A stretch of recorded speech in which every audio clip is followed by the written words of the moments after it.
Let's jam. And it's starting. Hello and welcome to the stream. It's me, James. And Mary. Yeah. Okay. Copy link. Oh, is Kitty here tonight? She. Alright, she's still getting ready. That's fine.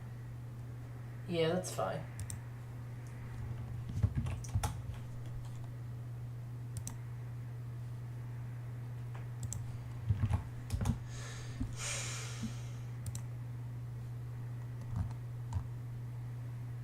Where's the. There it is. Okay, good.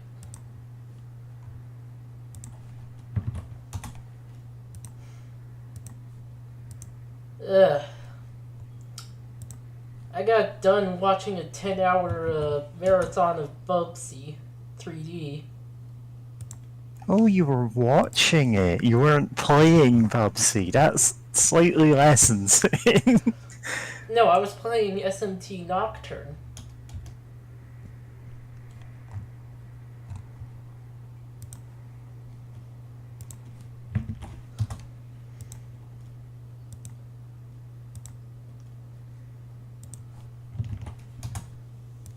Yeah.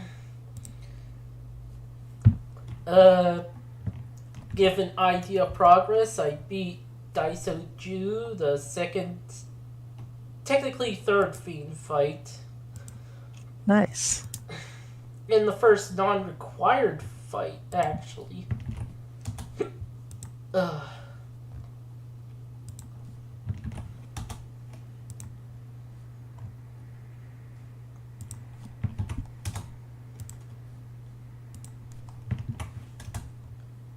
Managed to skip it casting Mahama on and Mamudo.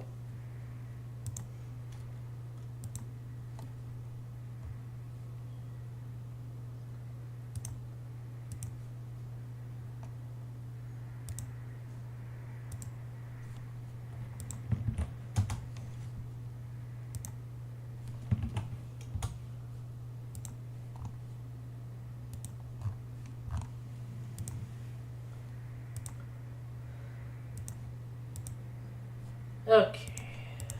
Uh.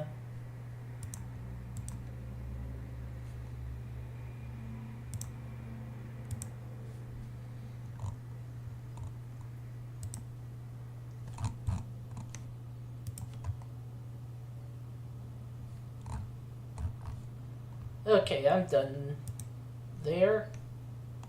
Um. Okay.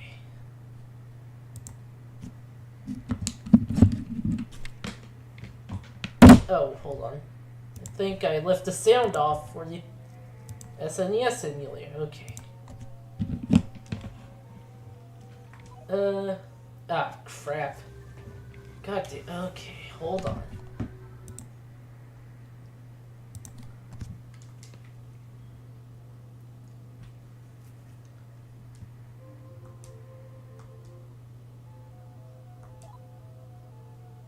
Alright.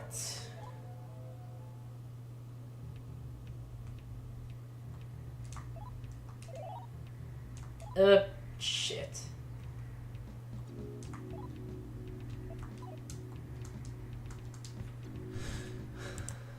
Hold on. I didn't want to waste anything.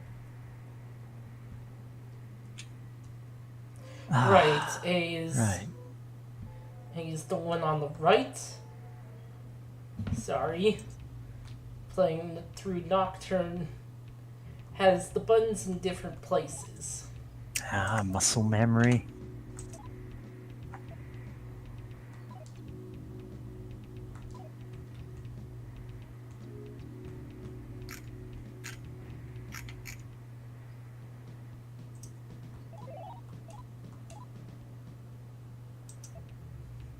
Notice that we're starting with Charlie today. Not any real reason other than a bit of unique story stuff for him and in the next dungeon in this route. Uh-huh.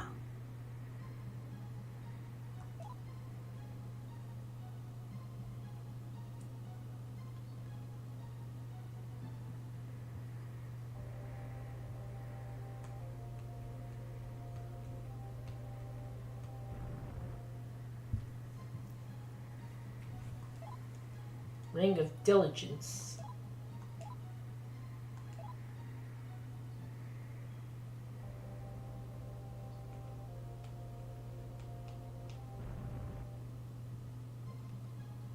Okay. Domain of Sloth. Oh boy, Sloth.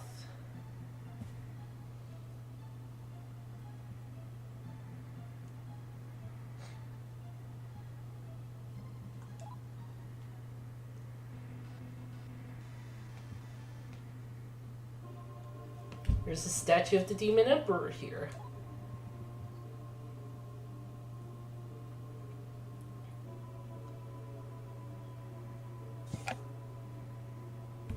Well, well. It would look like that poor, ugly little man has been rescued from his own cravings for food. Right, the gluttony ended in going into a guy who's been Yeah, turned. you know, the guy who ate you and then you fought from inside him. He was turned into a demon. He's turned into a demon, but then we did a whole fantastic voyage thing. Yep. Very well. Next up are those that are tortured by their own laziness, like game developers. They haven't actually implemented that area yet. Animals are naturally such indolent things. Humans are no exception, of course.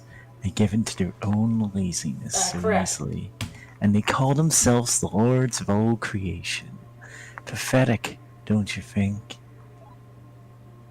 Despite the approaching danger, they merely stayed in their school, doing nothing. Truly, they are unworthy insects. Who could protest were they to be exterminated? But I am merciful, so I gave them a chance.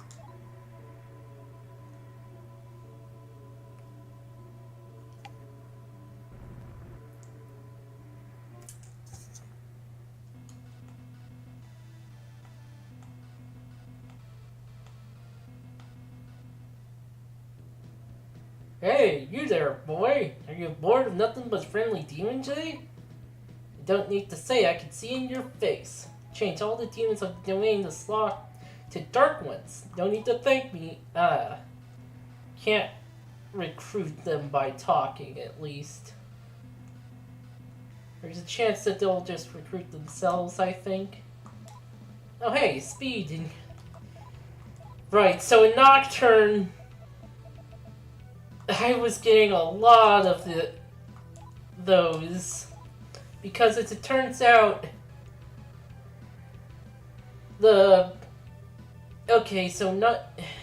it's a bit to explain, but also look at the demons that he has, his persona.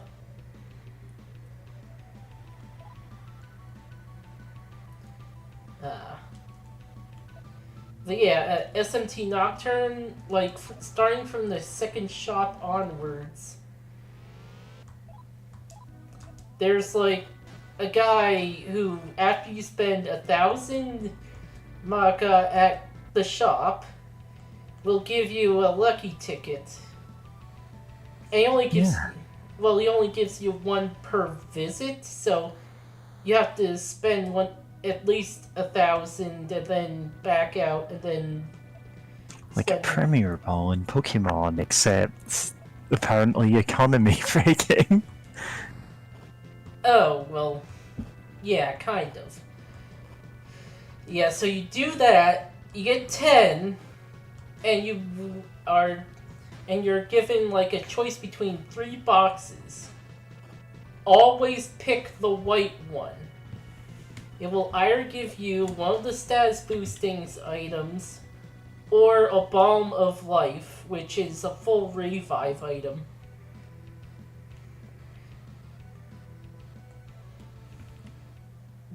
the other two, they give sometimes good, sometimes bad items, but like, I don't feel like playing Codebreaker right now. But like, the white ones have a pretty decent chance of just giving you status boosters. Something that connected to a seal that's buried out in those rocks. So the seal is buried in rocks, you say? Oh boy. So yeah.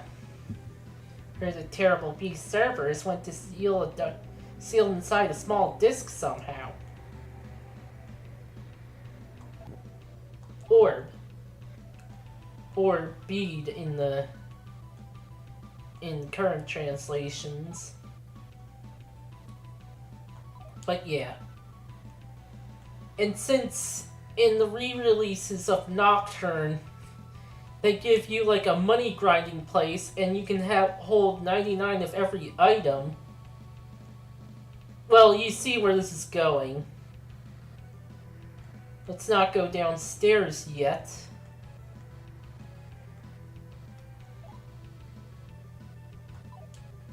Because boy oh boy, I don't want to deal with that. Oh hey.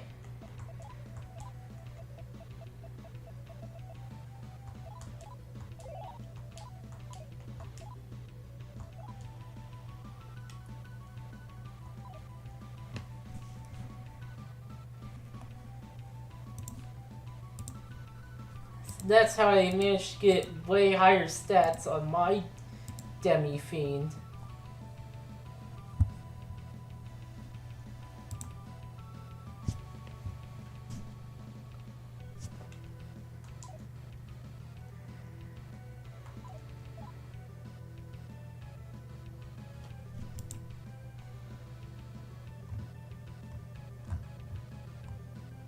Huh.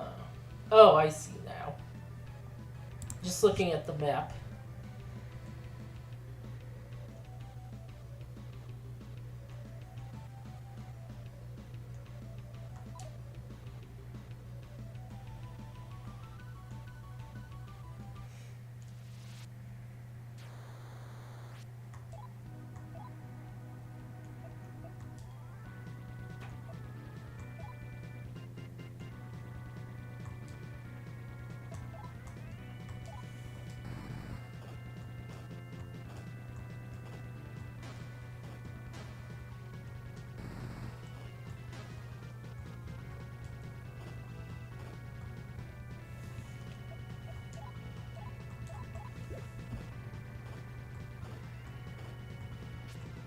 And I was thinking the money grind wouldn't be all that helpful because like just having the items just doesn't really break the fuck. I did it again.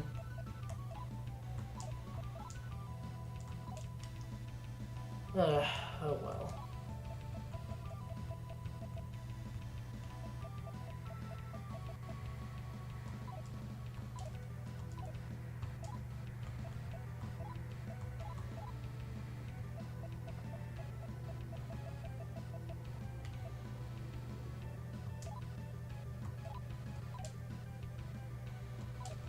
Because, yeah, having items doesn't really break things too much. But the status boosters do.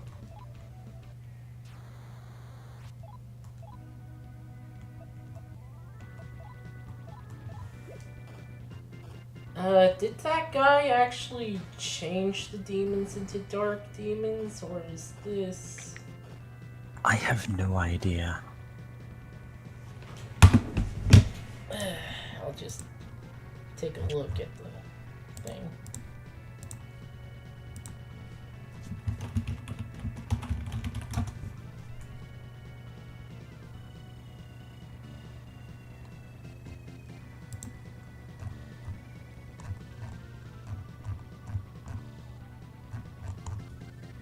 You know, I should be looking at The ones that appear in If. Ah, fuck.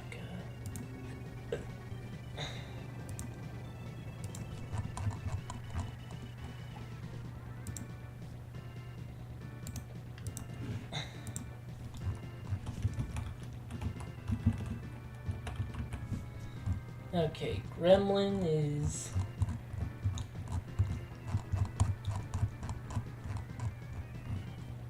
Jackie. Oh, Yeah, a that's... wild kitty cat herder appears. Yeah, that's Dark. Meowdy. Yowdy. Fuck. Meowdy. Sorry, I had to wait for it to fully connect. Yeah, Yeah. don't worry about it. No, also I saw in voice chat earlier while I was eating. The very cute cow Cowgirl, bunny girl. cowgirl bunny girl. Cow bunny girl. So, I had the cowgirl version of the human PNG tuber sprite that I'd made. And since I'm playing a match against that same cowgirl I made that for before, I'm like, oh yeah, I should make the bunny girl one of this. Nice. Yeah. My match with her happens to be in the middle of this stream though, so I'm gonna duck out in about an hour and a half. And she was acting really guilty that she was pulling me away from this stream, but I'm like, no, it's fine. This is kind yeah, of... scheduling is rough. I'm almost always here, and you know, it's fine. Honestly, this is kind of one of the better ones to miss, because, oh boy, Sloth. Oh no, it's a trap. Oh no. That's a shame. To come into the stream and like, oh no, we're in Slav. Like, oh dear. But yeah, no, hope that goes well. Like, you know, the last match she told us about sounded like absolutely bonkers.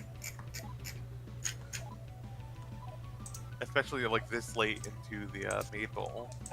Oh god, yeah, we're in the elimination rounds, which we've already played against each other and we fought each other to a complete standstill.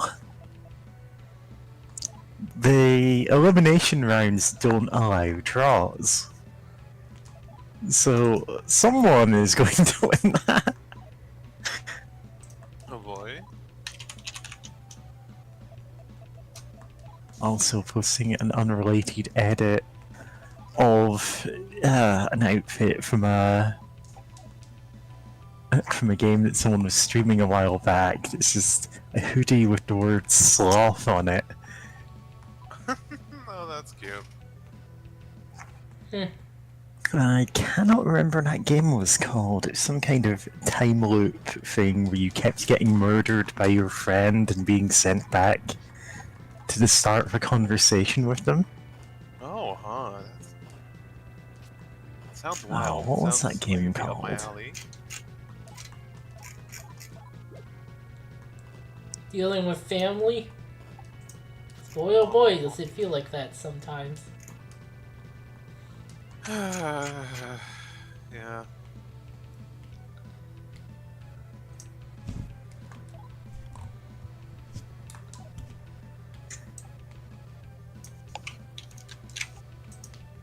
Rags.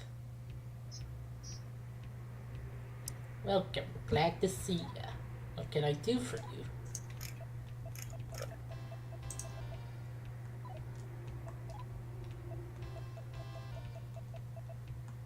I have to look at when gems search during a full moon.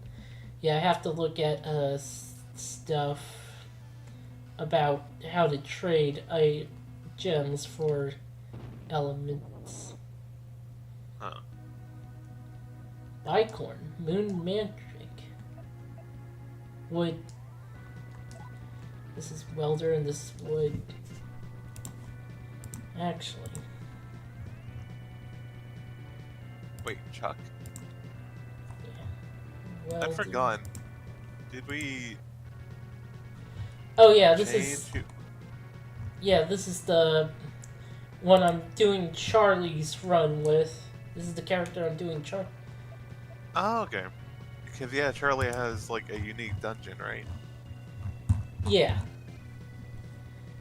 Okay, these are definitely dark. I know wood is also dark. Okay. At least we won't have to worry about Meg.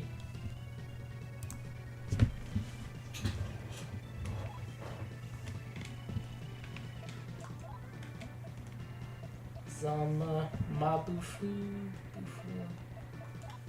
Try it. Sweet. Froze it. Nice. Oh yeah.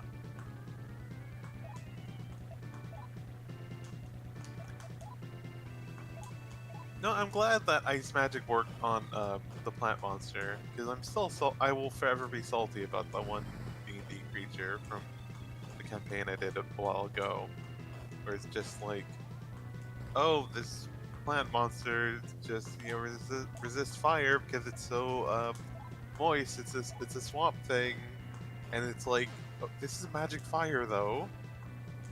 Like, okay, fine, and someone else did ice and then lightning. Someone else tried lightning and then that healed it for reasons. It's like, oh, just the rudest thing ever. How not to do fun design, fun design around like elemental weaknesses and stuff. Because honestly, think about it. Like, think about like weaknesses and all that. Like, I really do adore how the SMT series handles it. Because it's fun, like learning things' weaknesses and like trying to exploit that. Oh yeah. Okay, what's the Guardians?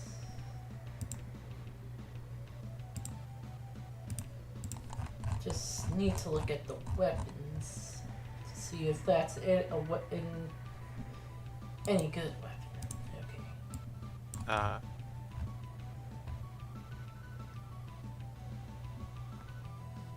Cypress sword. Oh, 2 to 3. Okay.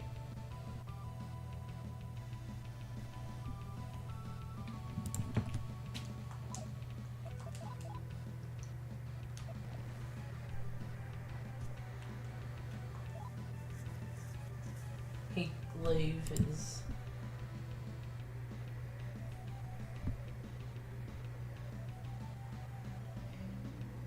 Yeah, Cypress sword is just flat out better. Okay. Nice.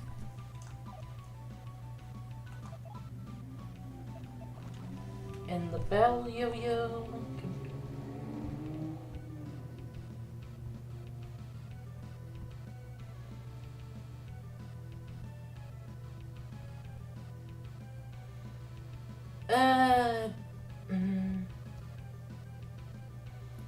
Yeah, it might be better than a heat glaive, so I'll hold off on that.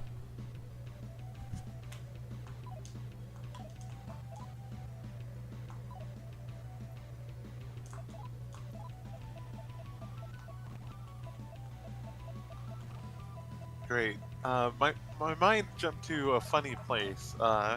Because he said glaive, I just remembered the time I tried playing Morrowind, which I need to retry at some point. I mean, now that I beat New Vegas, maybe now's. Oh no, maybe later. Because it's like it's a completely 3D game, right? It's Right. not turn-based. It's real-time combat, but anytime you swing your weapon, you're rolling to hit. You don't just get to hit something because your sword physically makes contact with something else, or your glaive. Because I use the glaive, and it's like, that doesn't help it. But instead, you get 3 different like attacks, I think, and those I think can affect your accuracy and your damage. Apparently, the button down, holding the attack down, also affects it. God, I know you can bind the different attacks and the different types of attacks to like different buttons. I'll try putting this one on here, and then like as soon as I got to the starting area, I just kind of explored a bit, and I found a cave that has slavers in it. I'm like, oh, I'm going to murder them, as as is my right. And I just had the worst time because they were a higher level than me, I think, and also my ability to hit with glaives was not good. It was bad actually, and I'm like, oh. And sneaking was, God, I didn't know how sneaking worked. Because I was like, oh, like I invested points in sneaking, I should be alright. No. Like, if I got within like 5 feet of the person I was trying to sneak up on and hit with my glaive, they would just like spot me. And it's like, oh. Lovely.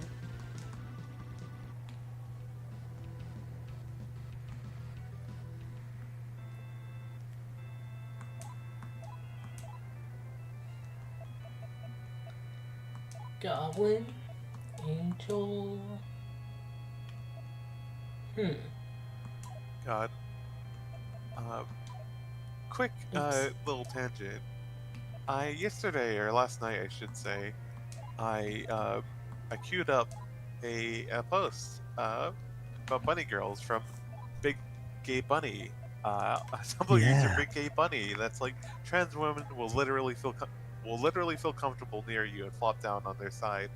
Trans women will come up and sniff your hand and eat a piece of lettuce or perhaps fruit out of your hand if you're patient. Trans women are Yeah. mostly uh, crepuscular, Crepuscular. and enjoy having Do you not secluded even know what areas. that word means? No, not really. I'm guessing it's like, rest throughout the day. But yeah, enjoy having secluded areas to rest in during the day. And then the last It one, means they're however, kind of nocturnal. okay. And then the last one, however, trans women will chew on your wires if you let them. And I Oh love yeah, that. we will. I love like clicking that post again because I was looking through like my notifications, like, oh, someone liked this that like wasn't Mary, and one, I love how the first note, the first reply is user icon checks out, and it's the one bunny girl from uh Arknight, Arknights, with the trans pride flag behind Oh, her. where is this post again? And I will tell you exactly what bunny girl it is, but it's probably Chris. Yes, oh yeah, it is Chris. And then love also seeing the second one. Everyone tagging this as cats is wrong, by the way. Yeah, that is a Chris. Yeah. Technically, there's more than one curse, but it's like different. Like, this is the original one, and then there's the like post time skip one.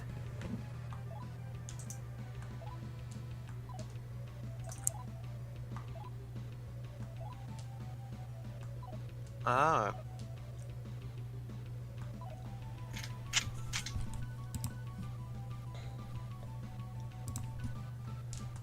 God, I just also noticed the voice chat. Thanks for posting the game, and also the time loop game, but also just the glaive from Cruel.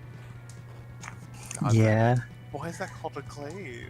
I don't know. It's a movie that I saw as a kid and cannot remember anything about aside from the glaive, which is a 5-pointed like star shuriken thing.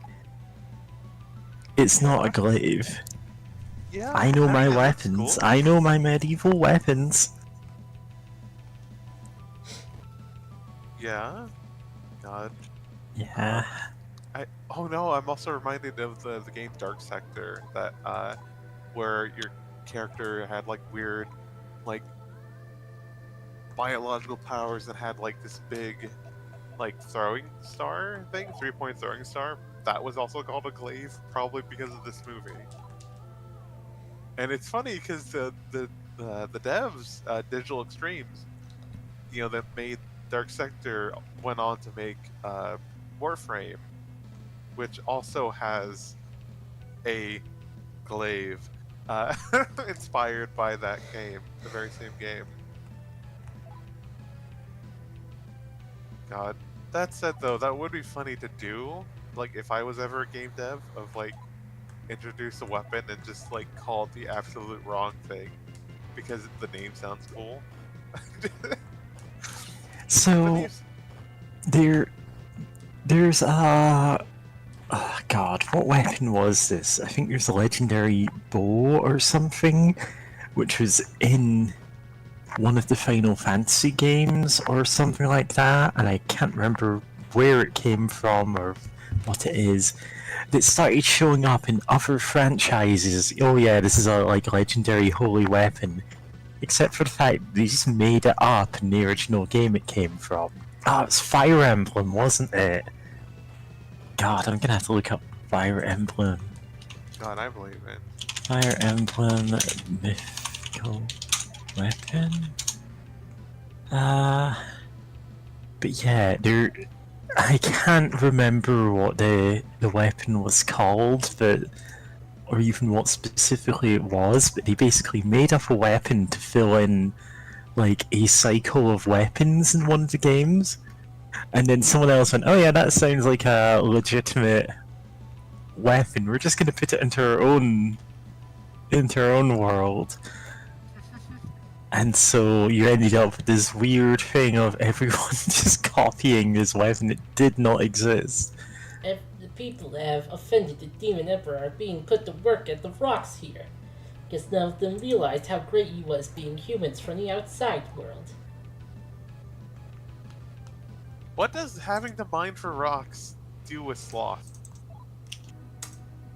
I mean, God, sorry, I'm just now thinking about that. Of just, oh yeah, this world is supposedly, themed around sloth, but we're not really seeing that. You'll see in a bit after I make a save. Oh fuck, oh god, stop! Get out of auto! How do I... Which buttons get me out of auto? Fuck. Fuck. Oh god. Oh, thank goodness. I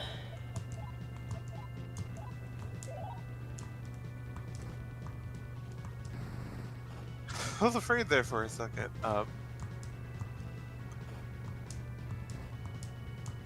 But yeah, no, God.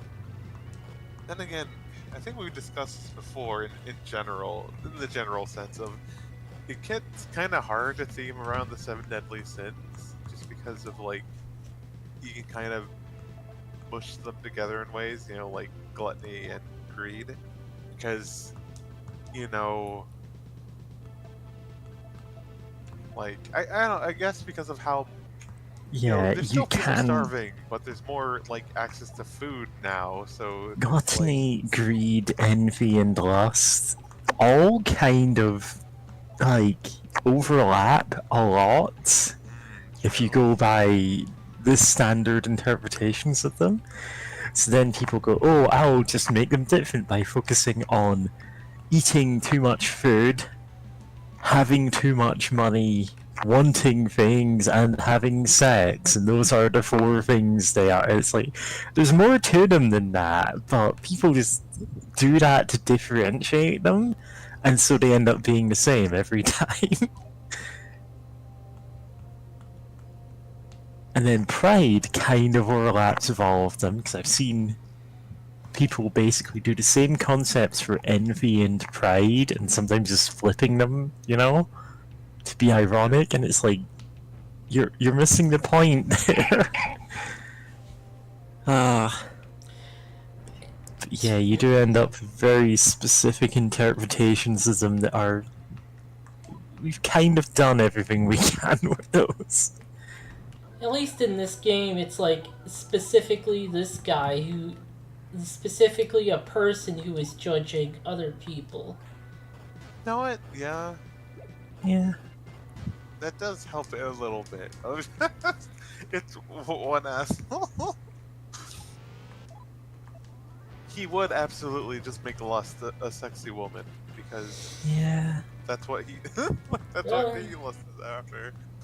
Lust, Or maybe it's a sexy guy. I don't know. He may be gay. Probably not. Lust But- is kind of interesting, and we'll get to it when we get to it. Yeah, the whole episode ends up censored. I mean, because this is YouTube, you could just mark 18 plus. I already have my You're right. streams marked 18 Yeah, plus. it's not really going to be like that. I know, but it's just a funny idea. Just checking to see if... Okay, neither are at that point yet.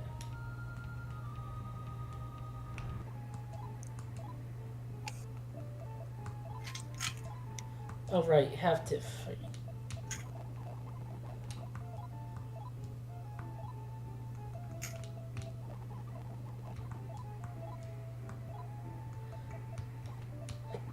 Yeah, okay, so it turns out I was slightly, I was mostly remembering this thing right, but basically, there's a bow called Ichaival, which was introduced in a Fire Emblem game, Genealogy of the Holy War, and it's, it's, in that story, it's supposedly Odin's bow. And it's like, oh yeah, that makes some kind of sense, right? And it's not actually Odin's bow. This has never appeared in any mythology, but they just put it in this game, and people took it for granted. Yeah, this must be one that exists, because all the other ones do. And so it was added to the list of mythological weapons. List of mythological objects on Wikipedia under the bow category. Oh my god. Describes a bow wielded by Odin. Oh my god. And so, it ended up in, of all things, 2 games, Smite and one of the Symphogear games. God, that's funny. So, yeah. It's just, 2 other games just put this in without checking and went, yeah, that sounds about right. Yeah. That's so funny. And apparently they had to remove it from, was it Smite? They just took it out of the game entirely because it was too embarrassing. God, yeah. Yeah.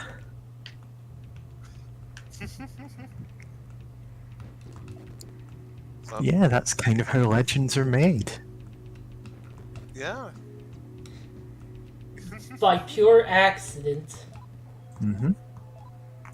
It's more... They're added to embellish a story and become part of the canon of the story. Yeah. Yeah. God. So funny though.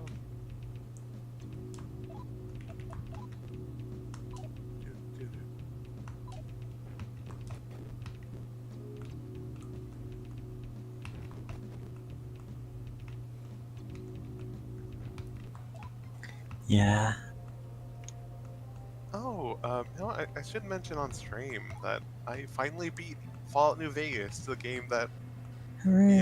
that people always joke about, like every trans girl should play it. I mean, I think people should play it. It's really good. There's some Oh, yeah, parts that are everyone kind should of play it. weird. That, and especially some of the endings don't make sense. Where it's like, if you go around just murdering the hell out of powder gangers, and then like at the end of the game, it's like, oh, the powder gangers, were able, because the NCR aren't around anymore. They because of this big war, they are able to be a scourge to caravanners for years to come, and especially be cruel to people from the NCR. Huh? Did you find the vault full of them? I think I did. I can't remember, but it's like, I know. I'm pretty sure I did. Like, I had nearly all. Oh, So I hear that there's some great treasure buried in the mountains around here. hooray. Treasure. But yeah, no, I'm pretty sure I did. I went to, like, most of Wild all the speed. vaults. Huh. There's yeah. there's Go ahead. also the correctional facility, NCR correctional facility. Yeah, I thought I did went in there to, like, I did fight, like, most of the people there. I don't think I killed their leader though explicitly. I think I might have forgotten to, or like I was mostly just trying to talk to one guy. You know like there's a quest where Oh, like, there's yeah. one guy who was in there. And I was like, hey, can you used to be a sheriff? Like, can you be a sheriff for this one town?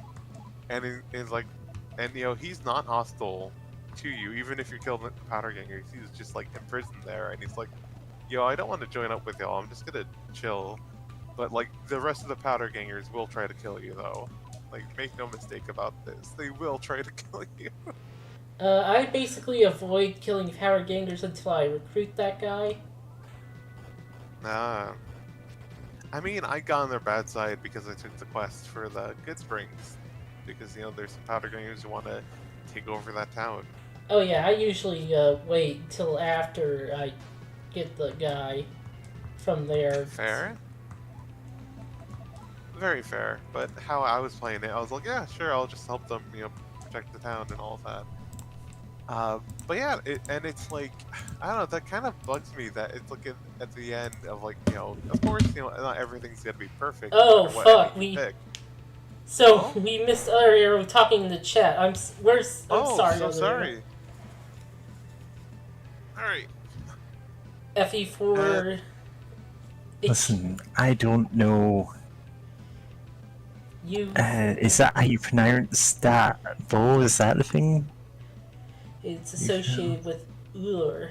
The term Ufil actually derives from Ulur's dwelling. The issue is that FE4 interpreted it as a bow. Also, Ichiban is the Sympho Gear, and in the Sympho Gear anime, it's kind of one of the main heroes as well, like, so kind of a big biff. Odin's bow thing is part is made up. Can't blame Fire Emblem for that. Oh, that's interesting. And yeah, sorry for not seeing that earlier, other arrow. Yeah, the thing is, I was just talking from half remembered. Oh, wasn't there this thing that happened? And just skimming this article while I am like super, like I have no attention span today. People working here are convicted of the sin of indolence. But in its infinite mercy, the Demon Emperor decreed that those who dig a specific item will be freed. Just like holes. Oh yeah, I read that I book. never movie? read that book. I Read the should. book? The movie was really good. Yeah. Yeah. I really liked it. Yeah. You just have to dig a 5x5 hole every day. So that's kind of We it. find Ufel is the English localization term. The Norse term is closer to Dales or something, since it's a house. Huh.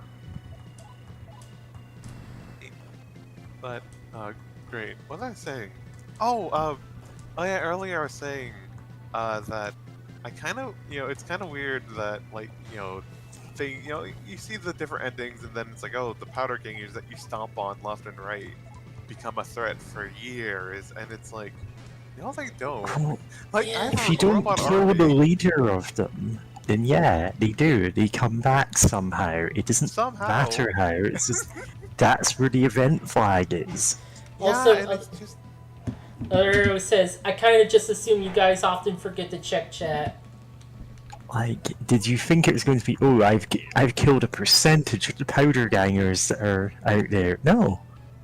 I've killed 100 powder gangers. That's enough to mean they're all dead. I mean, Specifically, you kill the leader of a faction and it falls apart.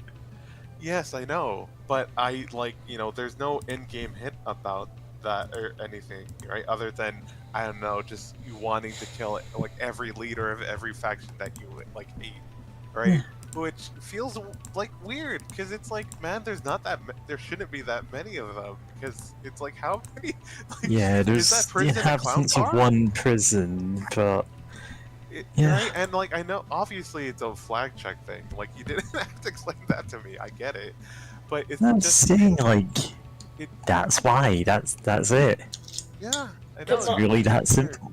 Come on, work, work. The Demon Emperor commands it. Slack off and I'll whip you.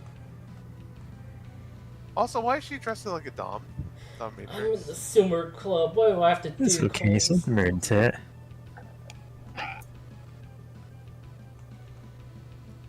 But I've still gotta clean the hallways.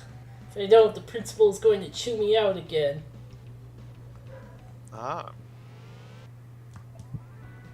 Goulet attack with its Goulet. fang. What? huh. The best a man can get. Nice, and also sorry other reference if I'm not checking chat. But Yeah, you we know, weren't still say that. intentionally ignoring Ah, your hell. Fire Emblem lore dump.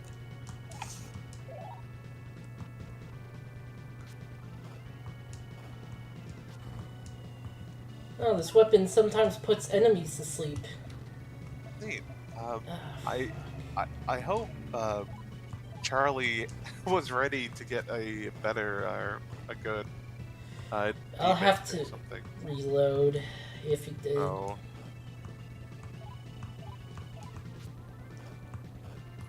But great. What was I saying?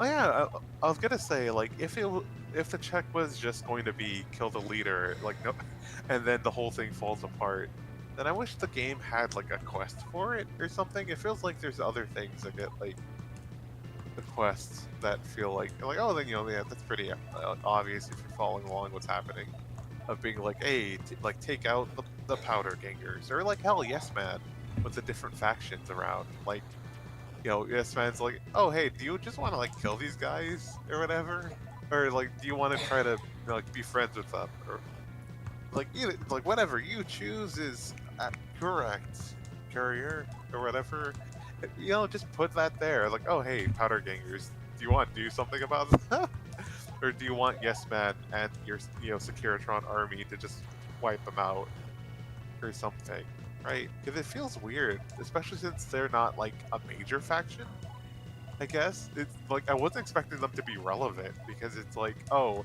I have a securitron army that can like force out the Legion, the NCR. I figure, and the S-Men like list some other factions. Like, oh hey, do you just want to like kill these guys?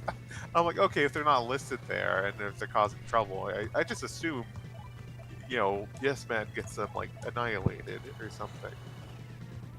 So I guess that's what also threw me off. Of like, yeah, like this happened. Like the powder gangers are a major threat. Oh, I And think it's like, that is the next level. oh.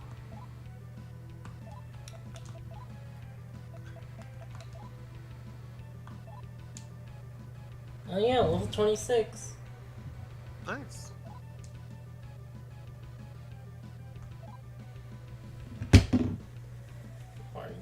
Younger. Oh, and other arrow. Why is the janitor a recolor of the mentored dad guy from SMT2?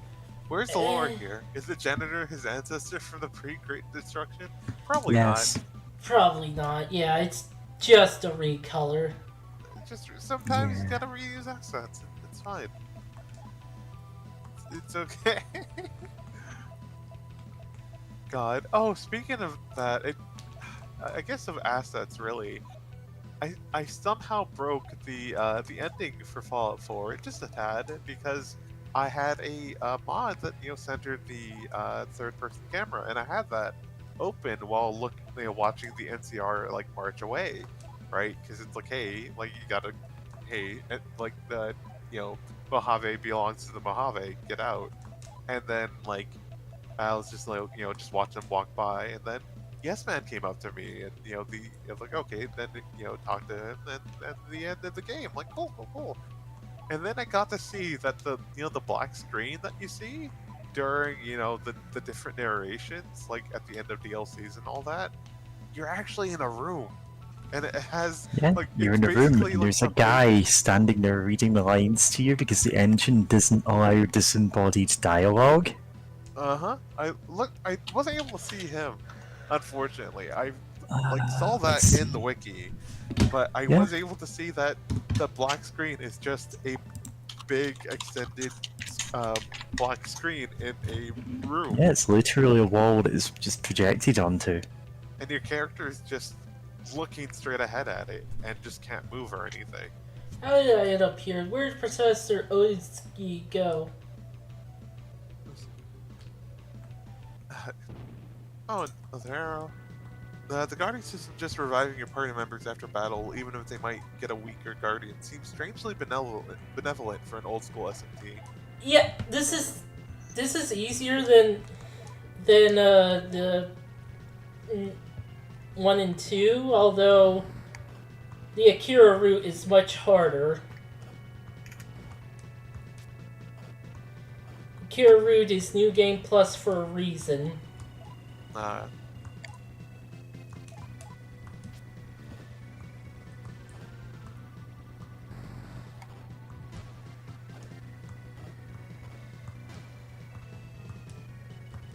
Yeah. Hi, did we make a post about this or anything? Yeah, I posted it in the thing. No, I didn't make any Twitter or Tumblr posts. Again, my brain is just not working today. That's fine. I was just like, oh, I didn't get a mention. I was like, should I make Yeah, one? So might as well, even being probably, a yeah. tiny bit late. Damn it, who the hell does this demon emperor think he is, forcing us to do this?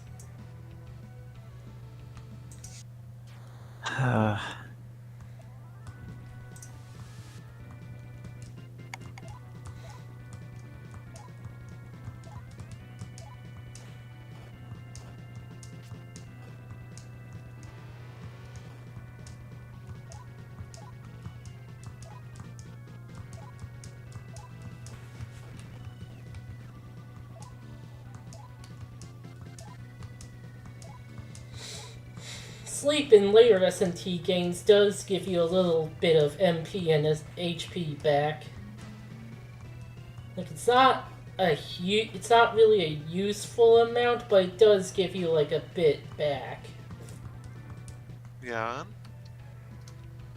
I know Persona 5 has that, where if an enemy puts you to sleep, you gain back a little bit of MP.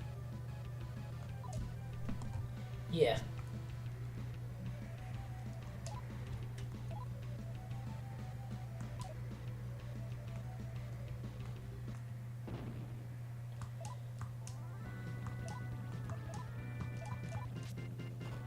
Christ, this part of the game has so many encounters. Yeah. No, how am I not finding? Oh wait. I was trying to tag her on Tumblr. I'm like, why am I forgetting her Tumblr name? Because it kept going like gosh darn rabbit or something. I'm like, no, that's not popping up.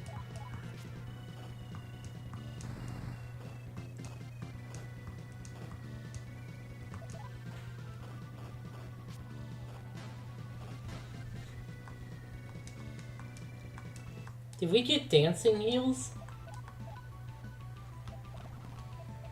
Oh yeah, we got them.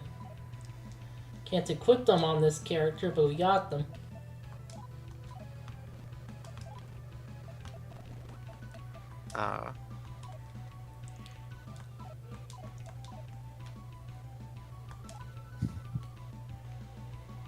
I hate this. I'd even rather be trained for club activities.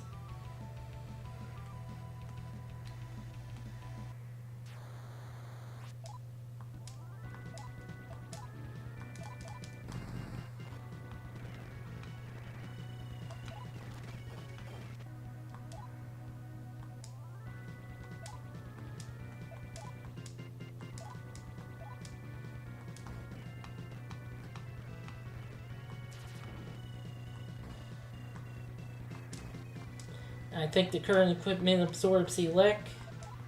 Nice.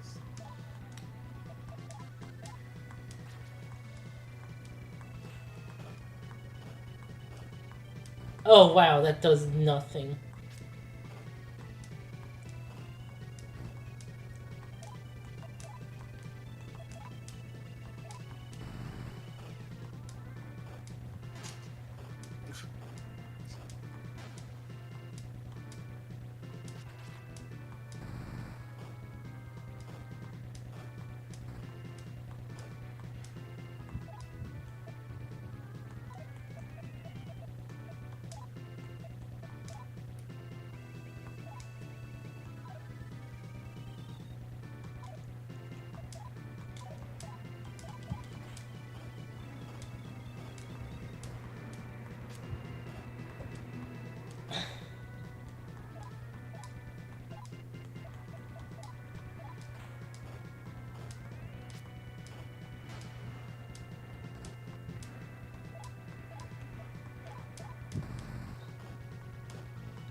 Oh yeah. No, brain. I forgot. I was kind of looking at Tumblr real quick, but did we read Othero's message about it is done where you legit need to pace and grind until the NPCs dig up the thing you need? Yes, this is that dungeon. Oh However, god. there is a trick. Ah. Averaro, I've just noticed you're in one of the other voice chats on the server. If you want to hop into stream chat, you're welcome. No? Okay, must be a misclick.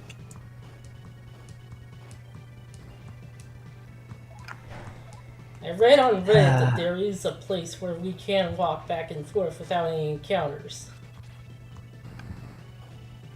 Perfect that's place to funny. hatch your Pokemon eggs. Yeah.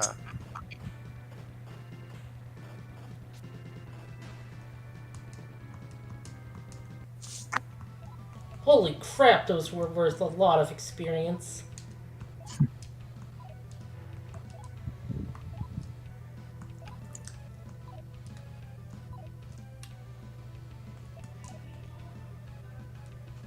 Help me. I was never strong enough to begin with. I can't dig at all. Oh, sucks to be him. Oh, and? God. Damn it, I'm going home. Always go straight home after school, so I'm going to be the one to dig the thing out. Averaro, don't worry about it. We don't think you're being rude. I legitimately did just skim that article and go, oh yeah, I think that matches what I remember. And then I turned out to be wrong because I don't actually care about Fire Emblem.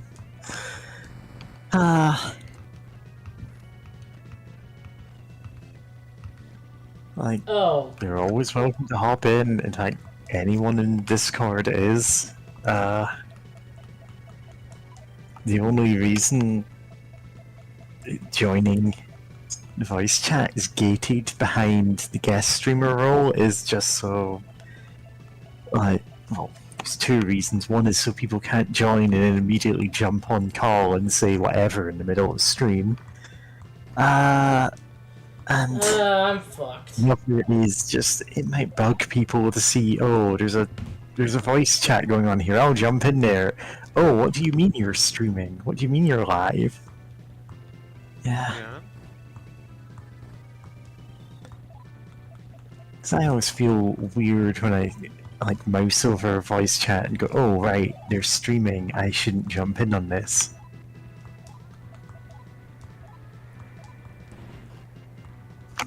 At least not without saying something first, you know? Yeah.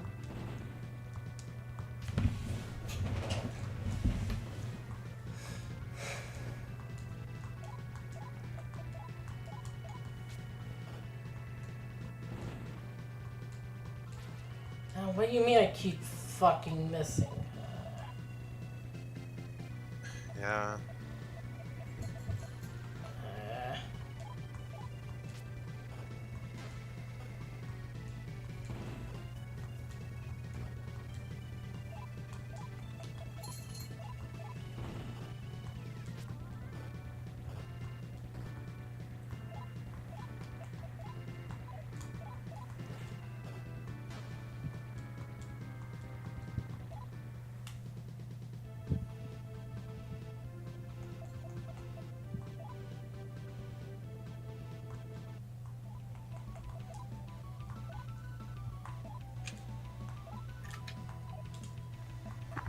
Yeah, getting trapped in the void and going, oh, Vault 13 canteen, we're really in it now.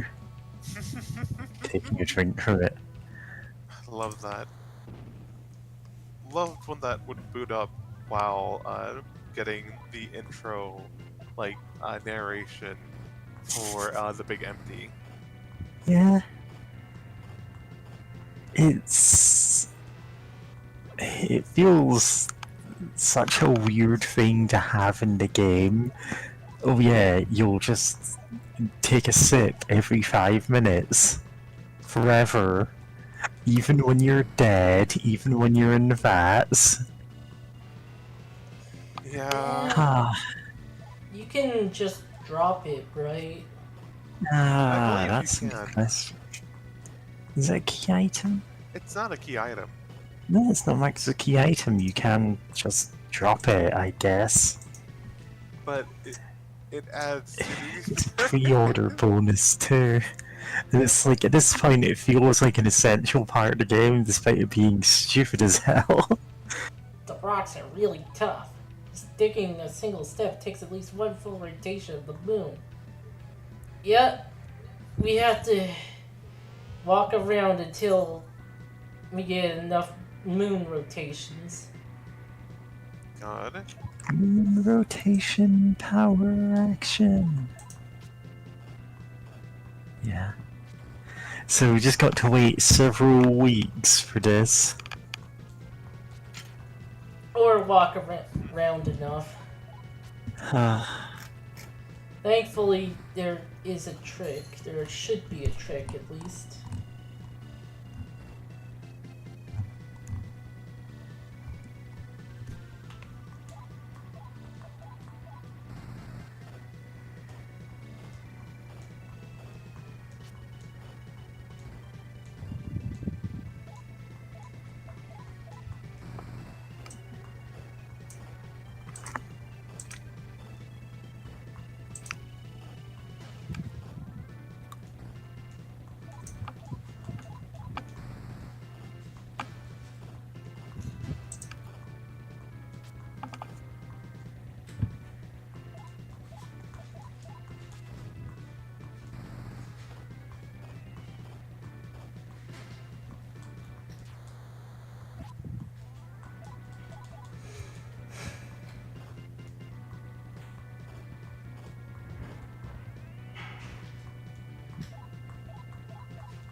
Of course, they put a high amount of demons to encounter in the place where you have to walk around.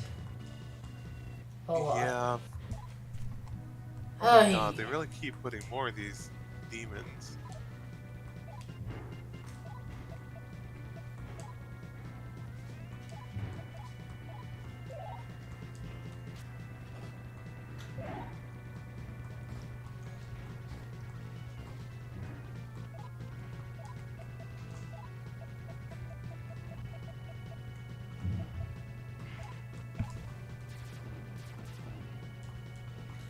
For fuck's... Don't dodge!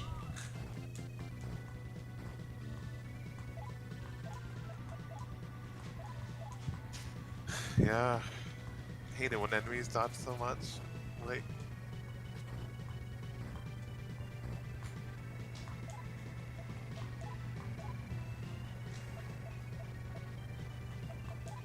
God, I recently have been thinking about the game Gloomhaven, which is a board game that is... The best way to describe it is a CRPG board game. And you may be wondering, wait, you mean a computer role-playing game? Isn't that just a role-playing game? Like, no, it's a CRPG board game. In a lot of the best ways. It's really fun. There's some really neat mechanics going on. But I just remembered that some of the enemies that you can like fight they rarely come up, but they're annoying as hell. It's just like these little fairies or whatever, because they have a high amount of armor, which doesn't affect like how hard it is to hit them, but it affects how much damage you can do to them. Because it's just straight up damage reduction. And like early on, like they'll have like 3 armor, and you barely have any attacks except for like some major ones that can reliably do more than 3 damage. Like they have like 3 health or something, so they're like technically really easy to take down if you have something that can bypass all that armor. And like some of the early classes can have an option to bypass it, but it's just rough going on. It just like sucks to fight them every time because it's just like little enemy with little hit points with just such a high amount of defense that like nothing goes through is a really annoying enemy type of just and I guess I also remember this one person I need to watch more of. I haven't watched in a while. Of Rakow once talking about how his most hated enemies in like D&D and other RPGs like that is a little pixie thing that has like a really high armor class because it's really small and really fast, but also so it's like it doesn't have maybe that many hit points, but it's just hard to hit in the first place, or hard to do anything against, and then also it can regenerate. Like, yeah, that does sound like the worst combination for an enemy in that type of system. Of just something really small and hard to hit, and also just can regenerate because fuck you, I guess. Thankfully, I don't think that's a common enemy type, but that does sound I just can't so think annoying. of one. Like, hell, even if it doesn't naturally regenerate, there's probably like potions or spell scrolls or whatever that can give something like fast healing or just straight up regenerate. And have like some itty bitty pixie cast spells at you. No! Go away! Jesus Christ! They're being so mean in this dungeon.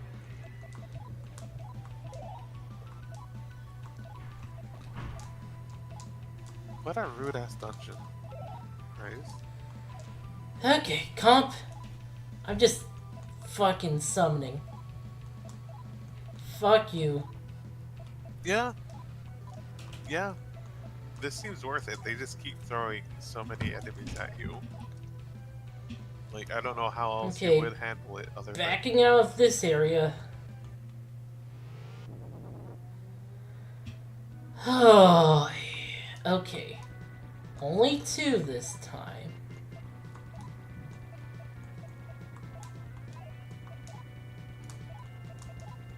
Sukukaja. Angel has no skills. Wow. Hama! Fuck you!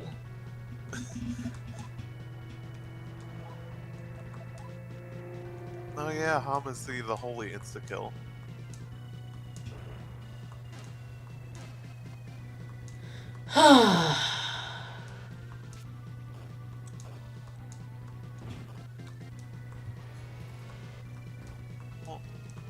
Oh, some silly into gayest room ever.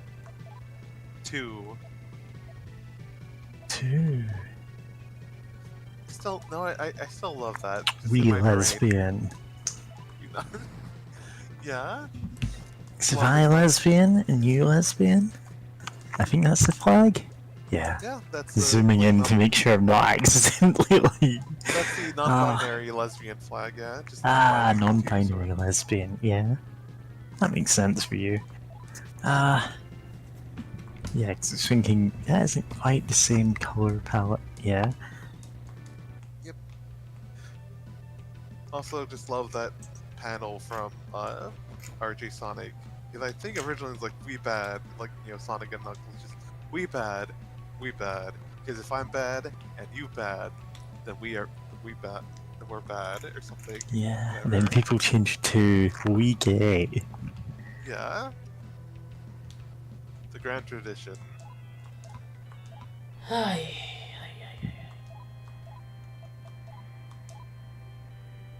Archangel. Oh, I can't handle it yet.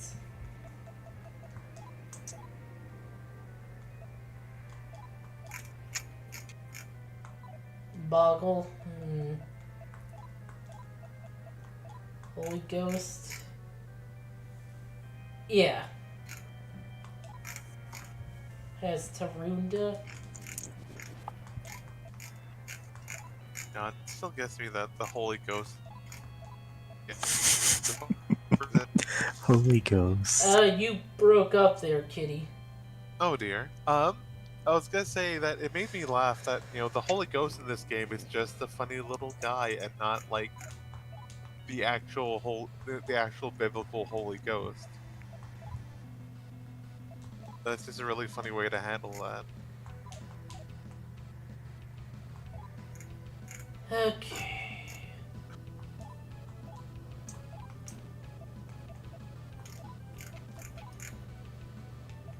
Especially considering that, like, SMT in some of the like later games, you fight like the names of God or whatever. Like, it goes that like Oh yeah.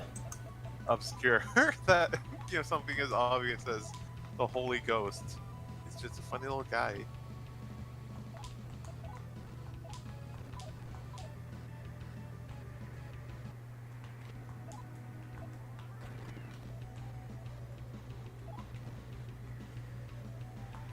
Going to go up a floor.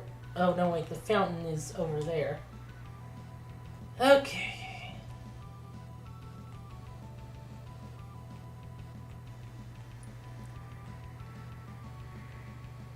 I don't think I'm ever going to talk to the dark guy again. Oh, the statues, right? No, there's like a guy we talked to early on, and he said he summoned some dark demons for us. Made all the demons in this area dark demons. No.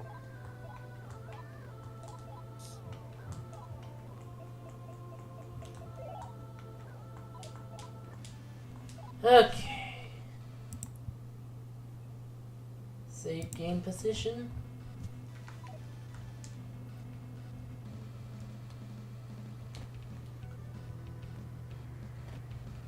I think we talked to him around the full moon, so should be wearing off soon.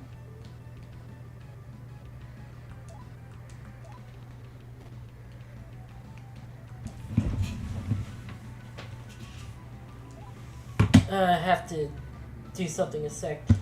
Right back. Alright. Oh, since James is gone for a bit, I guess time for me to take over. No.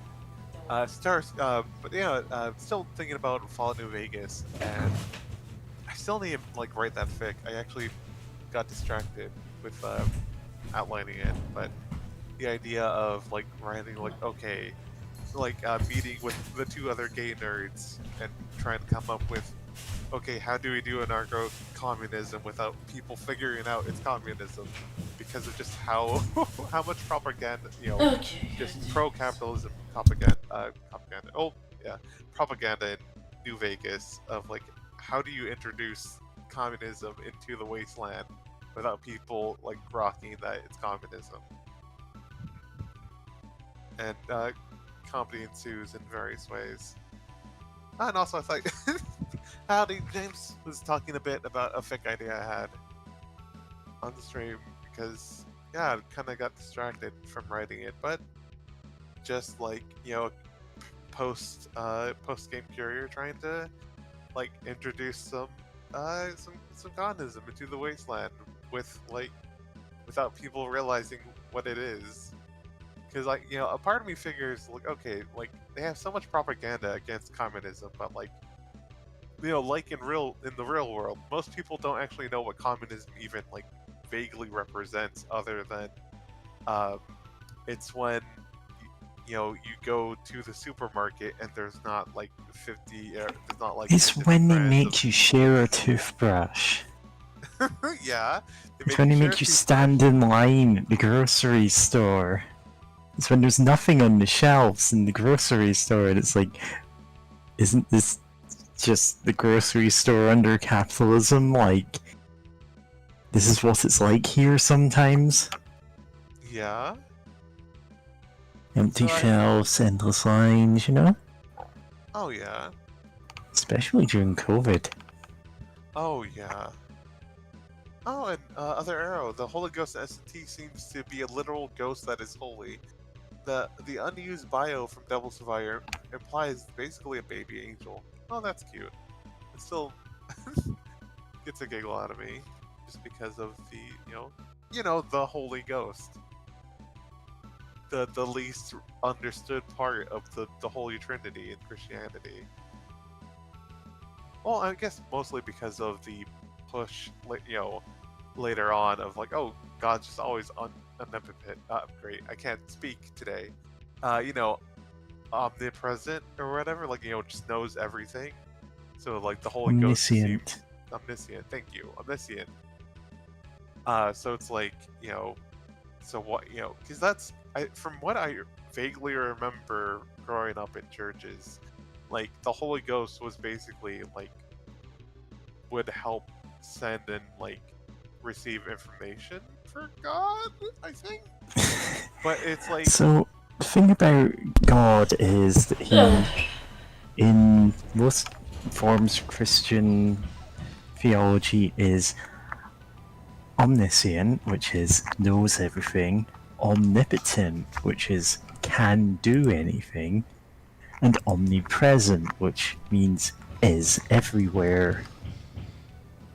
So if you pray, it doesn't matter what direction you're praying in because God is just there. Except, theoretically, there's no reason to pray if you're saying something to God because he already knows. Anyway, don't pray.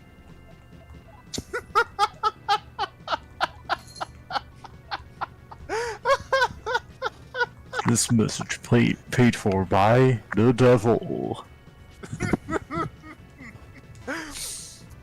Yeah, co-sponsored by the Shadow Wizard Money Gang. Shadow Wizard Money Gang. We love going to hell. Oh. This post paid for by Satan, Satan, Satan. God. That's Well, what no. happened to them. That's why you never see them anymore. Yeah. Uh, but great. What was I gonna say? Oh yeah, because I think Anders. I am not a theologian, though I do have some knowledge that I need to read up again to catch myself up and learn more. But like, basically, an important thing to remember about Christianity is that at one point it was just considered a weird cult. And you had very small members and everything. And also, real quick, they say that if we dig out something special, they'll let us go. But if we don't dig, we get whipped. Kind of a carrot and a stick situation going on there. Surprise the demons. Yeah. Oh yeah, I'm gonna say, Christianity used to be really small, right? Then, from my understanding, then a Roman emperor, which has been an enemy of Christianity since it began, was like, hey, what if Christianity was our religion? And then it looked at hey, the rich won't go to heaven. Just that's it. No extra, no extra anything to that statement. Just they don't. And what if we change some things around, or make some what if we mess with some implications? Like early Christianity valued martyrdom because again they were a small and often persecuted religion. So yeah, that tracks. But then then after it's the change from becoming the religion Rome and all that, things started changing, and then we end up now where people think, well, obviously I need to suffer at this job, or if I complain about capitalism or anything, then that's just me not valuing hard effort and because God wants me to go through trials and tribulations for some reason, right? Dig and dig, but this rock goes on forever.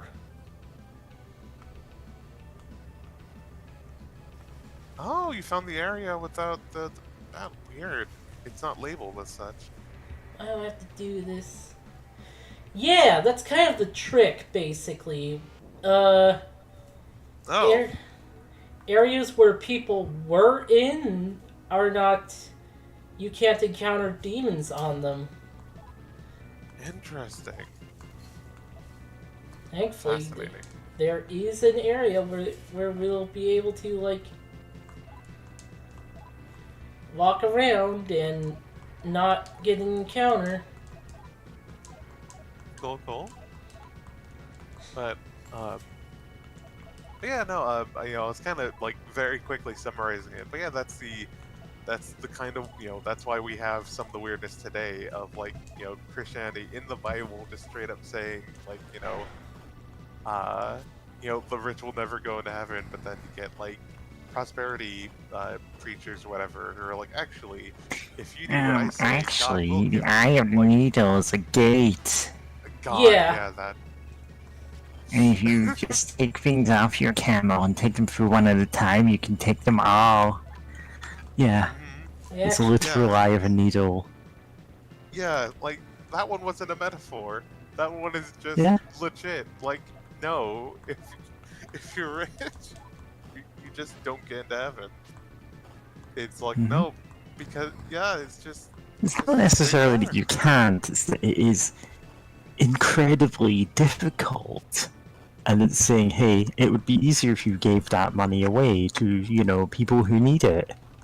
I mean, I would say it's just straight up you can't like unless you give away your money because there's another Yeah. proverb that's like some rich man like going up to Jesus like, oh no, like how can I get into heaven, like can I get in if I give up like 25, like a quarter of my wealth, 50% of my wealth, 75% of my wealth, and he's like, no, all of it, just no, you can't, no, you're not getting into heaven, like like just straight up, bro. Like it's not gonna happen.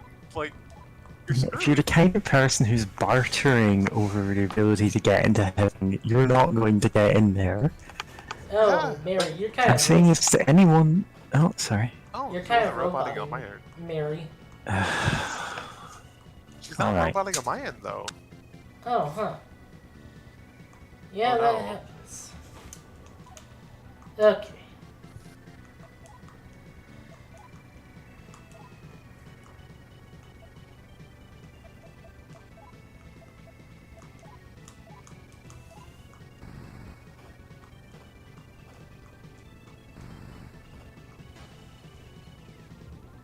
I think I need to buy a new microphone. Fair. Every time I hear my voice in this one, I'm like, alright, this is too fuzzy? Yeah. And I don't know if that's just me imagining things, but like, eh. Yeah. It. Yeah. It's hard. Yeah. I know that feeling. No, of just, Raylan. like, can I trust my equipment? Yeah. Okay. Because the thing is, Kitty has exactly the same microphone headset I do, and she sounds fine.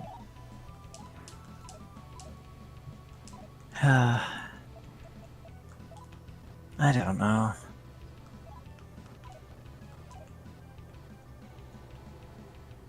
I left the school to try to take back Aiko. Now here I am digging a bunch of rocks. Damn you, Demon Emperor. Yeah, that's different if we... Damn you, Demon Emperor. Yeah, that's different if we weren't, playing with Charlie. Well, I guess we're gonna need to see all of the different variations of that dialogue by playing for this 40-hour JRPG? This one I won't do as... I'm pretty sure we can just skip, well, okay. I say we, I'm going to, like... It's you, James. You're the one who's playing this multiple times to see all of the variations of the dialogue. Yeah, but you, the audience, will get to skip it. Ah, fuck, okay. Other Arrow's been talking in chat. Honestly, with such a high encounter rate, you shouldn't be started for magnetite. Angel has no Don't skill. pray. Hashtag Chaos Gang. NPCs usually appreciate how the moon faces and SMT games make no sense. Not sure where the moon face things come from. Might have been a gameplay thing devised for MT1. Don't think it was in the novels. They were trying to do faces of the moon, demons, and such seems like kind of things novels would have done. From what I heard, Akira's route is pure old school dungeon crawling with everything that entails. Yeah? To be fair, we are going to get some tougher dungeons soon.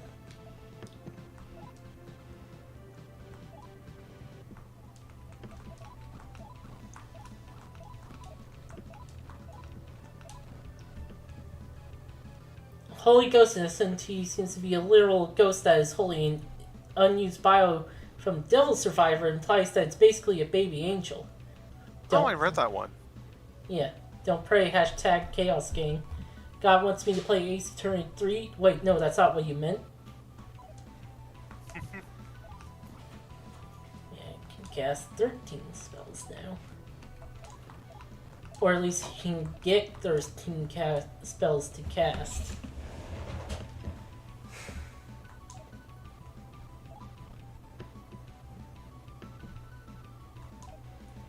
Uh,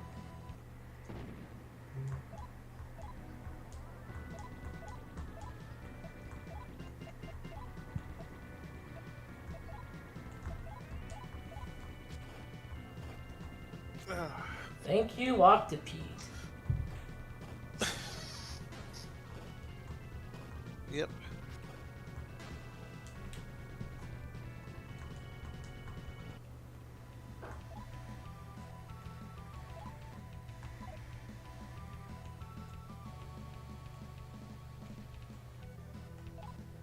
He just digs without saying a word.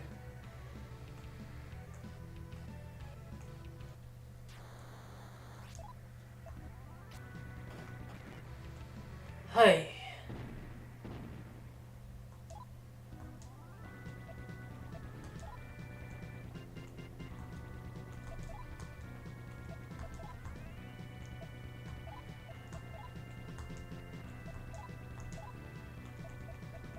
Okay.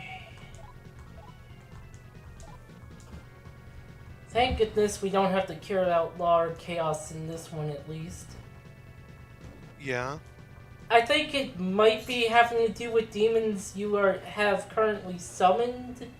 But otherwise, yeah, you don't really have to care. Nice. No, thinking about that for a second, I'm still surprised that in SMT4 that there's not like a, you can't like check a menu or anything to see your like chaos or, your alignment. And you just have to talk to some guy in a bar. Yep. That feels like such a weird way to do it. Cause it's like, you know what? I think the like that if it's so important to the game, having like a gauge or like something like in Fallout, in the recent Fallout games, like makes perfect sense actually to tell you because there's especially if you're like going for neutral. Because it's very hard to tell. It's like, oh, have I been neutral? Unless you're like taking like extra care about it,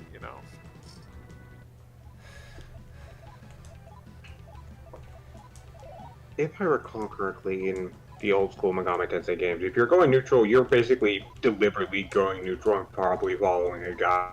It is very much you have to weigh your choices at every choice because it's very easy to get tilted one way or the other and completely lose out on that route. Ah. Also, What the hell? Hello, Hello. It is possible to neutral gang. We love following guides. I don't even know where I was going with that. I mean, basically. It is possible to just sort of stumble in it.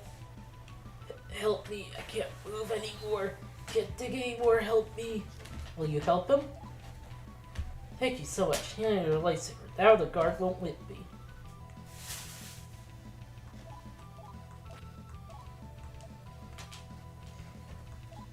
So yeah, here's the trick area. Oh, that's funny.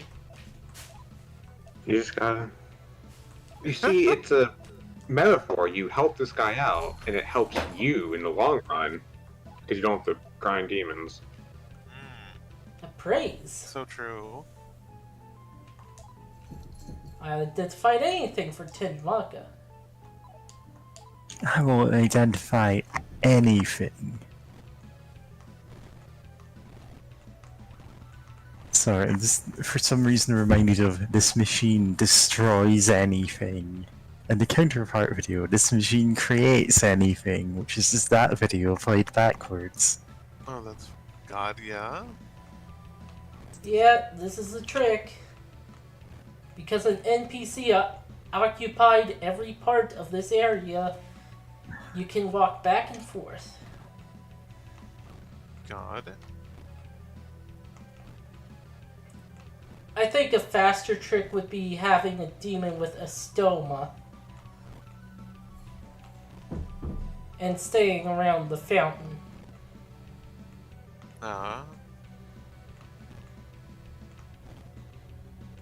But at least this, we don't need that, technically.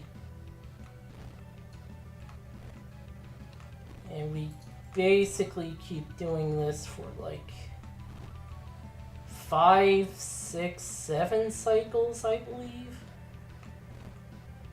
God. I have done this without doing the trick. Oh, goodness. Sounds horrendous. This machine creates anything, this machine destroys anything. Yeah. Both excellent things to put on bitty shorts. Yeah. Yeah. God.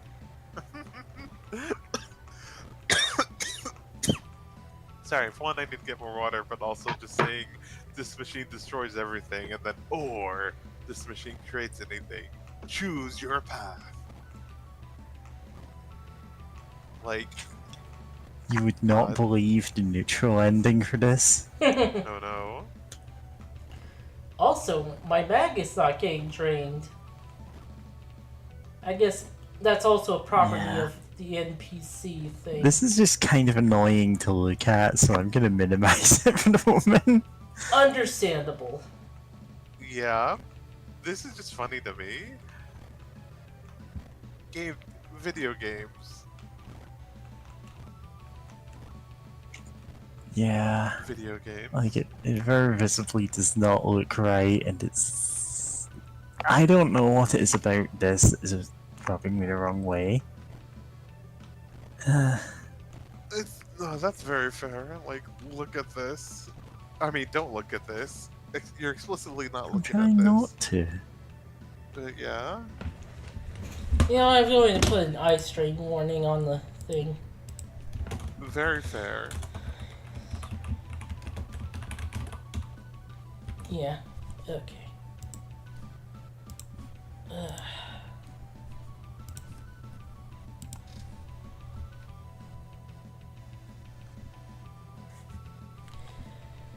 Oh yeah, this says wait about 5 moon cycles. It'll roughly take about 5 minutes.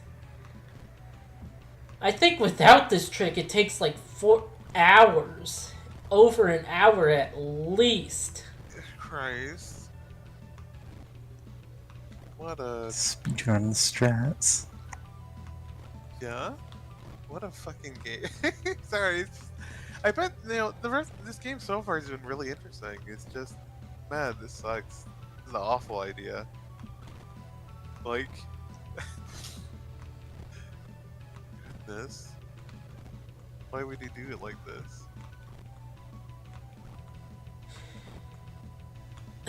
This is kind of the one bad dungeon. Yeah. Oh, and if you're worried about, like, experience, the game kind of does a catch-up thing with experience, so... Yeah, a few battles and with higher level demons and you're good. Oh, nice. That's good.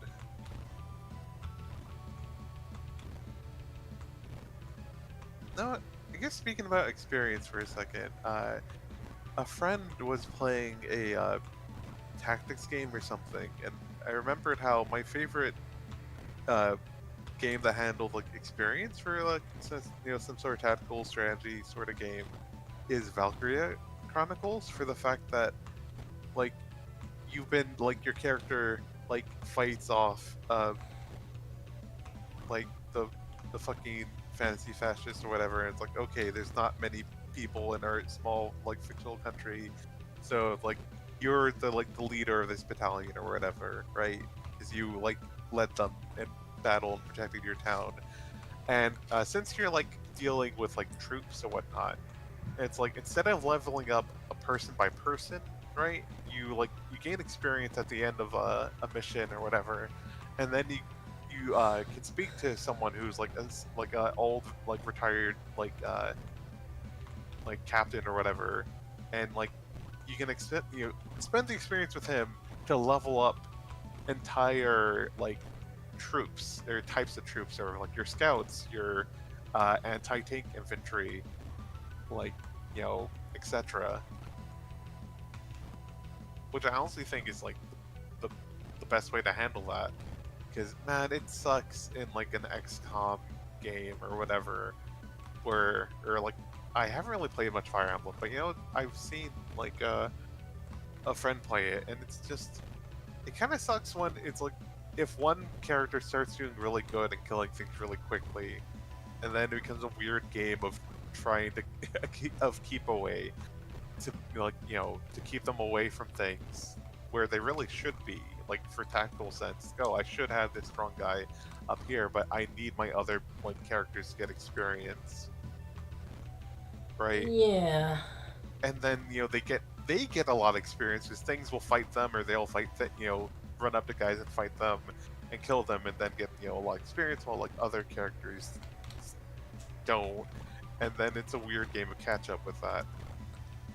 And like I remember, great, I forget the name of it, but it was a game kind of, inspired by XCOM, uh, where I was playing a while ago. That like there's different like classes and all that, and like some, it's like one, their whole thing is they can destroy cover and have a special ability where cover they destroy explodes, and they get a minigun that gets to target a 3x3 area and do damage there. So like they get to do loads of damage and potentially kill a lot of things, or get a lot of assists or whatever. So they get tons of experience. But like other classes that are still good, and you still need, because like your big minigun guy can't do everything, tend to falter behind and level up way slower, because they're not getting to shoot. Like if there's 3 guys behind cover, a normal soldier or whatever can't just, or with a normal ass gun, we can't just attack all of them at once, except with a grenade or whatever. So it's like, yeah, it's a weird game with that, or it's weird to think about that, because then you had to play kind of weirdly suboptimally to try to get other people to get kills. Or there's some classes that are really good at like assisting, but they don't really do enough, damage per se, or like to straight up get kills, where they can assist a lot, but then they don't get the finishing blow, and then they start to get behind. And I'm like, no, I wish more people that were inspired by XCOM didn't bring that along as well, actually. Yeah. That's That an kinda- annoying thing to do. Yeah. Oh, sorry, yeah. You can go ahead. SMT train or Devil Survivor. It like at the end of major battles, that is battles that take up time, because the game has a sort of timer, but it only moves when you do things that specifically take up time, and they have a clock next to them so that you know. But battles that take up time will give everyone experience. However, However, battles that don't, you just have to defeat enemies as that character. So yeah, you have to be careful not to hog experience with characters. Unless a character has like watchful as a passive ability, and they just passively get XP from people who get like kills. Interesting.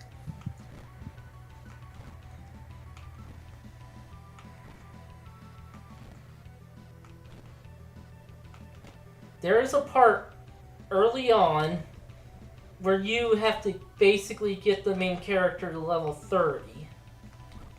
At least level 30 or 29. Around there. Can't really go above because of the way the XP works on the first run. Huh. Where it's a sort of where you get less the higher level you are, and you just stop gaining XP when you're 5 levels above enemies. And there's only really enemies that get you to 30 that you have to use to grind at that part. So yeah, that part's a headache. Goodness. Yeah. I am having a hard time concentrating on anything at the moment. I am gonna duck out for like 15 minutes and just sit in a dark room somewhere. Understandable. Alright, This take is care. nothing serious, it's just brain stuff. Yeah, See you in I a bit. completely understand. Yep, take Just care. so you don't worry that I've gone completely dead silent. Yeah, I'll be back. And I do apologize to the watchers for this. Apologize, Tails. This looks gay to the viewers. I can't really do anything about this. Yeah. God, it isn't Yeah. even this that's giving me a bit of a headache here. This is just the Shin Megami Tensei If experience. You can't omit this. Yeah, this does not make good viewing. It really doesn't. You know what? Maybe after the stream you can put some the timestamp thing where you put that in Yeah, the description. timestamp, so that- don't watch this entire section of the video. I mean that. I mean, Sounds like this the is a hurt for time to someone. have discussions or something, like, Yeah, true. but We are I don't talking. have anything I can actually, like, articulate very well right now. I understand. Yeah. I'll be right back then. Enjoy this. Yeah. I think that's 3 cycles now.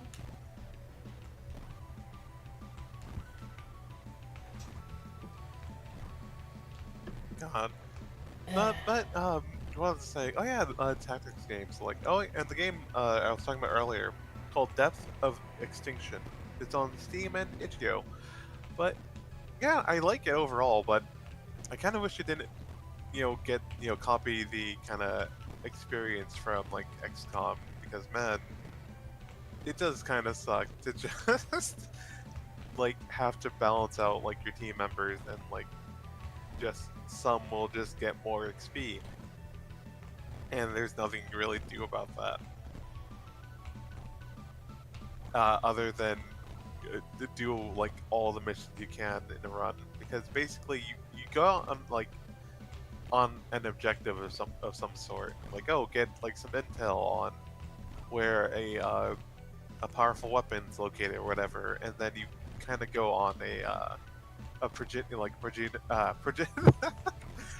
procedurally generated like mission through like enemy territory where you go through like it kind of is an inspired mix of like Faster Than Light. That's the game where you go to different nodes while you're traveling, and you have to like watch out for your fuel and all that. and it's pretty neat overall. But yeah, I it's just interesting of like what like of how one game can inspire other games, and just something becomes like, oh yeah, of course you have to do it like this. Though I think the worst one is still Dark Souls, and like all the Souls likes, or the Soulsborne likes, or whatever you call them now.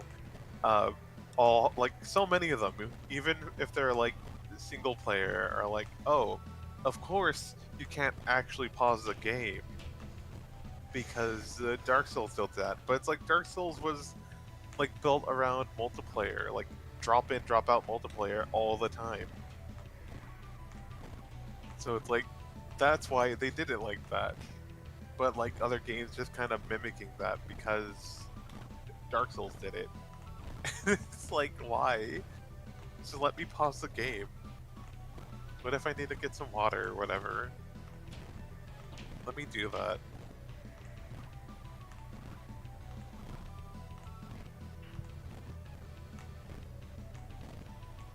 Such a so weird of what does get copied and what doesn't from game to game.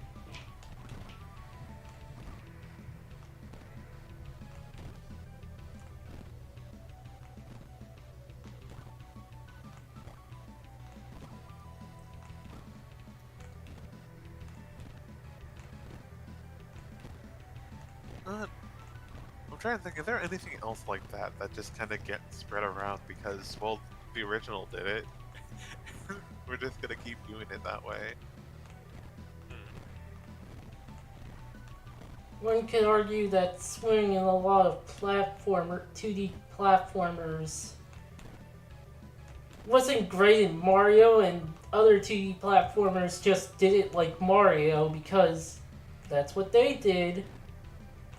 No, yeah, I could see that. Like they weren't like I think I kind of like they were to me they were all right. Like they weren't really anything that fun. I mean, some of them were fun, but they weren't like the best levels or anything. But they kept showing up in 2D platforms because yeah, Mario did it. So we gotta. And of course, it has to be. Oh, no, I don't know the origin, but I think ice physics.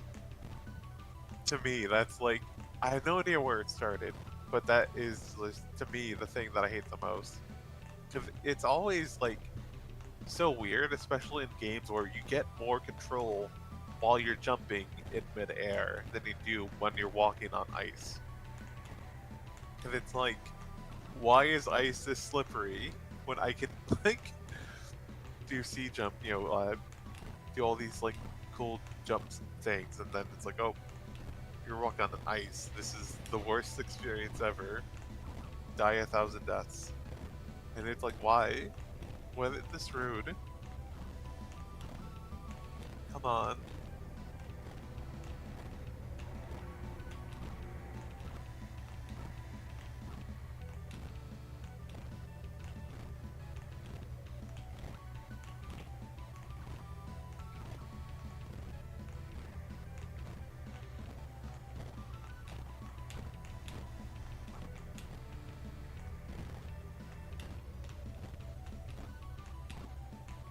Oh, you know what? Well, I was quickly looking at itch, at my itch launcher and like other games and stuff.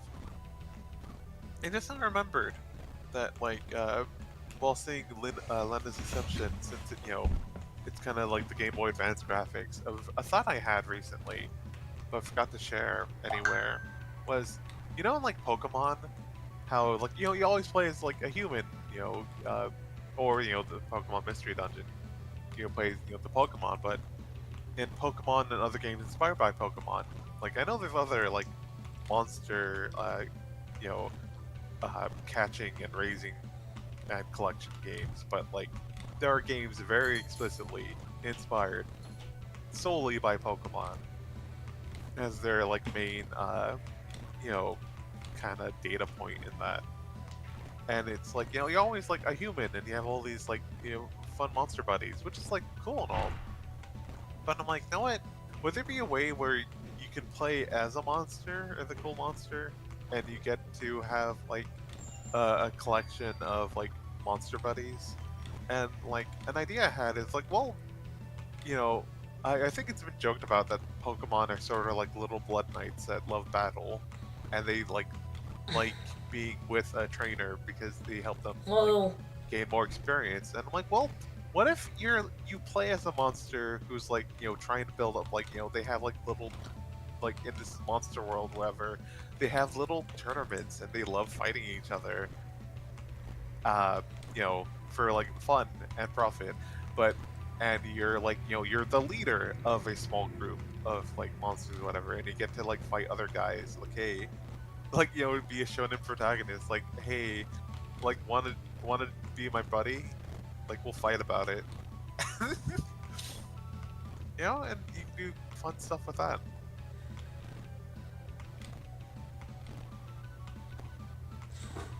I think the whole they like to fight thing was confirmed in Black and White.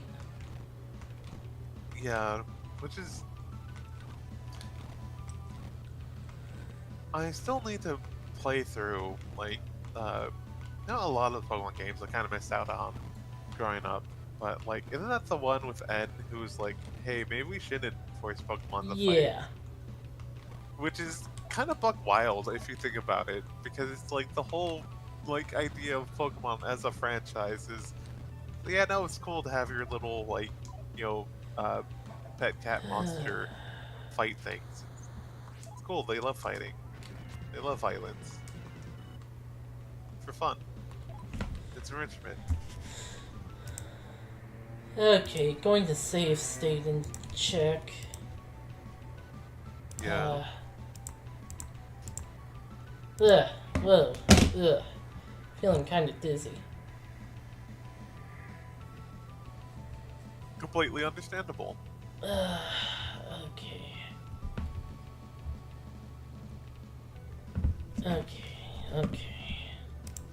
Actually, and let me get a drink.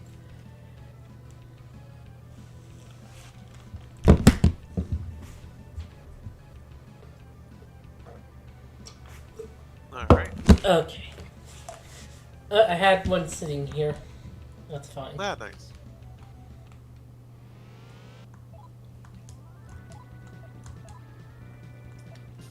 Nice. And yeah, no, I think that would be a fun idea of just like because I being a big furry, I'm like, what if I don't want to play the human with the monster? But what if I want to be the monster, like the cool little monster guy or gal or whatever, right? I think that'd be a fun way to do it. Of like, oh, you're trying to raise up a little like fighty guild or whatever. And it's like, it's just everyone you meet, like in the wild or whatever, is just like, you're basically shown in protagonist your way through the game of like, hey, want to be buds? We can fight about it. And then you beat them, and like, damn. No, I think I'll be your buddy, whatever. Like, it wouldn't really make sense to like capture them in a Pokeball or whatever, but, you can still have some of the other tropes, like oh, you can only have 6 teammates or whatever, like a team of 6, because that's what the guild tourneys or whatever like set as a standard, and like other stuff like that.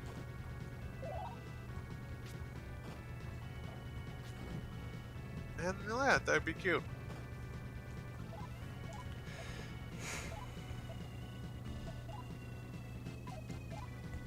Also, another thing I thought of like, you know what? If I made my own like sort of Pokemon like game, I think not only would I have types, I would have like them grouped by like some other classification, because it always feels weird when there's like a fish Pokemon that isn't a water type or something, right? Because it's like, it's a fish, right? And water type kind of means fish or like marine like thing, but there's some crabs and whatnot that aren't water type, and then like, okay, that makes sense, and like what you're trying to emphasize about the creature, but it also feels weird that If, like, how else do you call a fish when, like, God, plant type, not plant type, what am I thinking about? Oh yeah, like, bug type is explicitly, this is a bug. And, like, all the other types are just, like, an element that, you know, of course have, like, some strong, connotation, like, you know, like water being, like, this is what fish are. It's kind of hard to play around with that when, like, the typings are how they are. Like, what's that one dragonfly that's not an insect or not a bug Oh type? yeah. I forget forget its what they're name, called. but let me look it up. Yeah, the dragon type is real weird. Because they just like, many things are counted as dragons that are just weird. Yeah, And some things that should be dragon aren't. yeah. Oh god, it just, yeah, because Dragon type was there in the first generation, but, like, Charizard isn't a dragon, but, like, the one, but the one, I'm forgetting his name, but the big tree thing. Uh, Like, you know, the for, Alolan Executor. yeah, that's good. Like, that one is a dragon. I mean, that one's also kind of a weird, obscure pun, because the species, like, you know how not execute, like, you know, it's pre-evolution and looks like a bunch of eggs. Yeah. That is based on the seeds of a tree, that its name is like Draco something. Like, that's like the species of trees named that, and its seeds look sort of like eggs. They're egg shaped.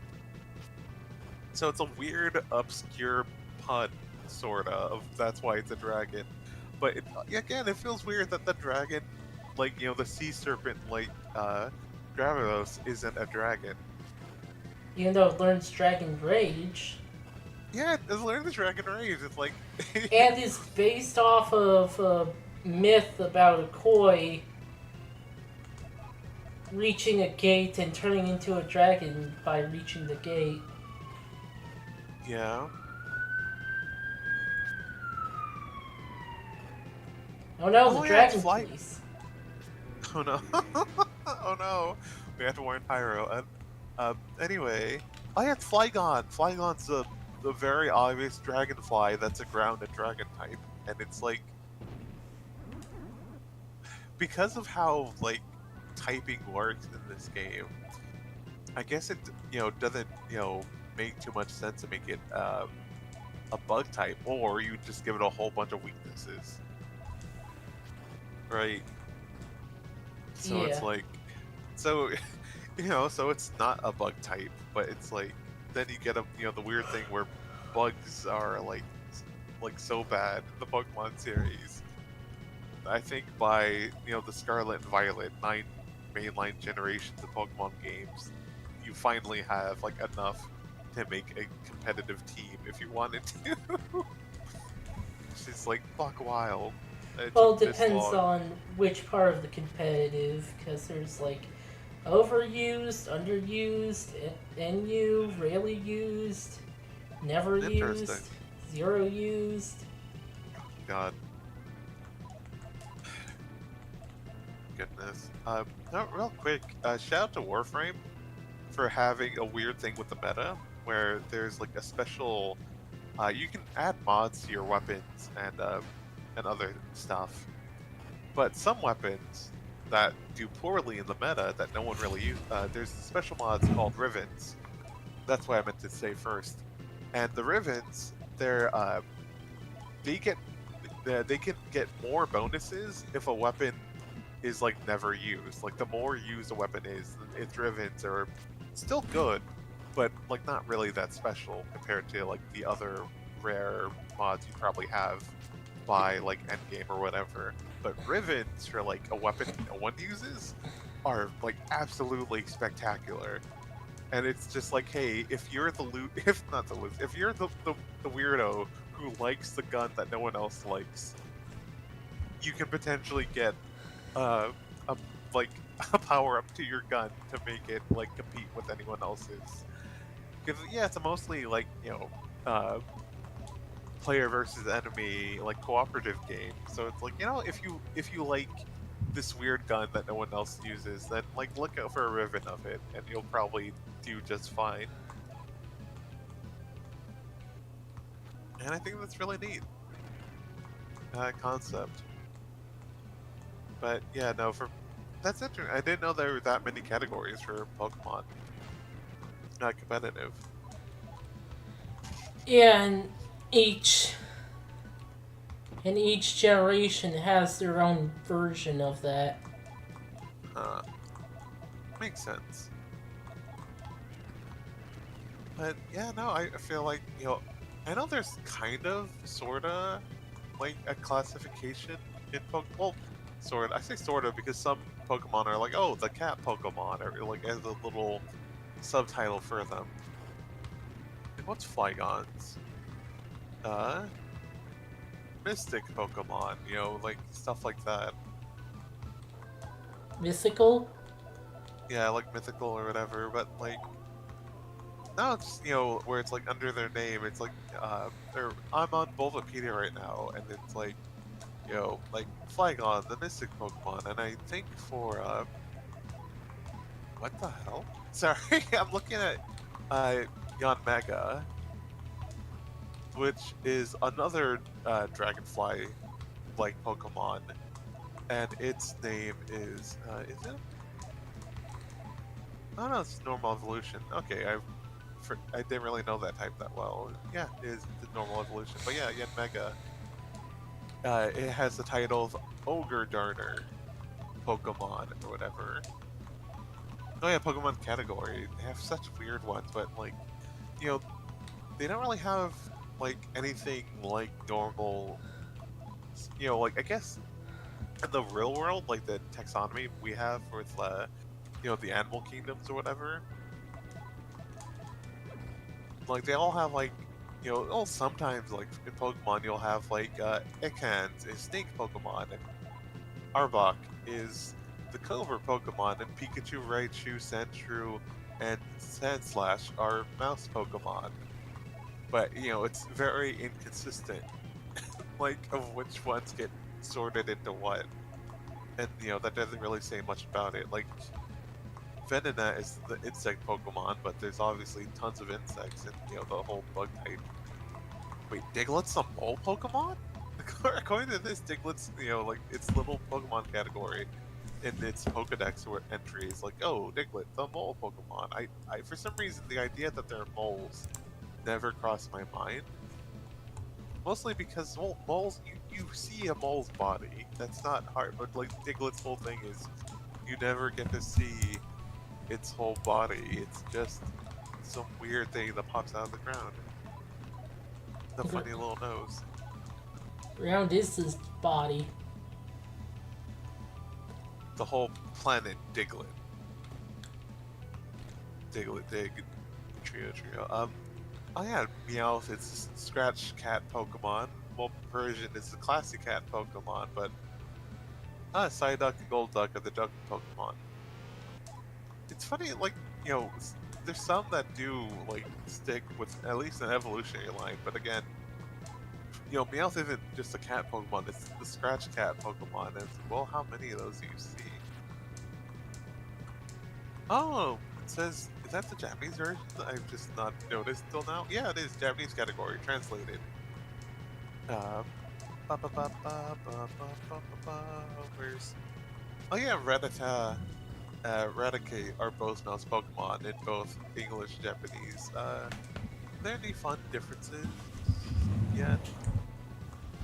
Very, very Fox voice. Because I think Meowth. Oh yeah, Meowth is Mineko Pokemon. But Bakaneko. Yeah, like the yokai. That's cute. And Parisian is only apparently in Japanese translates to Siamese cat Pokemon. Which, yeah, that tracks.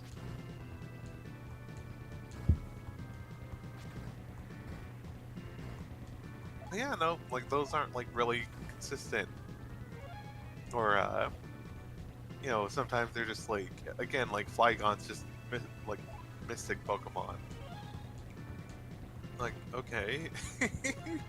But it's obviously a bug though, but it doesn't get to count as being a bug. Which I think, yeah, is like just the weird thing of bug type being the only type that lists a specific type of animal. You know, there's not like the fox type or the the monkey type or anything. And oh, we died.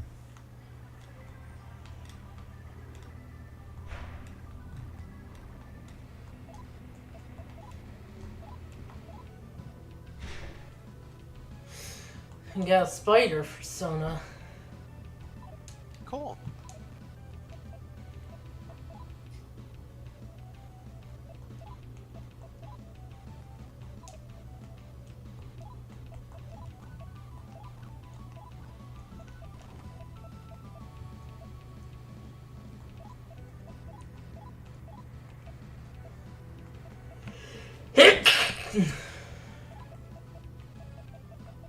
Bless you.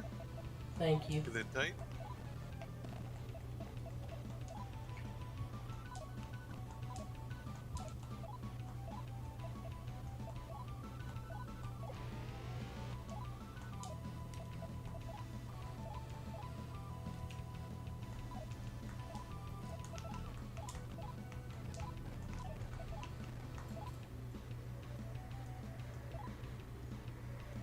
Okay. Just a bit more for him to, like, get his next one.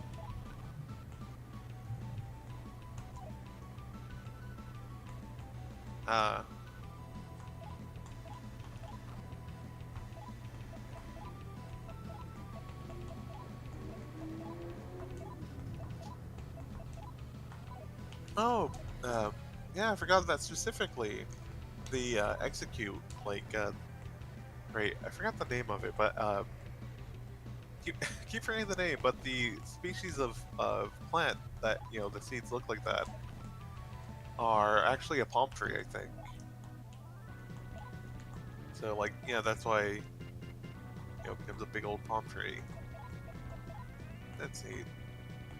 But yeah, that's still weird that it becomes a dragon. Yeah.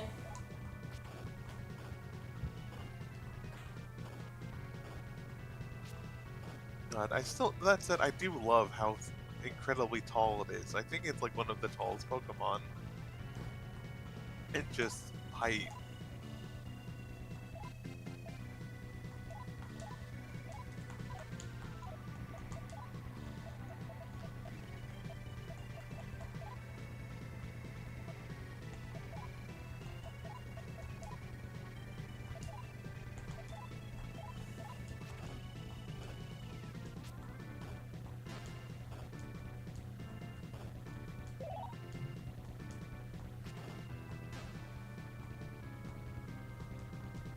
Oh, and according to the Pokemon Wiki, Executor appears to be based on the coconut tree, a desert palm tree, and possibly the Japanese monster Jumenji, a tree that grows human heads that are always smiling. Huh. Yeah, I guess there's that context that no way we had known about, really, unless you like randomly hear about it.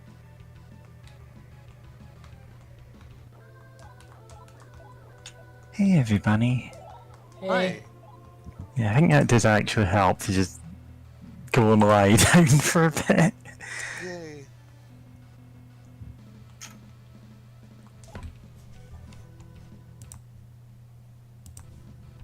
That's good. Also, we found out about, or I saw in the Pokemon Wiki for Executor, that apparently it may have been inspired by a yokai called the Jumenji. Jumenju. Uh-huh. Why did I say an I? Or brain. Anyway, Jumenju, which is a tree that grows human heads that just smile. Just always smiling. I'm like, oh, that's terrifying. Ah, okay. Okay, and the wiki does explain the tree I was thinking about.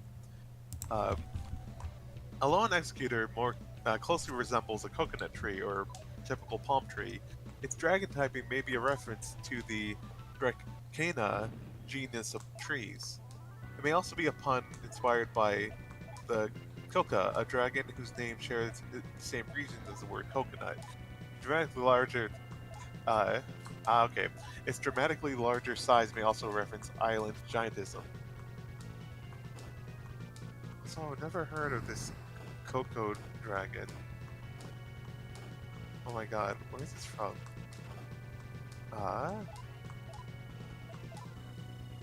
Where is this from?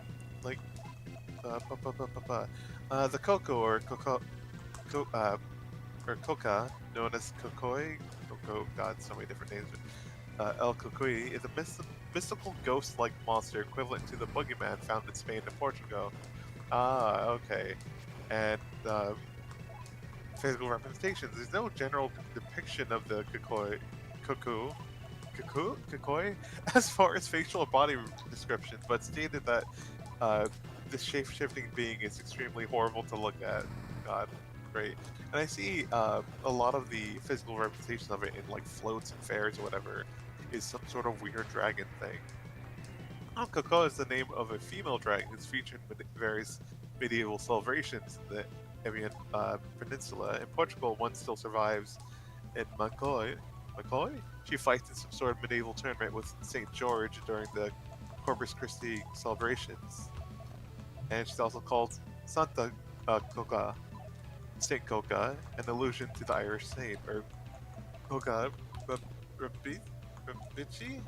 Tailed Coca? If she defeats St. George by scarring the horse, there will be a bad year for the crops and famine.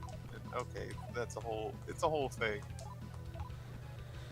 Oh, huh, interesting. And in Portugal, jack-o'-lanterns, or they're just like the skull-like carved vegetable lanterns, are called coco or cocoa. That's cute.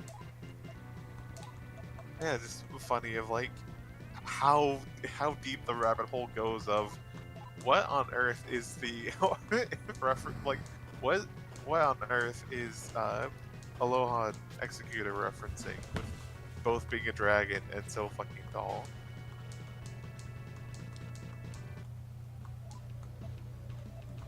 Oh, Castlevania has that too, huh? God, just love the English name being the human face tree. Yeah, I just linked Castlevania. God, that tree is just smiling so much, you know? Yeah. Hate this dungeon.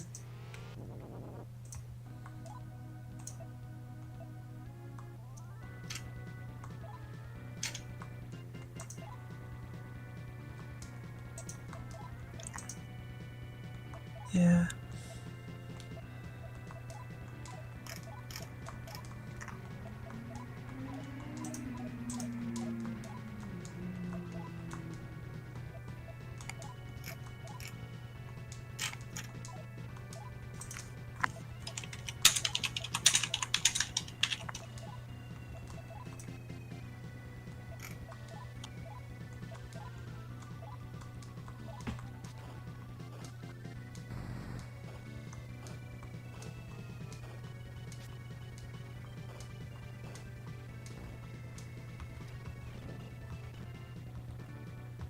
Oh, you fuckers! Ugh! This fucking dungeon. Fuck this whole thing. I hope we Mario World this place and just blow it the fuck up after we're done with it. Yeah. Yeah. God, shut up. Super Mario World, game of all time. Yeah. I still need to play it actually. You never played Super Mario World? Never played it. You should. Absolutely. Here, I'll link you a ROM of it. I'll link you haunted, creepy pasta version ROM. There's so many of those out there. Just play the Yeah. base game. It's good. Oh No? yeah, for sure. Then no, definitely at some point I want to try out some ROM hacks because I used to watch Raquel a lot, who Mhm. played a lot of like ROM hacks. That's sort of like his whole thing. That He said, still I does still occasionally. oh yeah, for sure. That said, Yeah. I still love the fact that he also did all the. No, I was thinking someone else inspired by Raquel. All the Mega Men, and then all the Sonic, and he still. I actually haven't. I forgot which Sonic is he up to now. I know he was on. I think like, he was like on one of the Olympic games when he said basically called backflips because there's a period like after Unleashed but before Colors. As short of a period as you think that is, where it's just like a lot of just really bad games. Especially if Yeah. you're doing like all of them. Yeah, he did play all of them. Every Sonic game, even like got his hand on some Tiger like electronics for like a short, like 5 minute, like for some short videos of like trying those out.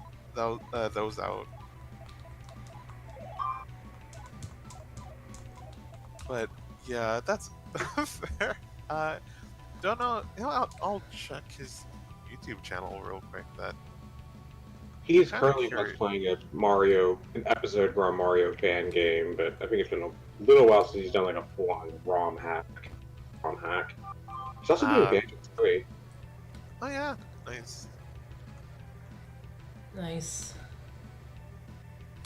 Banjo-Tooie's fun.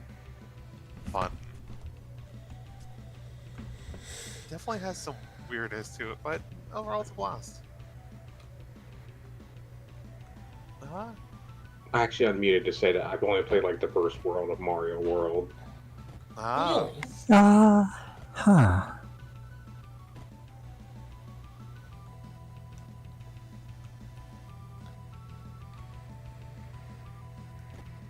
Honestly, like, I'd say the Super Nintendo has some unimpeachable games. This might be nostalgia talking, but Super Mario World, Zelda, Link to the Past, and Super Metroid, The first Mega Man X.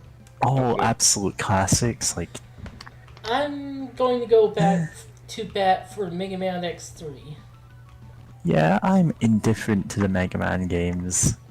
You know, I'm not going to argue with you too much, but I will say that Mega Man X3 of the SNES trilogy is. this again. I'm minimizing the stream. Okay. Sorry. That's There we go. That's better.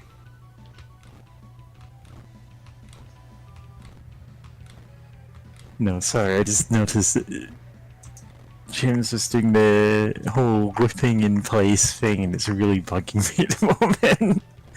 Please keep talking about Mega Man X or whatever. X3. X3 is the worst of the SNES trilogy. That's all I was going to say. okay. I'd say 2 is worse.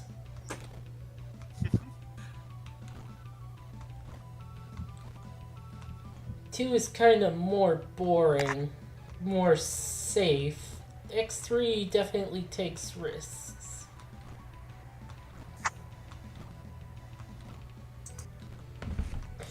Interesting. If taking risk is what.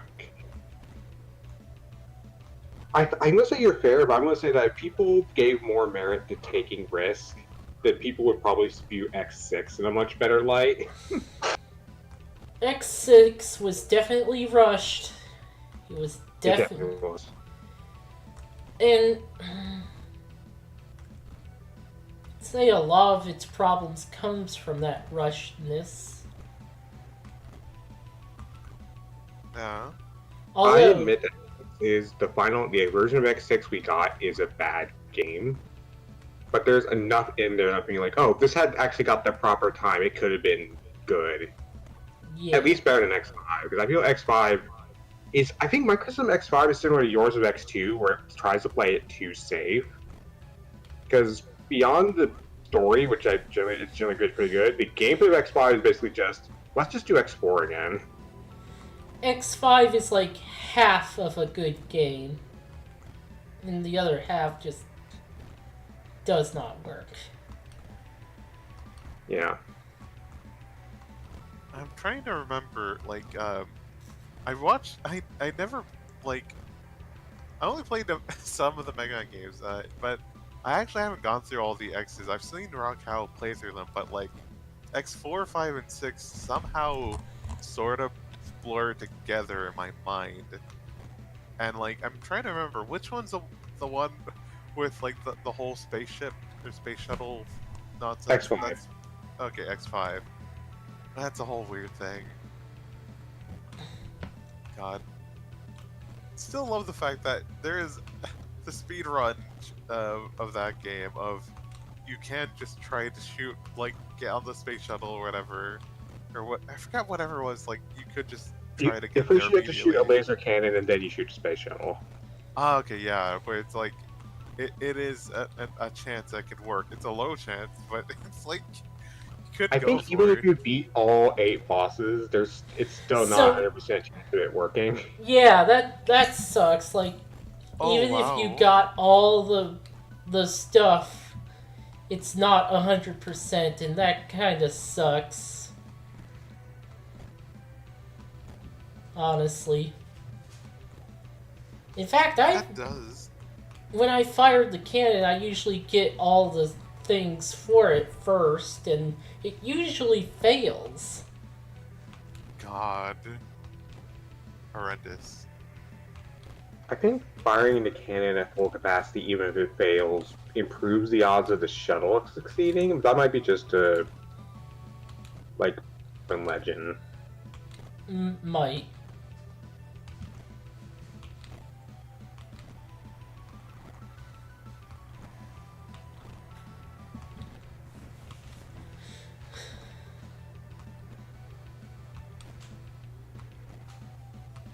It does buy you some time, though. Definitely does that.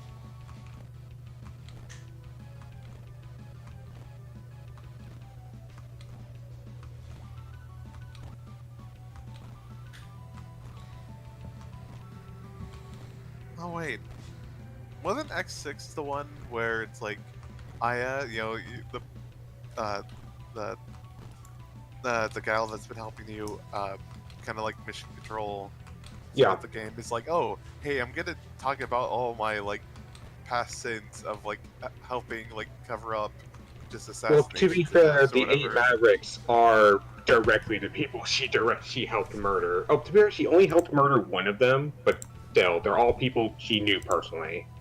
Yeah, it's still like really like buck wild of just because I think once I saw a friend play through the games, we just skipped through those calls. So seeing Raquel play it and her being like, "Oh, hey, by the way, we just like, hey, since we're here, yeah, I was helping. I helped with the cover up where we just claimed this guy was a maverick and then murdered him." And it's like, excuse me, like, ma'am. Yeah. It's great. It's just kind of wild to just get it like I now. think it's neat, but I do think it's also very interesting that all of this is going from specifically the machine control character. Yeah. And I don't think it's any like. I think at most she feels kind of guilty for it, but she doesn't get like any like repercussions for framing a bunch of people and by her own admission flat out murdering a guy. Oh yeah, like that is just so buck wild. And I guess what also bothers me is that there is like X7 and X8, that do continue the story afterwards. And it's just kind of funny that it's like, there's never anything that happens with, any reform to the Maverick Hunters or anything like, you think like X would have like some sway after going through all this and saving the world so many times, but then it's like, no, we're the Maverick Hunters get to just still do their own thing. It's fine. There's no problems, and it kind of gets a bit worse if you think about it for like That's a bit long. How kind of interesting how Zero basically takes that to the logical conclusion of, yeah, they're fascists. Oh yeah, you mean the Mega Man Zero game? Yeah, no, it's great. I will say. Oh, sorry. Oh, you go ahead. No, no. Now that we've known that Aelia has killed people, the fact that she is a playable character in X8 makes perfect sense. Oh God. Oh, I didn't know she was a playable character in this. Yeah, all X8. 3 of the navigators in X8 are unlockable playable characters. She Oh, is that's right. essentially a clone of X who can't use the armor parts, but Uh, that's still just neat. that is neat, Yeah. but that's funny. X8 X8 is pretty neat. Yeah, Honestly, a pretty good game. I feel like if they did include the blatant sequel hook stinger ending, Yeah. that could have been a good like grand finale to the series. yeah, Yeah. for sure. You still have Ah. not followed up on it. It's been like 20 years? Yeah. Yeah. God. It. Oh. X7 and 8, your weird place in the Mega Man X games. Because it's like you know the Zero games and the Zero ZX games. You know, they overall they kind of feel like they're just kind of going straight off of 6, right? And Or don't really 5. pay attention to 7 or 5. I think they did pay some lip service to the later X games. I think the supplementary videos revealed that the Neo Arcadia's big tower up thing is the Jacob elevator from X8, and obviously there's Model A from ZX Advent, which might be Obviously- related to Axel. Yeah, it's. I mean, it's kind of a story because it doesn't directly say it, but it's obviously implied to be like Axel. But then the twist happens. But yeah, no, it's very obviously inspired by Axel though, especially visually. And it's like, oh, that's cool because I kind of like Axel growing up, and there's some fun stuff where like instead of like X of getting like the just the normal shot and stuff, like whenever he switches to different weapon types, he has like a different gun. Yeah. Also, Which is considering like, oh, twist about ZX Advent, I think it'd be neat if Axel was at least tied to that character. yeah, At least acknowledge that yes, this thing is based on Axel. We are kind of like acknowledging this in universe by tying these two characters together. yeah. But that would require them to make either a Knife X game or a third ZX game. Oh, they did make Command Mission, which is an RPG, weirdly. Yeah. I it's think, fine. It's still and like 100 years after like X8, it's weird. Honestly, I always interpreted it as like only shortly after X8, but it just happened to pass over the point where like 22XX became 23XX. But it's honestly like not very set in stone. Yeah. yeah. It was also made between X7 and X8, so it doesn't acknowledge X8's stinger at all. Yeah. Yeah. Weird, unfortunate thing due to that. I'm dropping off the call here. Have fun, I'm everyone. sorry. Okay. Oh yeah. Oh No, yeah. yeah, Blood Bowl, right? Yeah, yeah, Blood Blood Bowl. Bowl. Oh, Have fun. Blood Bowl. That and brain stuff. Don't worry about. Yeah. Hopefully, Yeah. brain stuff isn't too much while Again, playing in the I main don't bowl. know anything about Mega Man. This is like going in one ear and out the other. So have Fair. fun Yeah. Have fun. Ciao. in the endlessly repeating square. Yep. Oh dear. Bye. Bye. Goodness. Yeah. Alright, we're playing Shin Megami Tensei, aren't we? Yeah, Yeah. we are kind of. Not really. Oh. Are you keeping track of how many moon phases it's been? Kind of. I think, like, it's like, okay, the second start, it's been one cycle, I think. Okay. Maybe two, but like, yeah, I think two actually. Yeah.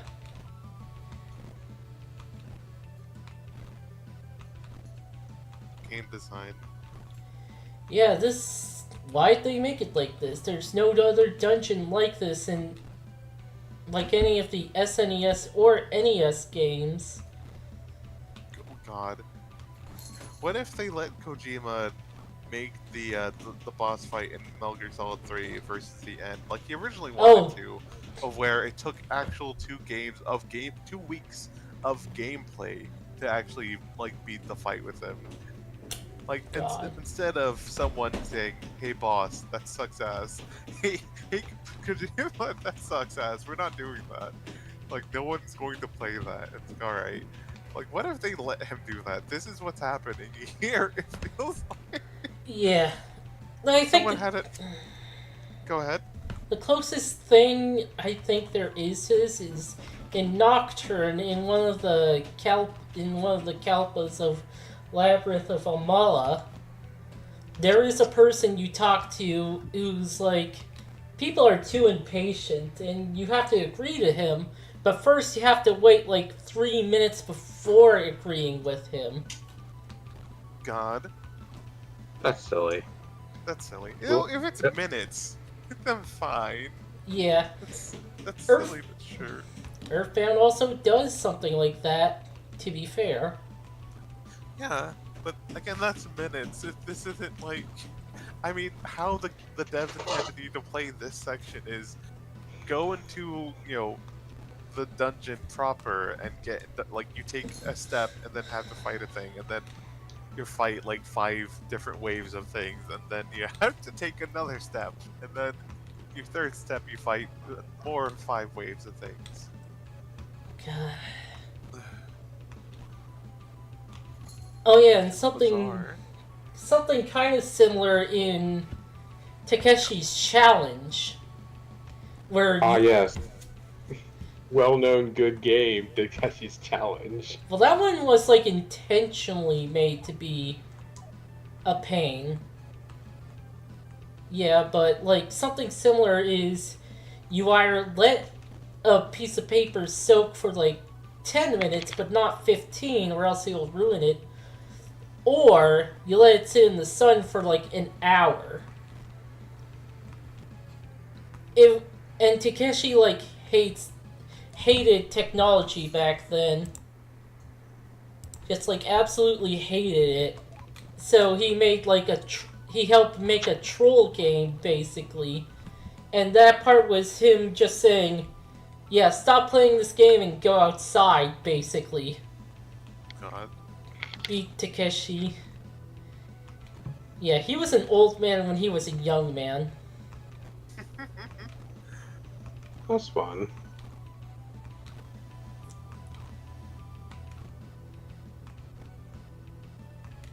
That was like someone who like actually hated technology, wanted to like say fuck you to people.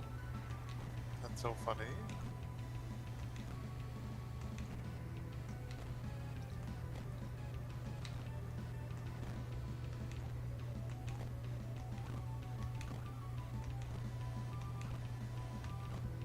Hey.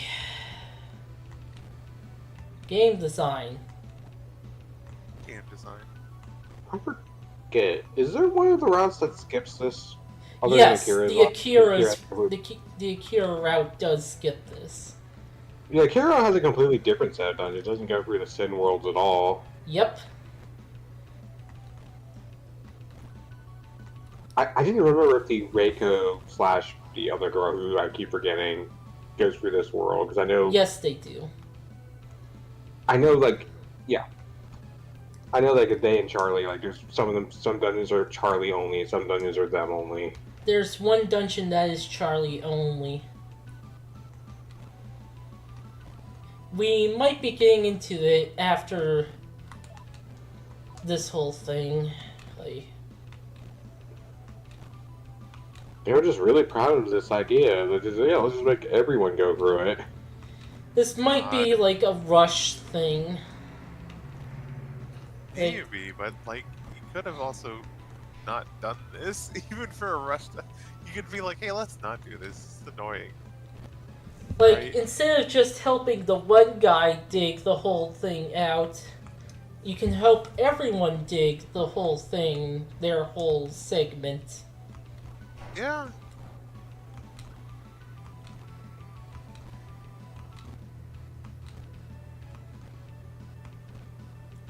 I think that even makes sense thematically, since this is the world of sloth. By helping everyone dig, you're doing the opposite of being slothy. Slothy? Uh, My grasp of the English language is not the best. yeah. Yeah. I'm a native English speaker, I might add.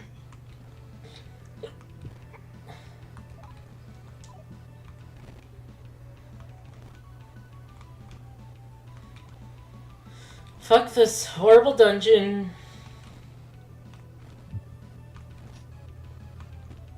This is just torture. And this is Yeah. one of the better ways to do it. Yeah, otherwise you would have to be fighting like an encounter like every other step, wouldn't you? Pretty Yeah. much. And these encounters just keep spawning waves. I will say that Nocturne seems to require less steps for the moon phases to shift. Probably Yeah, I because do. of this dungeon. Yeah.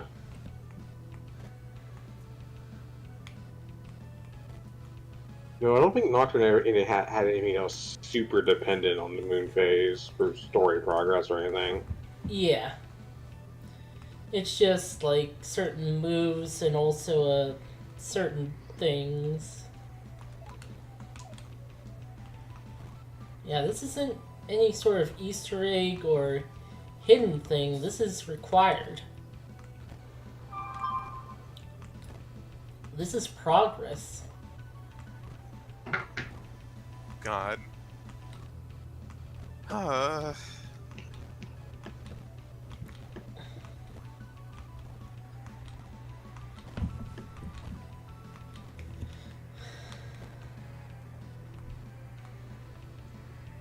I am literally just banging my head against the wall until things progress.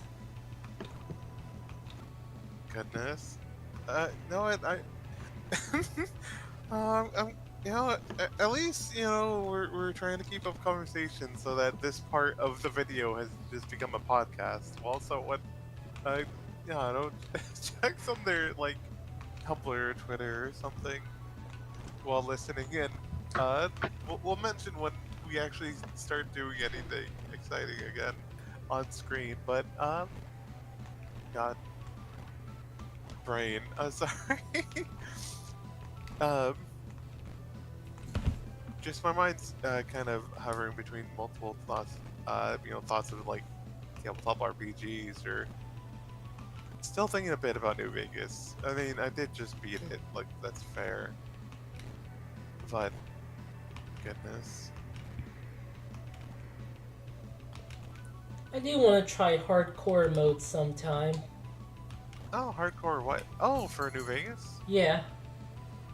Yeah, I tried switching to hardcore mode with the character I had, but I like managing, because this character I was already playing as, I didn't have the habit of, like, you know, packing a light amount of gear all the time, or like I carried way too much heal, like aid items like food, and that weighed me down. So it just felt like a hassle to do anything with the weight restrictions, you know, slowing me down so much that I eventually just stopped it. That said, I did keep the game at hard, especially since I added like some mods to you know, to kind of balancing out with some mods I had. But that does seem like it could be fun.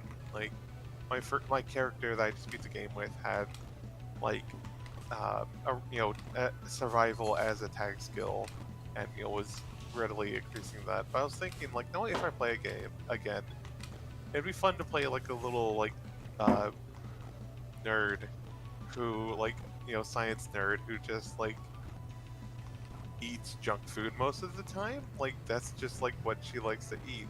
So it's like and just like start off with a really low survival and like just steadily over time, like as she like can take better care of herself and actually like cook meals uh that are better than just fancy lad snacks or whatever.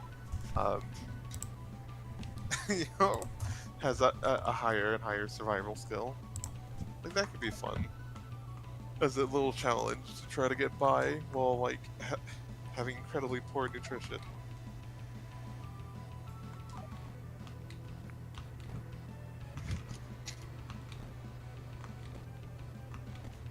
But yeah, that said, now I'm thinking about like RPGs that I could play.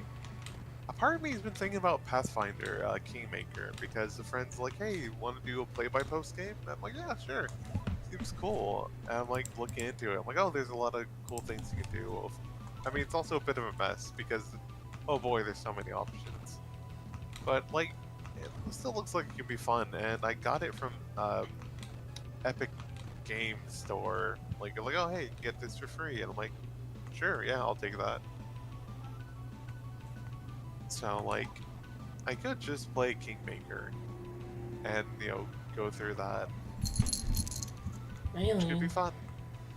Which, oh no, Oh. just enemies. I thought it was NPCs for a second. I'm like, oh, that's cool. Um, but yeah, no. I had it. I guess something that I know with how Baldur's Gate 3 is so popular now, it still kind of surprises me that it only goes up to like. Then again, with how much production went into it, I guess it also makes sense. It only goes up to like level 12. For some reason, I thought it would go up to like level 20, because it's like the recent Pathfinder, games go up to level 20. Hell, I think the more recent one, Wrath of the Righteous, goes into like mythic level stuff. Like that's its whole deal.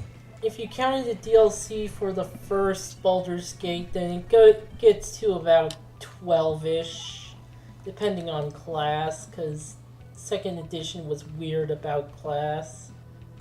Yeah, the classes had different XP growth or whatever for Yeah. some reason.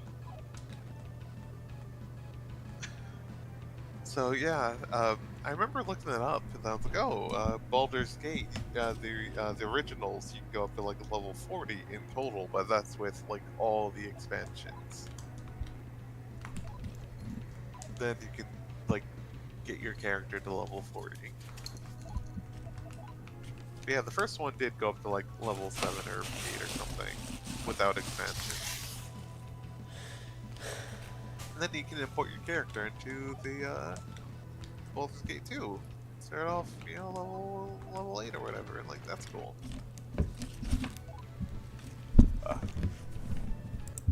Okay, Raylene, get off the desk. No, Alright. Kibidi. Okay. Don't want you messing around up there, okay? I'm kind of busy right now.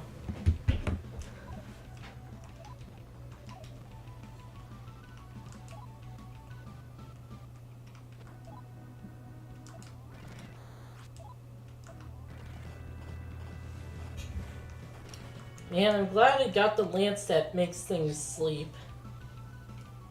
Yeah.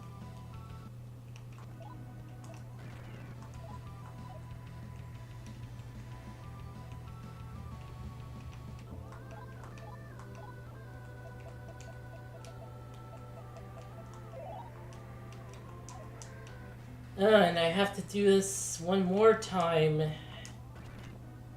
Oh dear.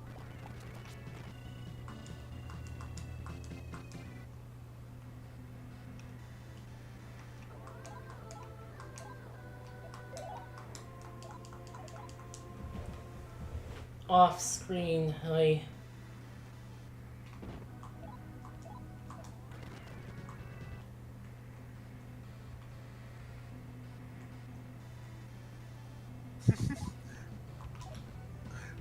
Sorry, I giggled due to I was checking Ruckhouse website. has one of just railcow.com. I'm like, oh, cool. And like a link like to his Tumblr. I'm like, oh yeah, I forgot he has a Tumblr. Decided to search for Sonic because I like wanted to see like if he's ever going back to the Sonic games or just a long hiatus. um, but I just saw one ask though from April 20th, 2021. Anonymous asked, I would probably go insane if I was obligated to play as much Sonic the Hedgehog as you. I'm not even playing the games I've started, and I've started quoting Shadow the Hedgehog as I walk around my house. And then Raukow's reply, you know what's the wild thing? I feel like I'm gonna miss Shadow the Hedgehog, the video game, when it's over. Goodness.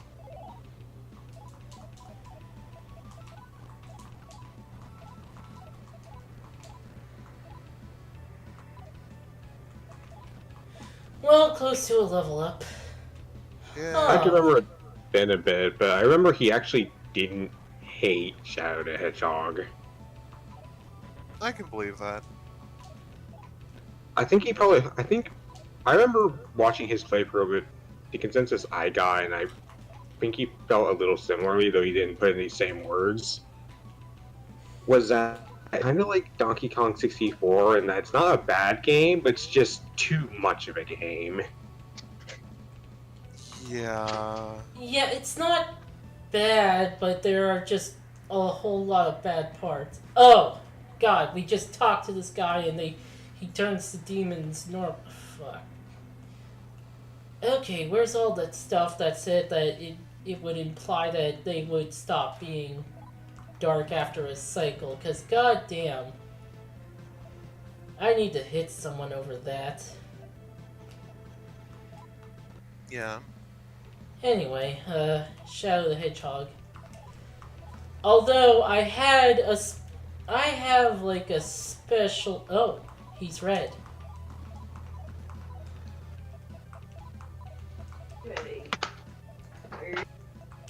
But yeah, Shadow the Hedgehog, I had a special experience with because I basically was on the last story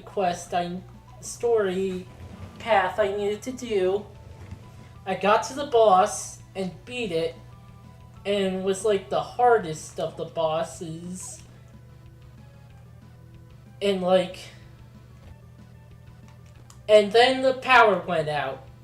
Oh no. And it only auto-saves after the boss. Oh no. After the credits, that is, not the boss. Well, Oh, yes, the no. boss, but yeah, after the credits, and it was middle of the credits, and the power went out, and I had to do it again.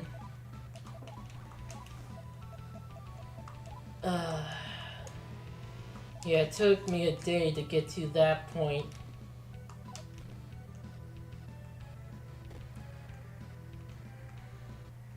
Yeah.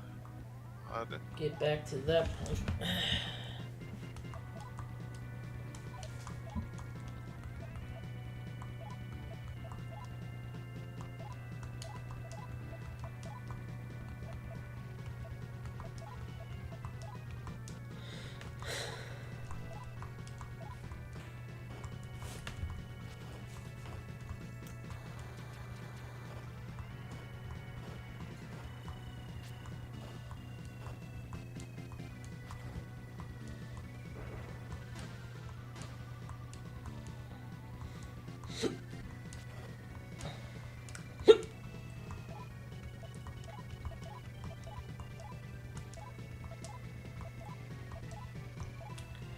Alright, now beat up the Charlie.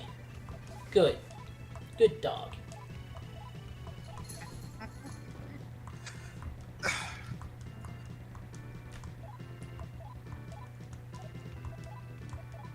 It'd be really funny if this game allowed you to just attack your teammate, like choose to attack your teammates. Because I know some Final Fantasies do that.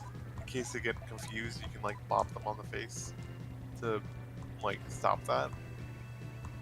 But this game though, you just be trying to beat up, like beat each other up to be reincarnated with a cooler demon or whatever. With a better persona. Yeah.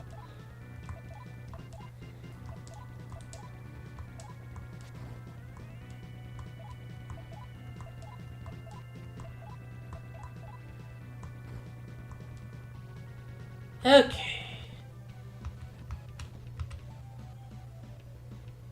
Horse.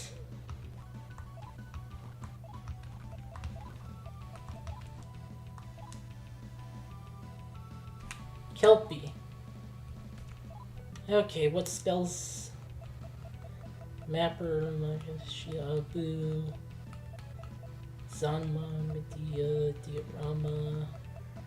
Diorama, Yanga. Futurama.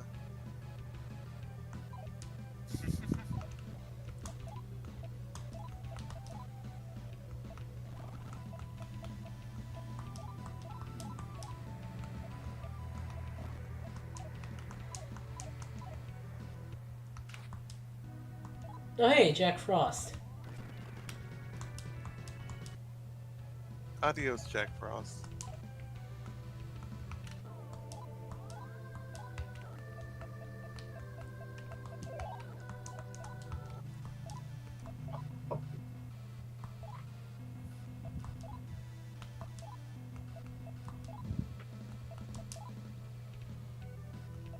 I noticed that Jack Frost dressed like a schoolboy in this game, but is he like a recruitable demon, or is he just like an Yes. NPC?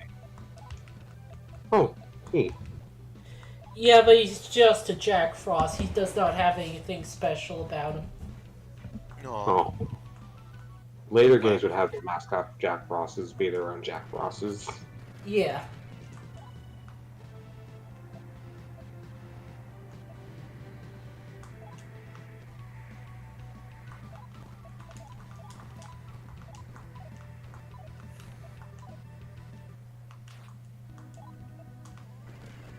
Soul Hackers, which is on the play. No, I think Devil Summoner actually technically comes first, but like those had the Frost 5, which were basically Sentai. Oh yeah. Yeah, well, the Frost 5 came from specifically Soul Hackers. Yeah. Their gimmick was that each of them, I think, like resisted a specific element, but if you got all 5 of them, they combined into a single demon who Yep. resisted everything at the cost of having relatively weak skills. Yeah. Uh,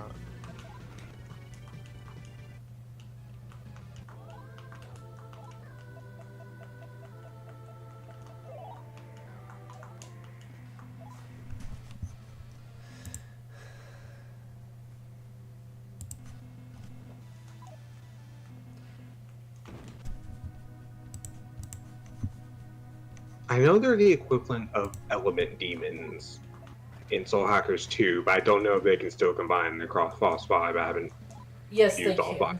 can. Okay, that's good.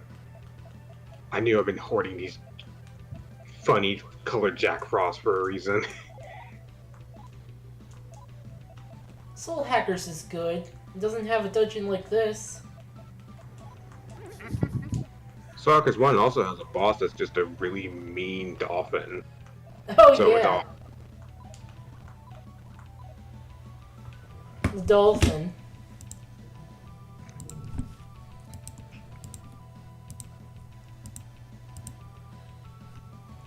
I do want to do Soul Hackers someday, nice. but like sometime after doing this, yeah. gotta pace out these SMT games. Did you ever make like a fan translation or anything of Double Summoner 1? Someone did, although it's not. Although it's only for like all the dialogue. There's nothing for the demons. Oh, that's a big part of just playing the game. Yeah, and the demons are kind of a big pain to recruit in the first Devil Summoner.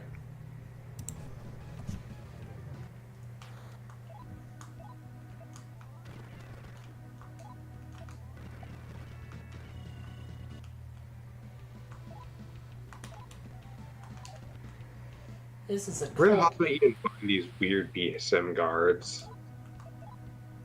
Yeah. Because I need it. Do you see? Are you okay with? No, you're nice. Give you my special treasure. Okay, well, that wasn't. Oh, this thing. Rules are Ari. Make friends? Okay. That was weird. I just want to know if this game does what every other SMT game that uses a demon conversation does, where the conversation will end of them asking you for a lifestone, and then they give you a lifestone and leave. Like, that's happened in Persona 1, that's happened in Nocturne. I think it's happened in Megami Tensei 2, from what little I played of that.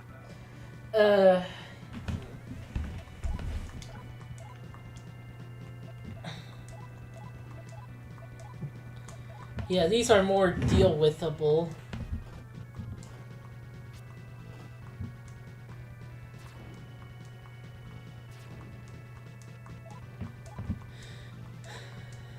Definitely should have turned the demons down, because god damn, the fucking Ghoulette was such a bastard.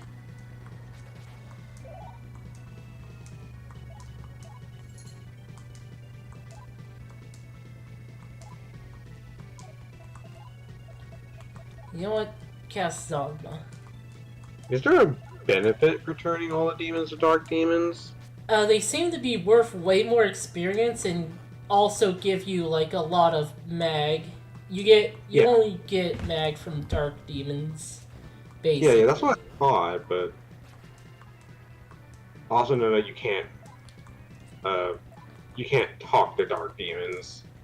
Yeah, well, in these games, if you have a certain skill, you can, but so what's funny is in this game there was a glitch where the first hallway filled with demons you could talk to if at the full moon due to the full moon mechanics.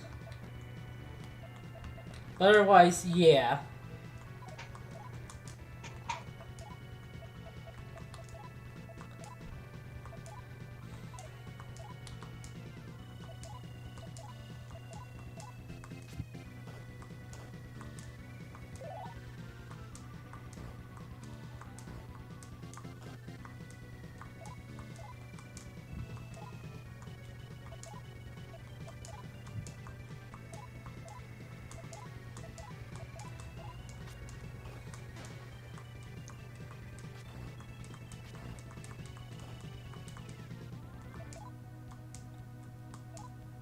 Excuse me, let me go check on something.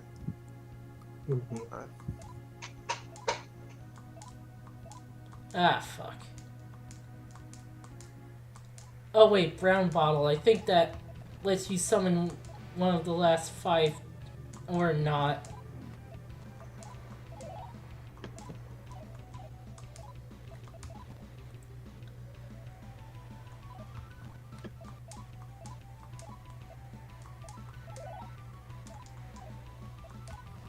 I think it's brown box that does it, not brown bottle.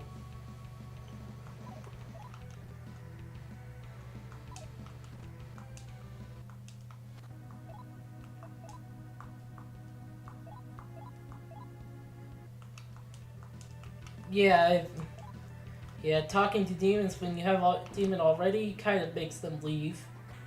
Although in Nocturne, it only makes that one specific demon you talk to leave. You still have to deal with the rest of the demons.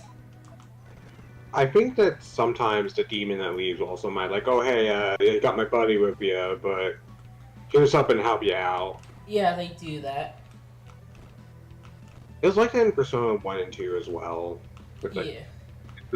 It's a good way to just sort of get demons you don't want to fight out of the battle. Yeah.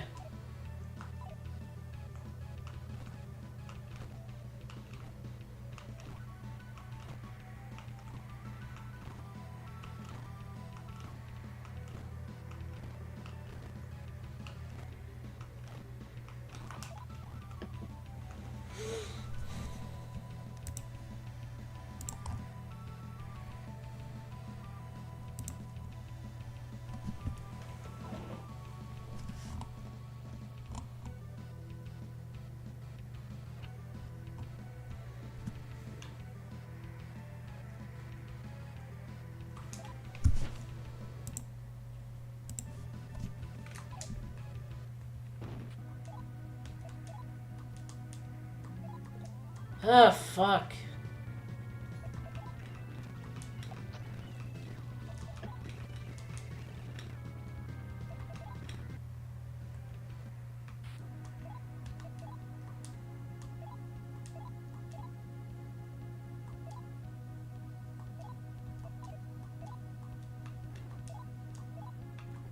And Lifestone. I will say, it seemed to have more success with talking to demons in Nocturne.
God, I think the worst stuff with demons was like Last Bible, where it just seemed random.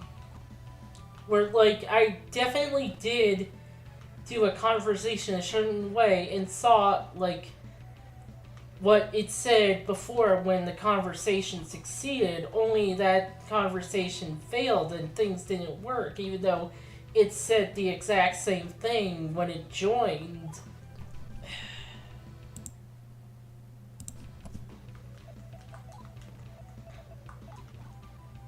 Sleep.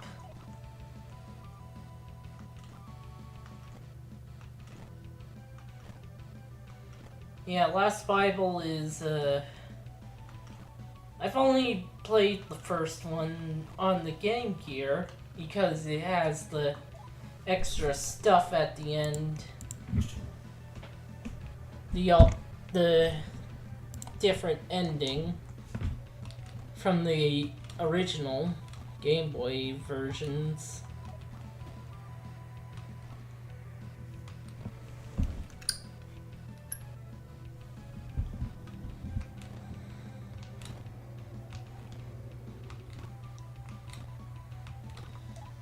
The ending stuff is kind of interesting, though that last dungeon is a grind and going back and forth just to heal up from that dungeon.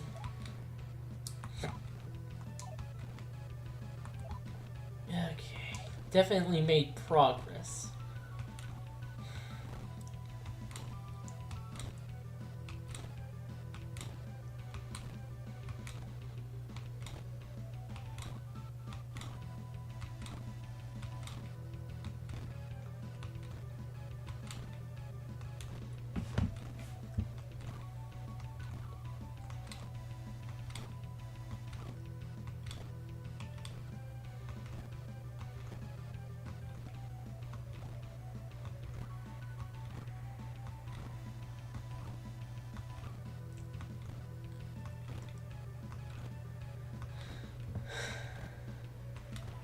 Hama seems to work really well in this game. A lot of the enemies seem to be like zombies, and Hama always tends to work on those a lot. Soul Hackers Hama spells are generally much better to use than the Budo spells, which are their own flavor of instant death, and a lot of enemies tend to resist that compared to Hama.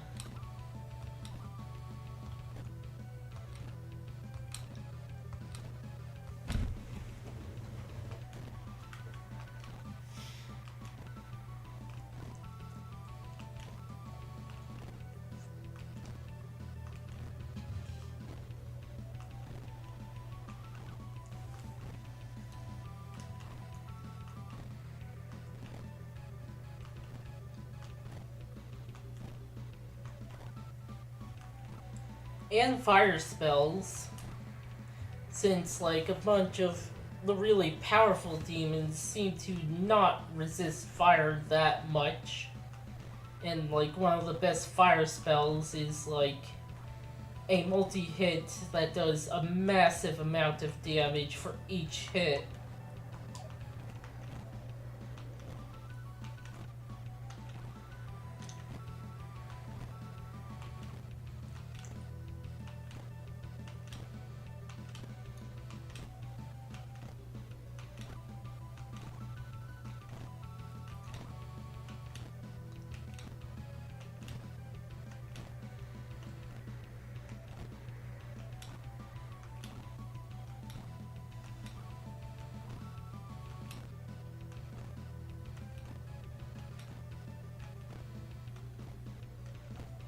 I don't get why the specific guy we had to help only got us like an item praiser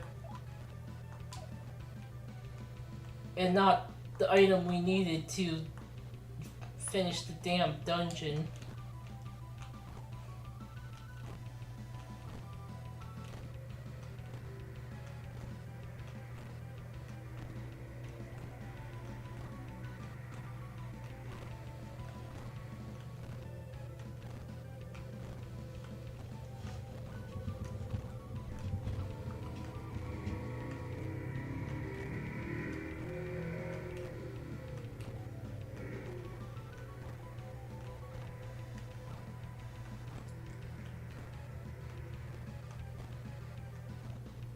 Soul Hackers does not have a dungeon like this. It has better dungeons.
Oh man, we're so close to it. This guy just needs to finish up like 2 squares.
So, like in SMT Nocturne, from the second shop onwards, every 1,000 market use. I think I actually did talk about this earlier. Fuck.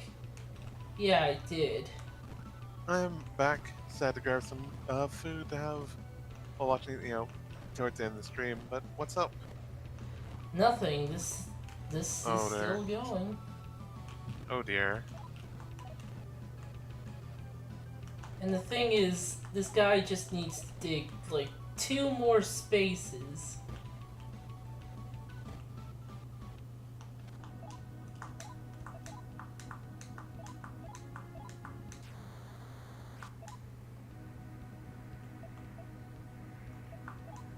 Maybe I can talk to this guy?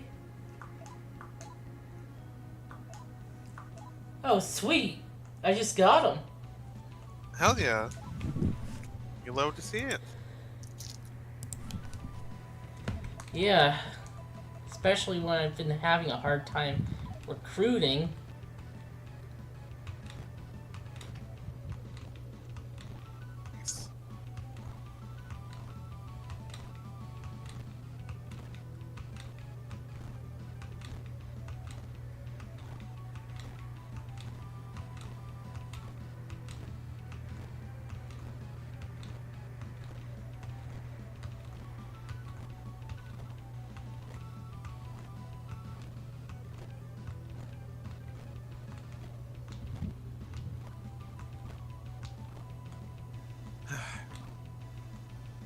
Imagine if you weren't in this hallway, though. I I've mean, like, done. I say that, but you've done that, and it's like maddening that they would design it like this. Yep. This is like not, getting over it. Yeah. This is reminding me of something like this guy would think of and be like, no, like maybe thinking about like, nah, that's too annoying.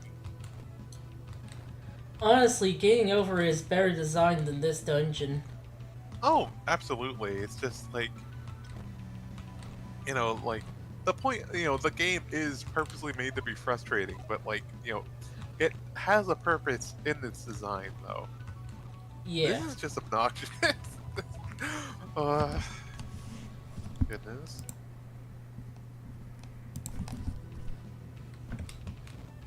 Getting over it is a rage game, but it is designed to be one. This isn't even rage. It's more tedium. Yeah. I'm reminded of, great, I'm forgetting the name of the movie. Milo and the something, phone booth? Where, like, some kid goes into, like, a kind of surreal world, and towards the end, they're, like, trying to, he's trying to get back home and everything. And they meet someone, like, oh yeah, like, you have to do this, you have to take tweezers and move each grain of sand from this one pile and make another pile over here. And it's like, why? It's like, like the first like thing, task he gave people like seemed a bit more reasonable, but then that happened. He's like, okay, why though? And he's like, oh, I'm the representation of tedium. I just want you to, just suffer forever, basically. You're like, oh, delightful, great.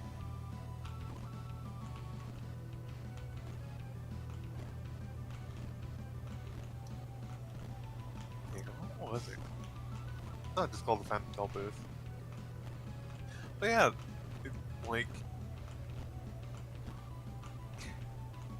so weird. God.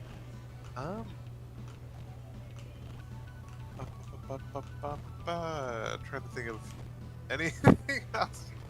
Still eating a bit though. Goodness. So, like, there's the movie Jerry, which is basically 2 guys walking in a desert. That's not really an exaggeration. That is basically the movie. Great.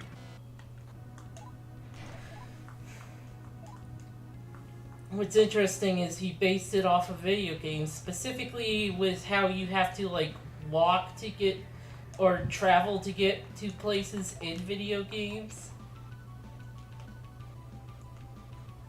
Huh.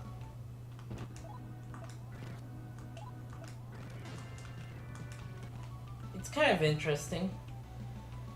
Neat.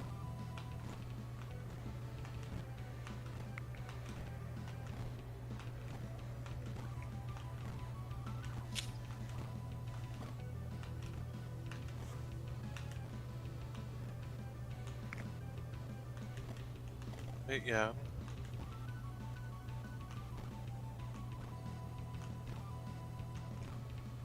No, that reminds me that at some point I want to watch the play, or even I want to watch the play, or maybe a recording of the play of Waiting for Godot. 'Cause that reminded me of that, of just two guys walking in the desert, of just, two guys waiting for Godot. Yeah, that one's apparently like also sort of about a thing that never happens.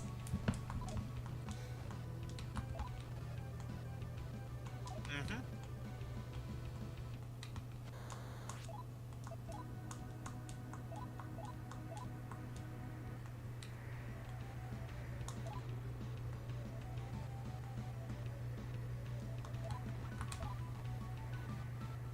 Yeah, that's the fascinating thing about plays, is that because the set design and it's happening live, you know, there's certain types of stories that can work better there than they can like in other mediums. It's just sort of built for it. So it's like you could have like a narrative or like even a play or a short play or something about like just two guys in an apartment talking, and that like be something. If the dialogue and the acting is good enough, then yeah, you can get away with that.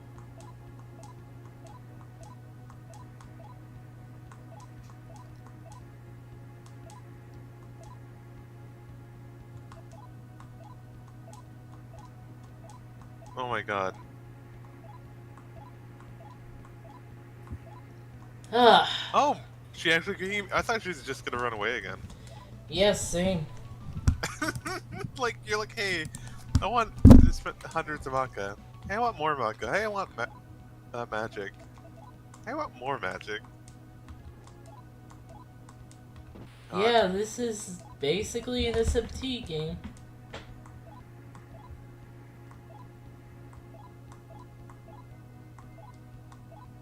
Ah.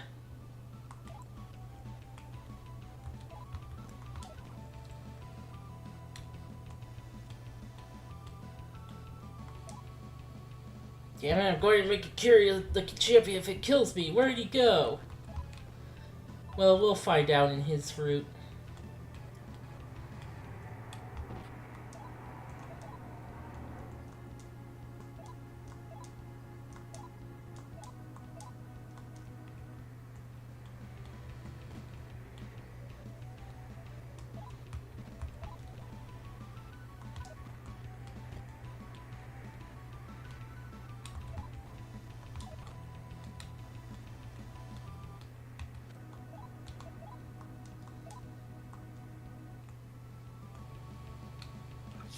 You know what? Thinking about this, shout out to Super Paper Mario for the segment where you're trapped, and the only way you're told the only way to leave is if you get like what was it, like 10,000 like gems, and they had to do like jobs, these like really tedious jobs to start raising money. But then you found a way to bypass some of that, right? Like that was a fun way to do it, because like if you're not searching for the searching for, I imagine it would be possible to just completely miss, like, oh hey, there's a way to bypass having to do all the tedious little mini games or whatever. Yeah, you still have to do some of them. And Oh it's yeah, like... It does feel like it's commenting on stuff. oh yeah.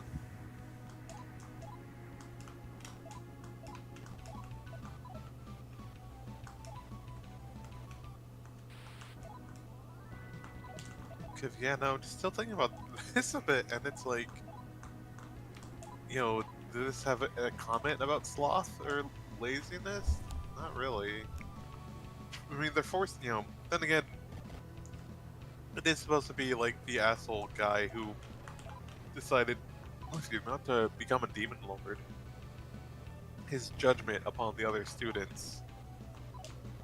So, like, that, that's maybe something, but even then, it, didn't really have that much things with, like, actual laziness or sloth or, like,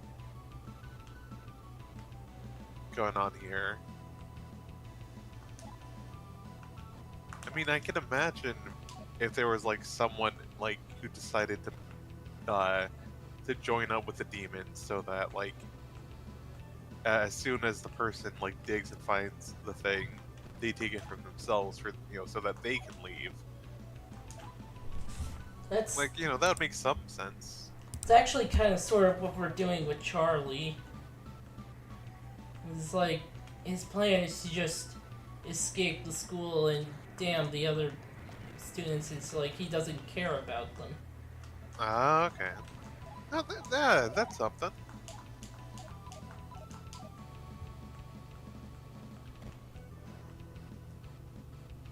But you do go through this with the other characters as well. Or with Reiko and Yumi as well.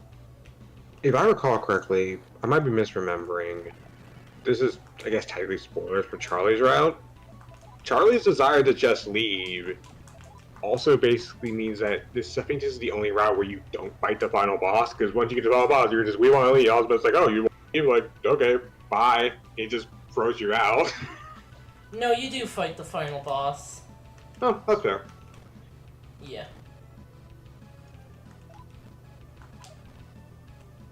That'd be funny if you didn't, though. Yeah.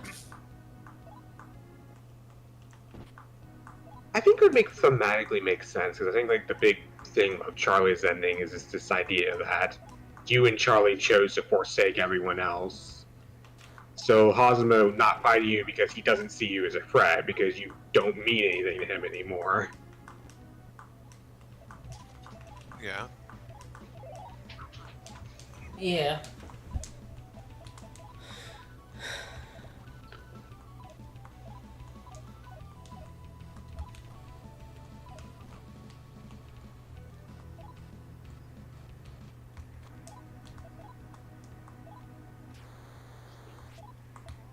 Ah, Buckaboo. I can't wait until Strange Journey when they give you a cute redesign. Yeah, and make it kind of an important character.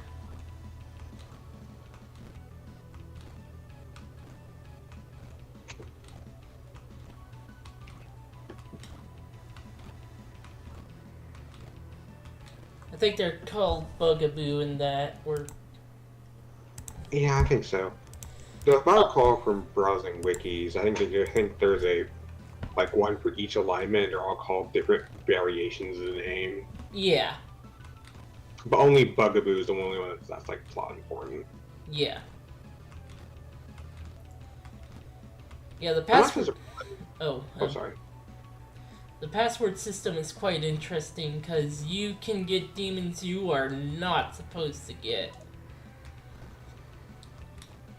with that, including the final boss. I think you can also, for digging up the right passwords, get access to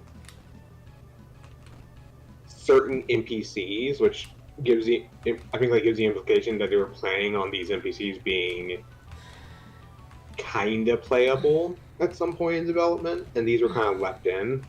they do certain story things with certain NPCs, so it kind of makes sense that they give them stats. But yeah. I think like every form of Jimenez that appears in the game, including him with and without his Demonica, has a password for it, which I think not every main character has that. Yeah, it's weird. Huh. Yeah,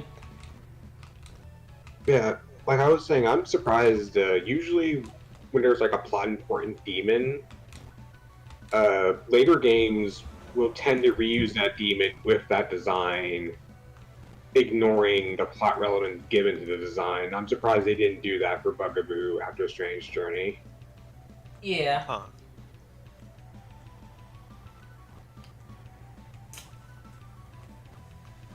I saw a video on password demons, and it's kind of spoilers, so I want to be careful with sharing it. Fair. Yeah, that's fair. I just remember the password demons because, and this is a strange thing, it'll be a little bit of a tangent. There used to be a fan-made ARG, about SMT on Tumblr, and one of the things like hidden in the code for the pages was a password demon.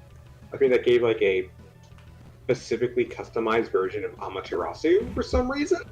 No. Neat. That might have related to the ARG's plot in some way, but the ARG did kind of end prematurely because the person running it just sort of got burnt out on it. Oh yeah, that's understandable.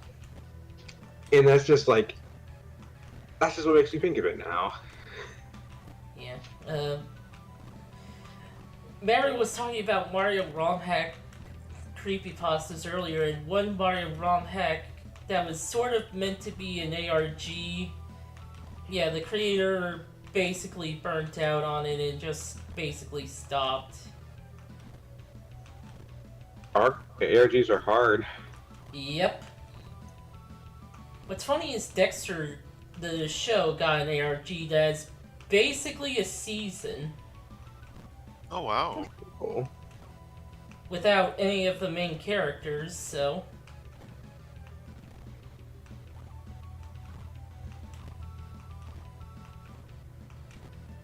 I think the only ARG I can think of that's not like specifically tied to like a specific media property and thus had like whole production crew behind it that actually like reached completion was the one about the teleporting Peabodies, that weird one with the angels and whatnot. Hmm. It was on Tumblr. Give me a minute. Oh, sorry. Turn on some lights. Peabodies? Like, from, Portal 2 or something else? No. It started with what Okay. was like Okay. purposely emulating a spam bot, but Okay. instead of doing a normal spam bot thing, they would ask people, "Hey Peabody, can you teleport?" Oh, interesting. And this led to a whole art about, I think, like an angel who was watching over this sick child, but then something happens to the angel. I don't remember. It was a whole thing. Huh. Wild. I do remember there was a lot of surreal imagery associated with it, though.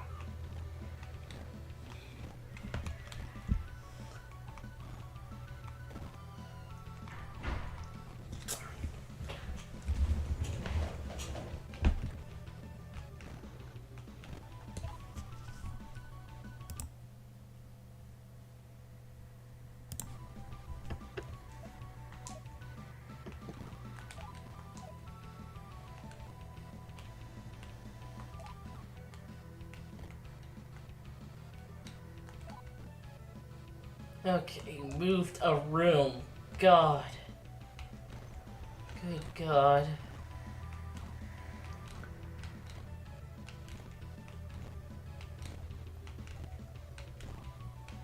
You know, I stopped at Sector H of Strange Journey because I got frustrated by that dungeon. There's just a lot of nonsense going on there. Oh dear. Still better than this. At least things are happening there. This is very much not happening. Yeah. Yeah. The thing sucked, but it was doing stuff. It's still wild that this is the better alternative. One of Yeah, the- so Yeah. you see, you basically just walk in circles, or you walk in circles while fighting an encounter every step. Yeah. Pretty much.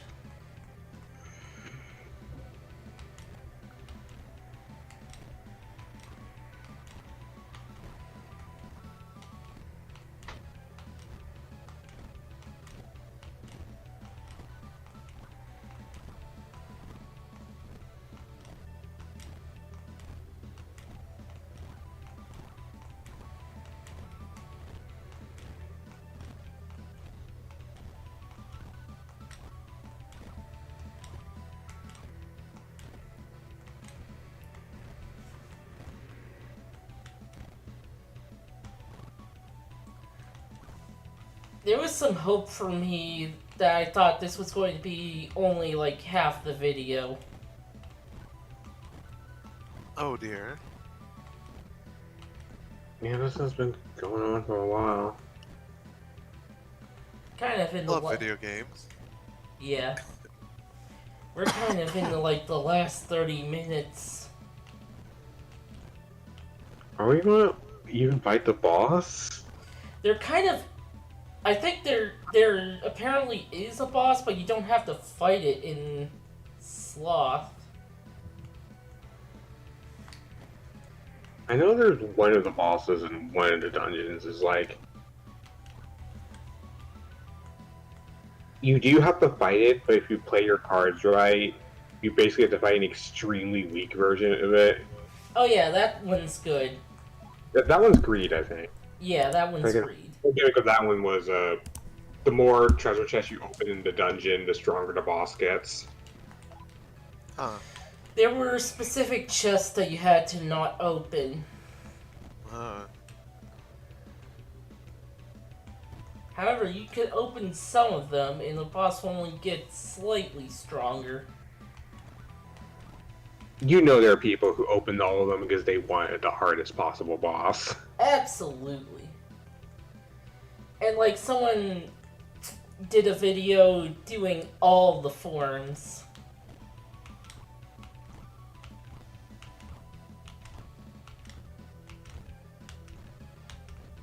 Tight.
I think if I talk to them before a full cycle, it resets their thing. And I have to talk to them at that point in the cycle, otherwise it resets, I think. Uh,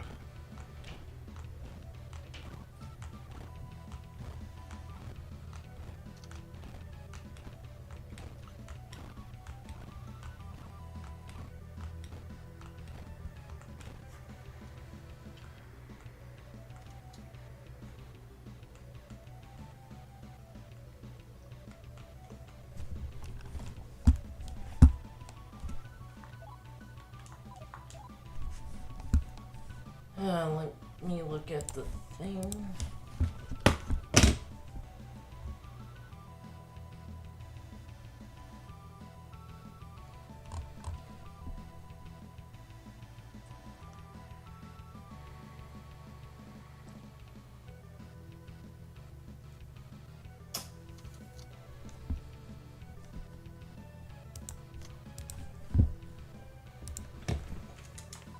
I've definitely done more than 5 cycles, but this guide says 5 cycles.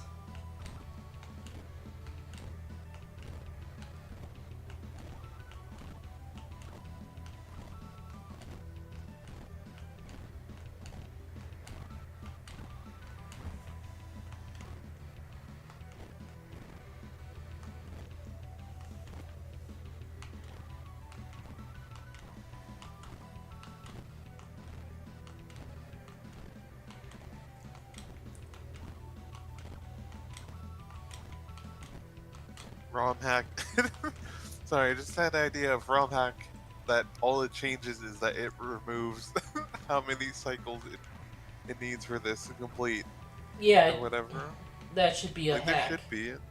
Of just hey, it's only one cycle of a full moon or whatever. Like that's reasonable, right? Yeah. That should absolutely be a ROM hack. Someone get on that. We need to call the girlies at R&D to get on this ASAP. Get the Pentagon on this. I don't know. Bit tired, but yeah. Oh.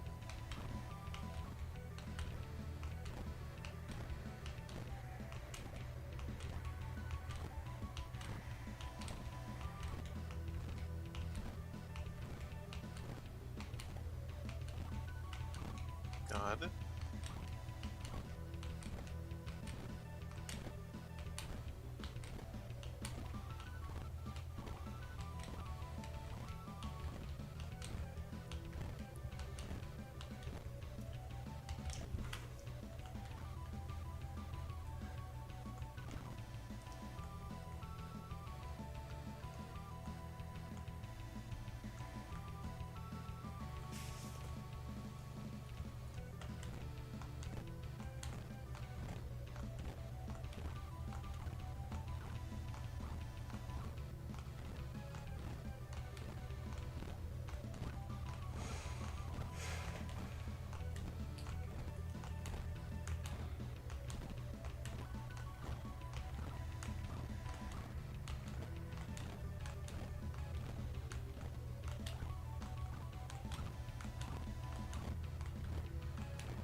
I'm suddenly remembering Lonesome Road and how in that DLC you can find graffiti on the walls left behind by Ulysses that says like you can go home, courier. And there's been a few times when I was playing through that DLC where I was like, no, you're right, and just kind of fast traveled to the entrance to leave to get more supplies or like to drop off stuff like unique gear or whatever. And I'm like, oh, I want to make sure I have this like at like in one of the the drawers or whatever at Lucky 38, you know, just to have it if it's like unique gear or whatever. Cut to Ulysses just like waiting at the place he's at. He's just like tapping his foot and he's just like, I probably should have made things easier for them. Make things Yeah. slightly easier. Yeah, I was just like, no, you're right. I am gonna go back home and get some more supplies, or like change my guns around or whatever. But he's very committed to the bit, so he's just gonna stay there.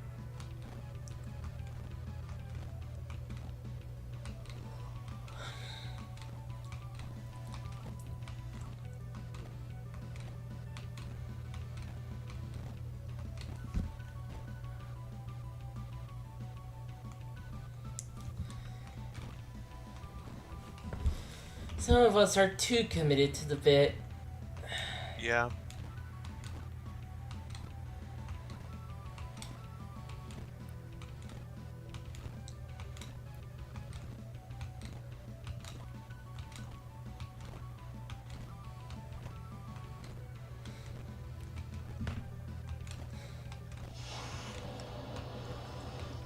That said,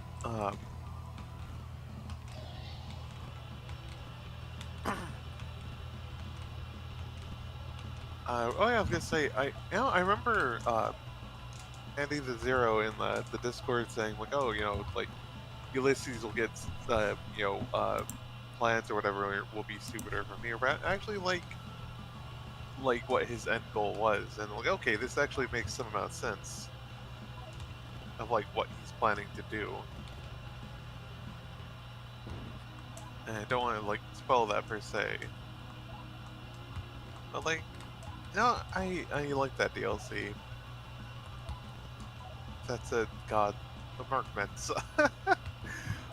Markmen are kind of rough to fight, but I still love using the red glare when I see one like from far away, and then it's like, well, sayonara, like SOB, and then fire like 30 rockets at them.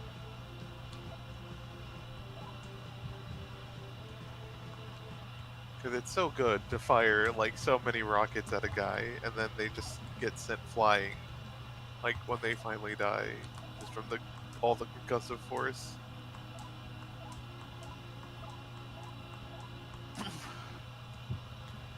Thanks for that. Oh, what did they give you? They didn't. Oh, they just walked away? Alright. Yep.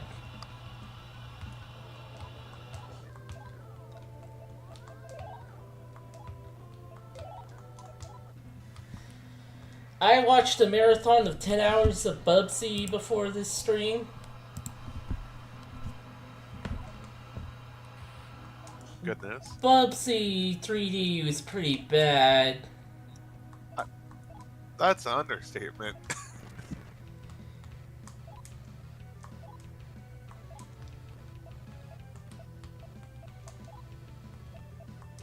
Yeah.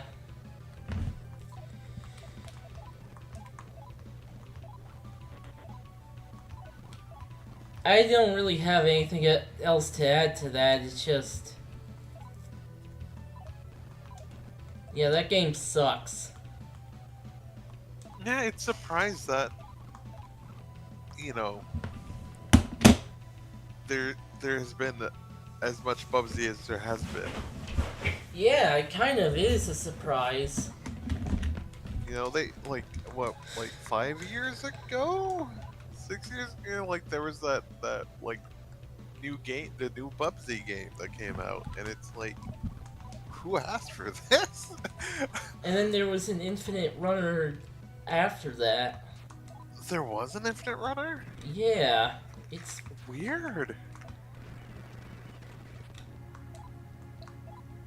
Like, for any Bubsy fans in the chat, I don't mean disrespect, but it's just like, there's other series that I wish had gotten this much attention, different ways that just doesn't.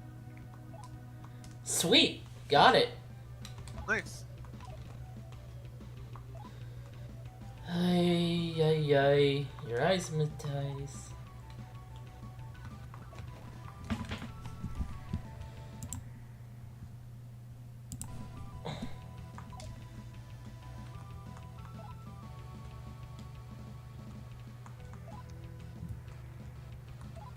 I wonder if this is like speaking upon Japan's like work culture. Maybe?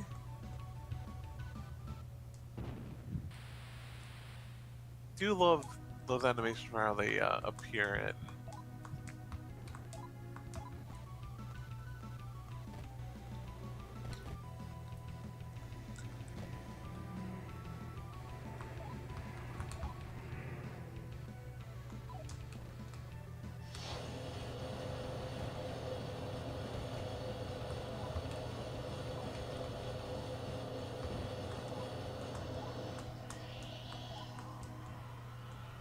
Okay.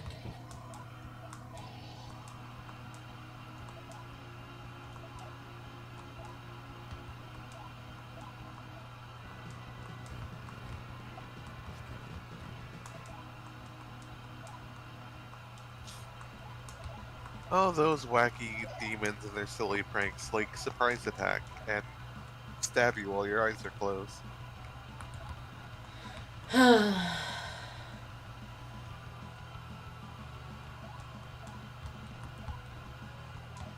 Do I have to go up the stairs every cycle? Oh god.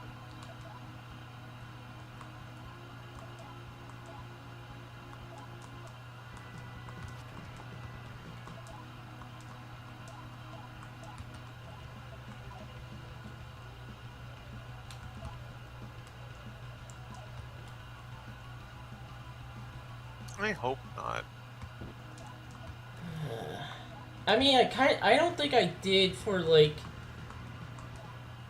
a bunch of them. 14 spells, okay. I think that's just drawing off the base stats and not any boost or decrease to the stats.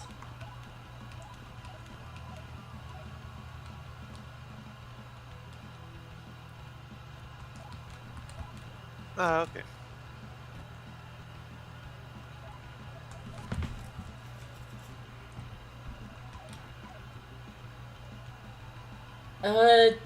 Y'all saw the video I shared on Fantasy Star, right? I don't think I watched that one yet, actually. Okay. That's an interesting one.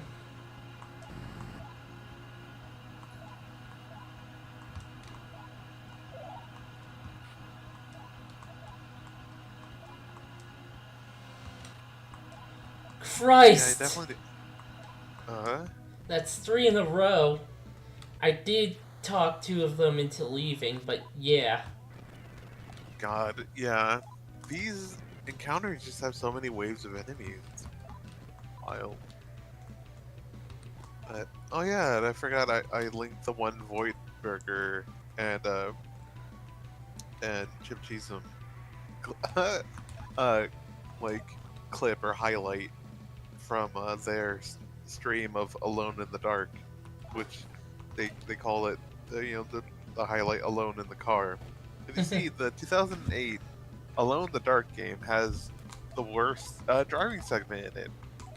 Yeah. And yeah, it's just the worst because it's supposed to be just a set piece, right? That it's very obvious that they intend you to go through and like, oh, see all the destruction of the city as like these supernatural forces are ripping the city Damn apart. it. But it's like everything's way too random. Like, there's a cop car at the beginning of this segment that has a very high chance of just killing you by just blocking you off from where you're supposed to go, and then you fall into the ground as like the earth underneath you just falls apart. And it's Yeah. like great. So it's like everything's like on a timer, except they decided that the timer just is global, and so you have to like you the player have to keep up with things. And in the later release they fixed this by basically having the timer be distance based, Oh my god. so that it seems like everything is like going on at once, but you can, like... But you don't have to rush to get to everything before you're just fucked. Wow. Yeah, I thought about that. I thought, like, maybe some of this was based on a distance for a timer, but, like, most of it just seemed to be global timer and random, so there'd be other Oh, cars on the whoops! road, I talked and to you'd that. see... I talked to that guy while the demon of his was dead, and thankfully he didn't attack me. But yeah, that can happen if you talk Huh. to. Yeah.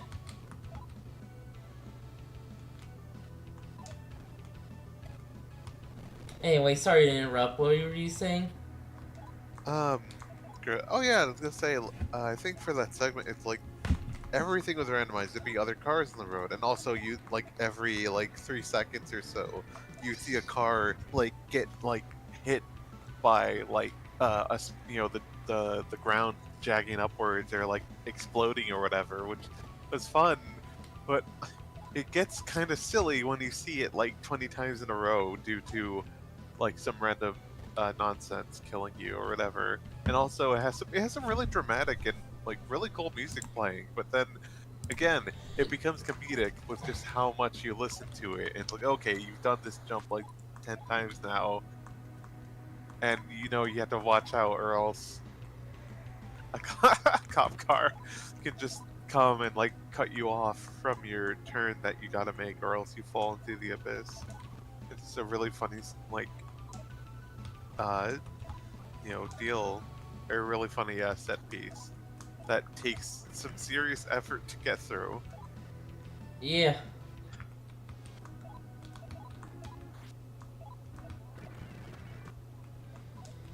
You've been watching Chip's LP of Kingdom Hearts that I've been linking, right?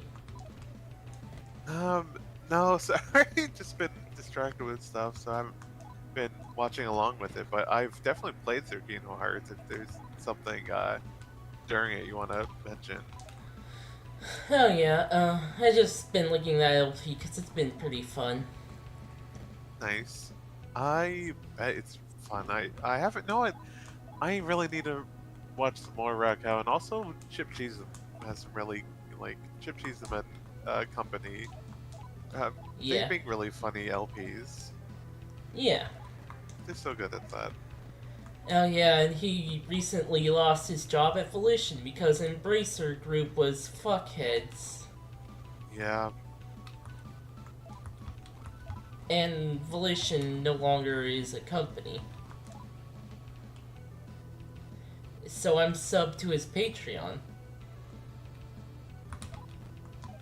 Yeah. Yeah. So I was thinking about like, I don't really have money, much less money to sub to anyone's Patreon or anything. But like, I know that whenever I do have some more spending cash, I know there's some people I definitely want to support. My brain's blinking at the moment, but yeah.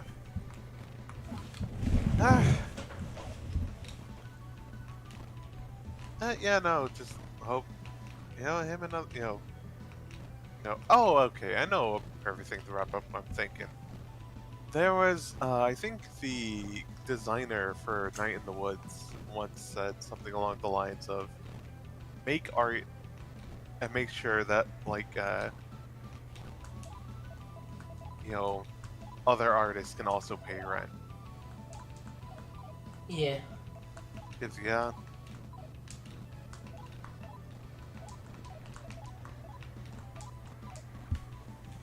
Because honestly, that's kind of like one of my goals in life of just like, I want to be able to make more art, both for streaming stuff and just like whatever. And just honestly, I'd be pretty happy if I have enough money to do that. Just live like live comfortably enough and just help other people out when I can.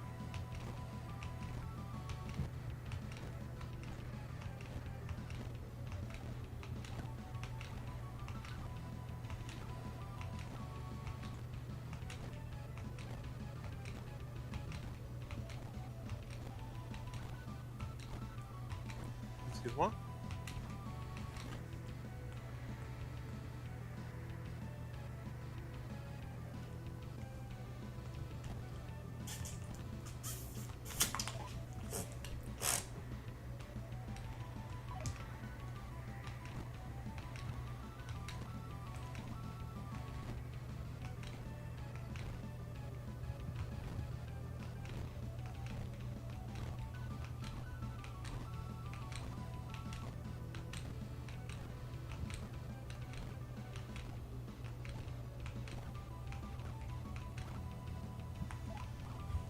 You know what?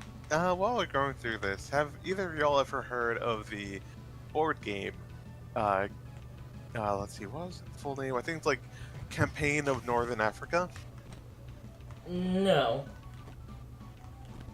right? Well, imagine if someone decided to make the most indulgent, like, over the top board game possible. Like, it takes about there was like there was, I think, some interviews with like the developer, the main developer, talking about how it takes about 1,500 hours to complete a campaign of the campaign in Northern Africa, like to actually go through the game. And it's like, if anyone ever, it was like truncating this a bit, but it's like, if anyone ever says like the game is unbalanced, just tell them like, no, what, we don't believe you. Try playing the game again.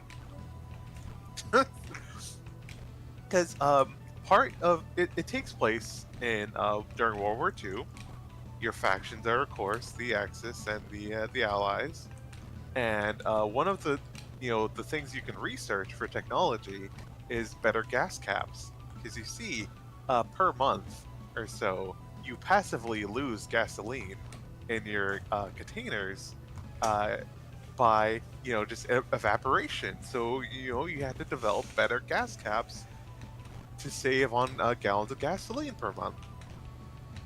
Also, there's a rule that Italian troops need extra water supplies so that they can boil their pasta. And the thing is, again, I think from the same interview or whatever, the developer said that, like, this isn't even based on anything factual. It's just like he knew that, like, they looked into it, and like the Italian fascist troops, like, they just cooked their pasta in the cans of tomato sauce that they were also given.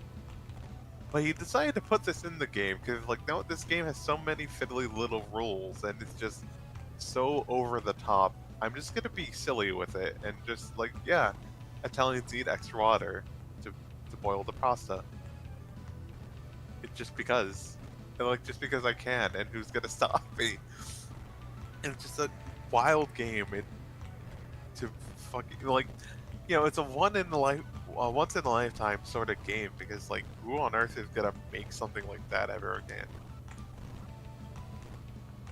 And it's just like really funny because it's a massive board game too. Like someone had a picture of the board out on the table, and they put like the box of Monopoly on top of it, and it didn't cover most of it at all or anything.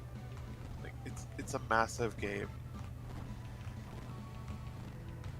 Yeah, it's Campaign in Northern Africa, the board game. Trace. Such a bonkers fucking, like, idea of a game. Sorry, the Wikipedia article has a good intro bit of it. The Campaign of Northern Africa, subtitled "The Desert War, 1940 through 43." Generally referred to as CNA by wargamers, is a strategic, quotes, monster board war game published by Simulation Publications, Inc. In 1978, it simulates the entire Northern Africa campaign of World War II. Description: the campaign for North Africa has been called the longest board game ever produced, with estimates that a full game would take 1,500 hours to complete. Reviewer Luke Winky pointed out that if you and your group met for 3 hours at a time, twice a month. You'd wrap up a campaign about 20 years. It's also been called the most complex wargame ever designed, with the commonly cited example noted in SBI's advertising. Oh, it was in the advertising that the Italian troops required additional water supplies to prepare pasta. Oh god, the map board alone is 9.5 feet, 3 meters long. Christ. I used to play board games a lot back when I lived in New England. None of them were that big. I mean, War of the Ring, which is a war game based on Lord of the Ring. It was pretty big, but it wasn't that big, though. That one might have been like 6 feet long. Or no, maybe a bit closer to 5? I think a bit closer to 5, actually. But I'll talk about that one in a sec. It was honestly a fun one. But to continue on with this, although normally a two-player game, the rules recommend 10 players divided into 2 teams of 5 people. Each team composed of a commander-in-chief, logistics commander, rear area commander, air commander, and frontline commander. Christ. Oh wow, they actually list the components. The box set contains large 4-inch deep. Oh, and a large 4-inch deep box includes 5 34-inch by 23-inch paper hex grid maps scaled at 8 kilometers per hex with 31 types of terrain. 31? 30? Sorry, I've never played a board game that had that many types of fucking terrain. The maps, when placed together, form a single 35-inch by 115-inch board.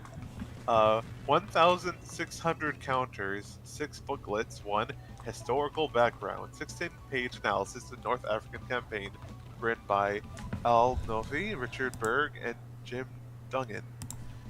2. Land game rules of play, 45 pages plus 2 pages of addenda. 3. Air and logistics game rules of play and scenarios, 23 pages of rules, 14 pages of scenarios, and 7 pages of designer notes. 4. Charts and tables common to both players, 16 pages. 5. Axis exclusive charts and tables, 36 pages, including 73 charts and tables, not 30, my bad. Then 6. Commonwealth exclusive charts and tables, 32 pages, including 58 charts and tables. Jesus Christ. Then 12 logistics sheets, 3 plastic counter storage trays, and 1 6-sided die. The fact that this game uses 1 die is really funny to me with how complex everything else is, but Jesus Christ.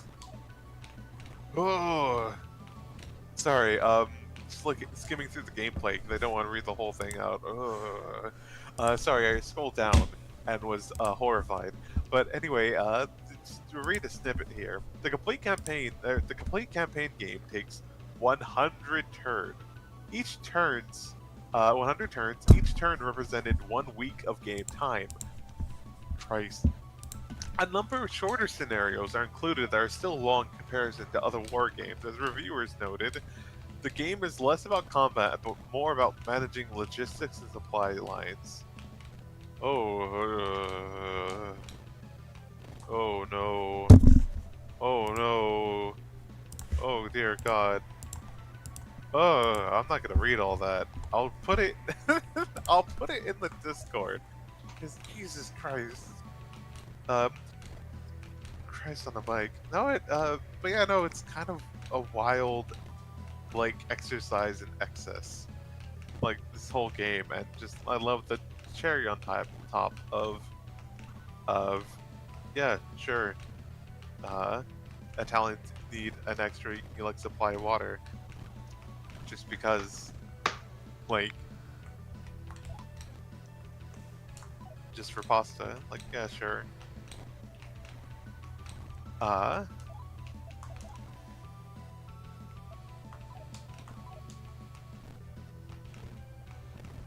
Jesus Christ. You know what? This game ever got a re-release? Wait. Oh no, my bad. Oh, what? Publication history. The end of it. Following the demise of SPI, Decision Games acquired the rights to CNA and started the process of streamlining and simplifying the rules with an advertised publication date of 2022 for the retitled North African campaign. Did that ever come out? I feel like someone would have. Oh my god. It's real. I think? Or is it still in the design stage? Let me check. Because I see a retail price and a pledge price. So I don't think it's out yet. I think they're still working on it. Wild.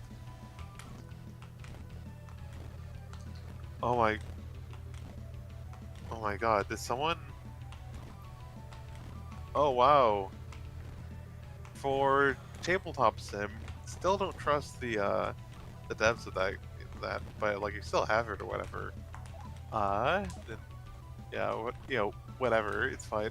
But like, someone made a, printed the assets from campaign for North Africa and put it in Tabletop Sim. Jesus Christ.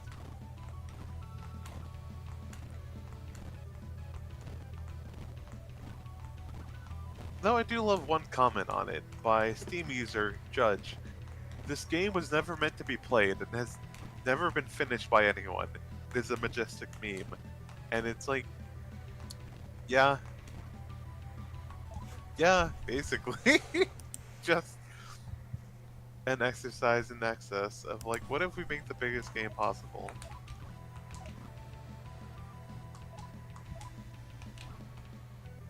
Ridiculous. But, to talk about a game that is actually meant to be played, that's still, like, pretty beefy. Not the beefiest thing ever by, like, war game standards, but, like, still beefy. War of the Ring, right? Imagine if you play at either the great, I forgot, the Fellowship of the Ring, or sorry, great, I'm forgetting their names because the two S names that are sort of like Saruman is the wizard, right? So Sauron, Yeah, Saruman's right? the evil one. Yeah. What's his uh the, his overlord? Sorry, I had some technical issues there. Are we still doing this? Yeah, we're still in yeah. the nightmare. If you want to bounce, that's fair. If that's what you're asking. Because oh dear. Sorry, you were talking about the Ore Ponder. What? Oh, the board game, War of the Ring. Sauron? Yeah, he's the guy in charge. Then it's his ring, right? Yeah. Yeah, Sauron. Right. Well, you play as either Sauron or the Fellowship, right?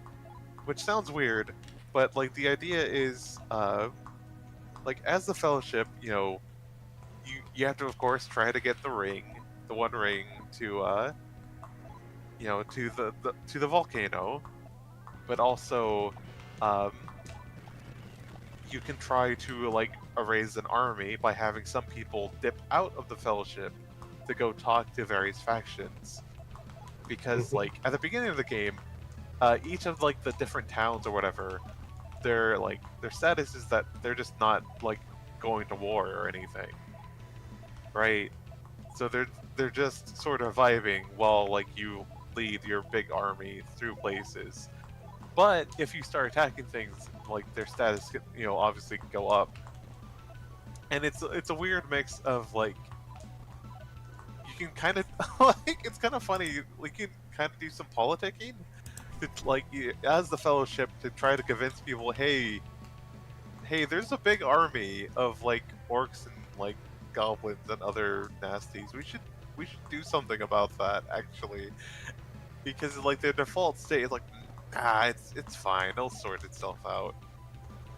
Whatever, it's cool, right? And it's like, as Sauron, like you can actually build up a big army and try to like send them out and conquer things. Because if you take down enough, what's it called, like enough cities quickly enough, you can also win.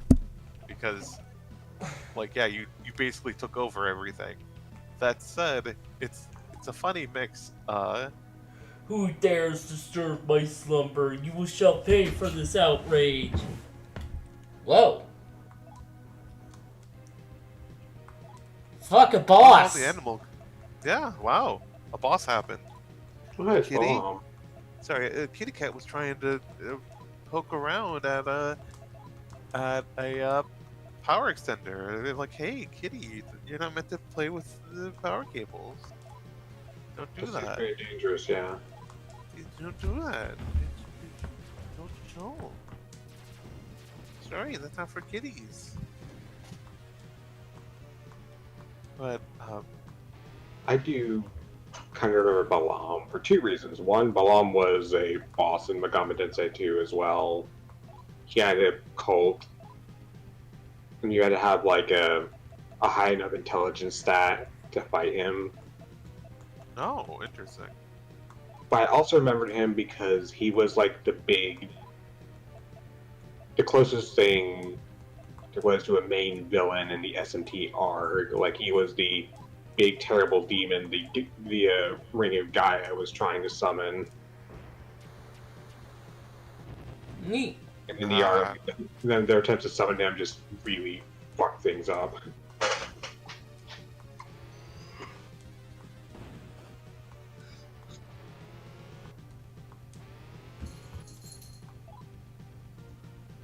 And then in this game, he's just in a hole, I guess. Yeah, he's just in the sloth realm, slothing it up. Is he a demon kind of sloth? I actually don't remember. I don't know. Oh, I guess to finish off the thought I had about War of the Ring. Oh, Lord Reigns, yeah. Yeah, it's a fun game. It's kind of funny because, like, as Sauron, you kind of have to, you can't just smash everything because you have to build up turns, build up your army. But here's the funny thing: you determine your turns by like allowing, allocating a certain amount of dice, like some, to like searching for the ring or doing military stuff, right? Mm-hmm. But here's the thing. It's a fantasy flight game, and as such, you have specialized dice. And Kitty, you're not gonna get that power cable, but So totally the kitty is not for- part of the game. yeah, sorry, the Kitty's not part of the game, but Sauron, right? You have special dice. One of it is the eye of one of the results is the eye of Sauron. If you get that result, then all those dice get put automatically into the search for the ring actions, or your pool of actions. So it's like, okay, I'm gonna spend like maybe 2 out of my pool of dice, like maybe two, maybe like 1 or 2 dice to search for the ring, and then other stuff I'm gonna do some politicking, like while to try to catch the Fellowship off guard. But you see, what if you just roll all Eyes of Sauron when the Fellowship is trying to do politicking and get people to fight you, and you're like, oh no, because there's only so much you can do if you like keep rolling the Eye of Sauron, because like Sauron's like, I gotta find the fucking ring right now, and it's like, no, please, we need to build up an army. It's a fun little experience. It takes a while though. It's definitely a game that if you ever get interested in playing and have a chance to, I say do it, but make sure you have snacks, because look, all the strategy you're doing is gonna like fry your brain. So make sure you have food and snacks. But yeah. Oh, well, I guess another fun detail is that like all of Sauron's like units, right? If they die, then it's whatever. You put them away, but then you can like spawn more units in certain places. So it's like fine, whatever, right? If any of like the Fellowship armies, like their units die, like like elves or human warriors or whatever, then you basically put them back in the box or whatever. You don't get to make more of them. There's a very limited supply of like the humans and elves and everything else, because that's part of the thing in like Lord of the Rings, that like Sauron can just make more orcs. Like he can just do that. He can just keep making dudes and goblins or whatever. Like he has a massive army. Even if he's like directly making some of them, it's just there's so many of them. And like that's a fun little touch that also makes going to war scary as a Fellowship. Of like, if you lose your dudes, then they're gone.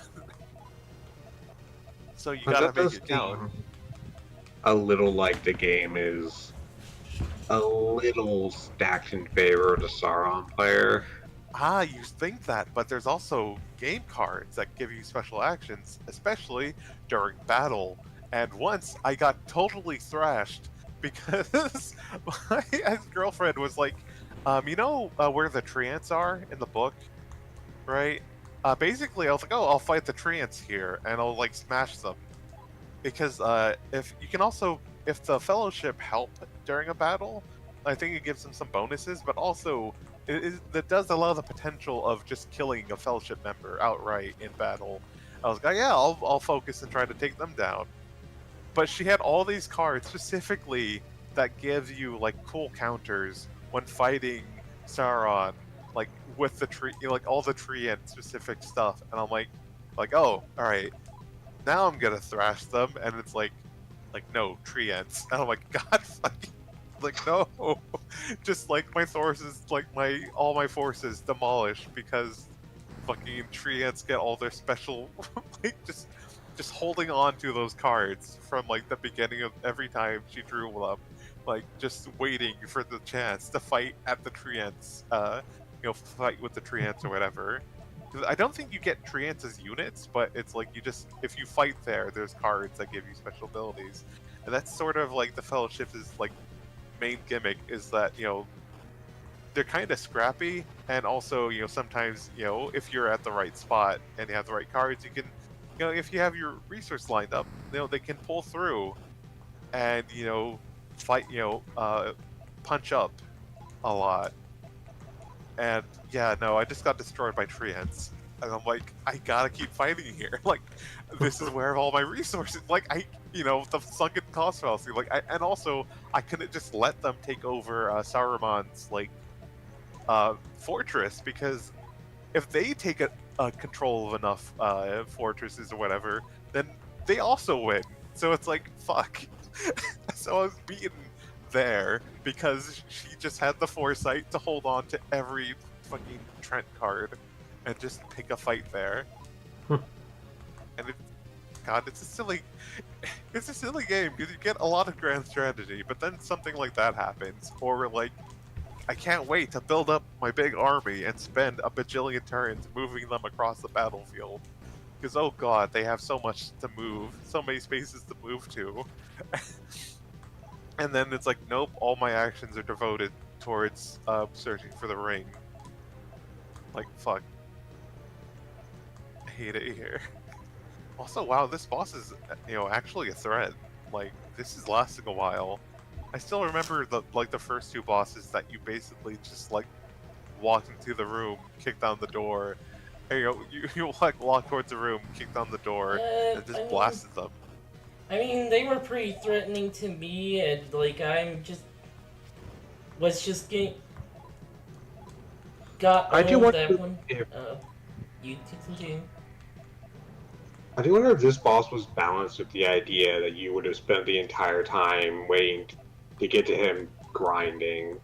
So he's like a step above what the other enemies in the area are. Yeah. Yeah.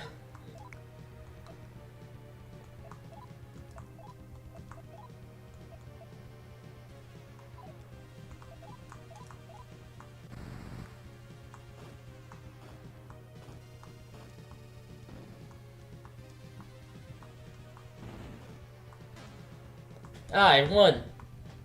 Nice. Take that, you fallen angel. And you didn't get anything out of it. Whack. Yeah, I think you did mention earlier that the boss of this dungeon is technically optional. Yep. Sucks.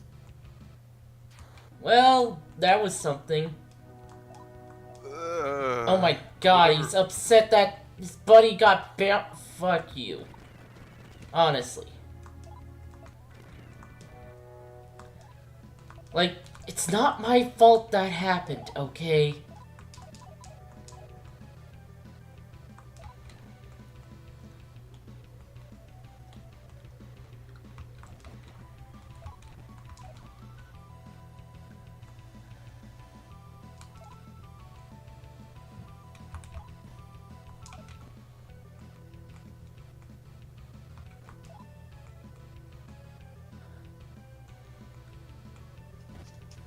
Okay.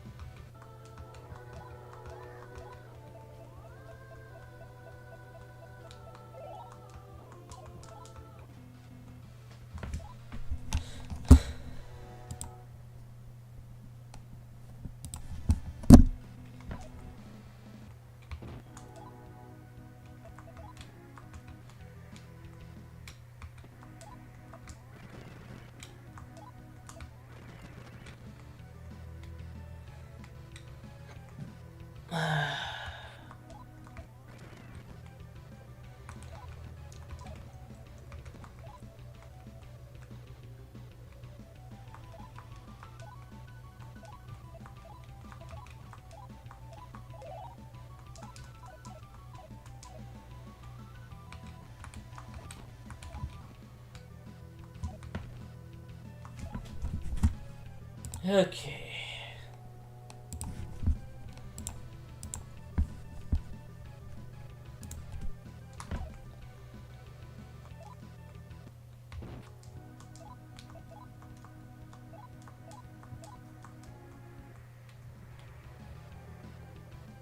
Huh, apparently, in their Discord, Andy Zero linked that, there's gonna be a Netflix Yu Yu Hakusho? Live action one? I mean? I'm just not interested in live action version of any animated show. Very fair. Huh, wasn't expecting that. I mean, like, I know Yu Yu Hakusho is popular, but I don't think, that there's anyone really asking for a live action adaptation for it. Then again, they made a, the infamous Netflix Death Note one, and also, unfortunately, Cowboy Bebop. Yeah, that one was extra bad, apparently. Yeah. Like, the Death Note one was just a movie. Oh, wow, that sucked.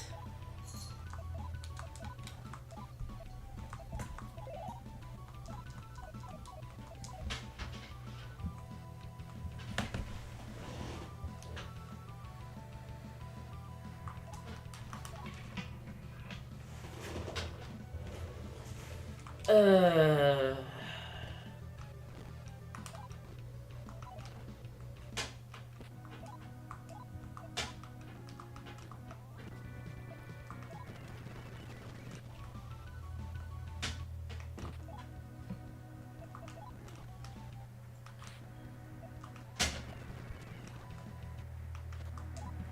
Stop encountering every fucking step!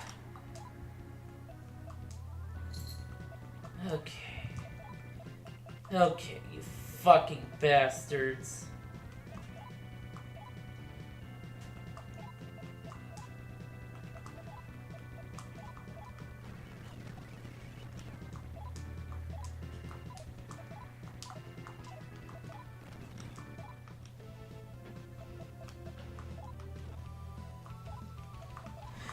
I'm just going to save and quit. Oh, we're low. Okay. Still. Yeah. Or we're not low. We're just at the point where we can just die.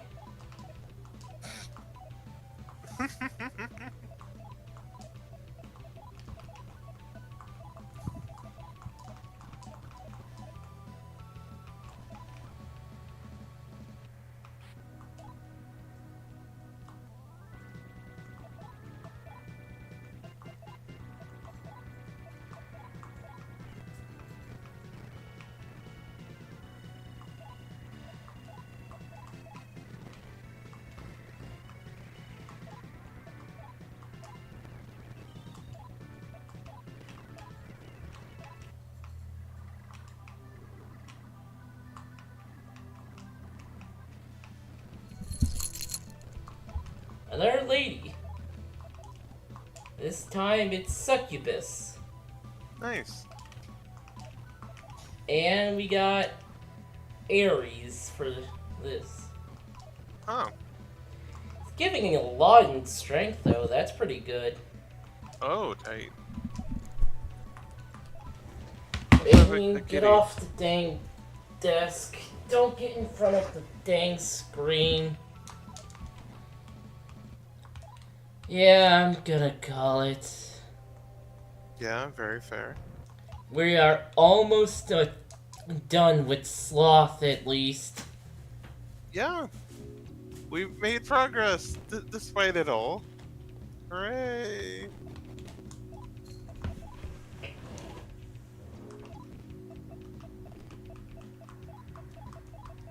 Yeah. Can you all hear my cat at all? Trying to get her meows on the mic. Come on, meow. I heard her. Aw. Anyway. Sorry for all that, everyone. You are forgiven. But, I got 7 levels out of that at least. Oh wow. You do just get a lot of levels by just doing this dungeon. Yeah. But yeah, good night, everyone. That was Good night. fucking awful. Yeah, but it's over. Well, no, I have to do it for the other character, for the other save now. But I'm doing that off screen. Alright, make sure to have a podcast or some music or something. Yeah, I'm gonna have something for that. Something that isn't Bubsies for 10 hours. It might be Superman 64 for how many hours? Oh dear God. Anyway, good night, everyone. Ciao.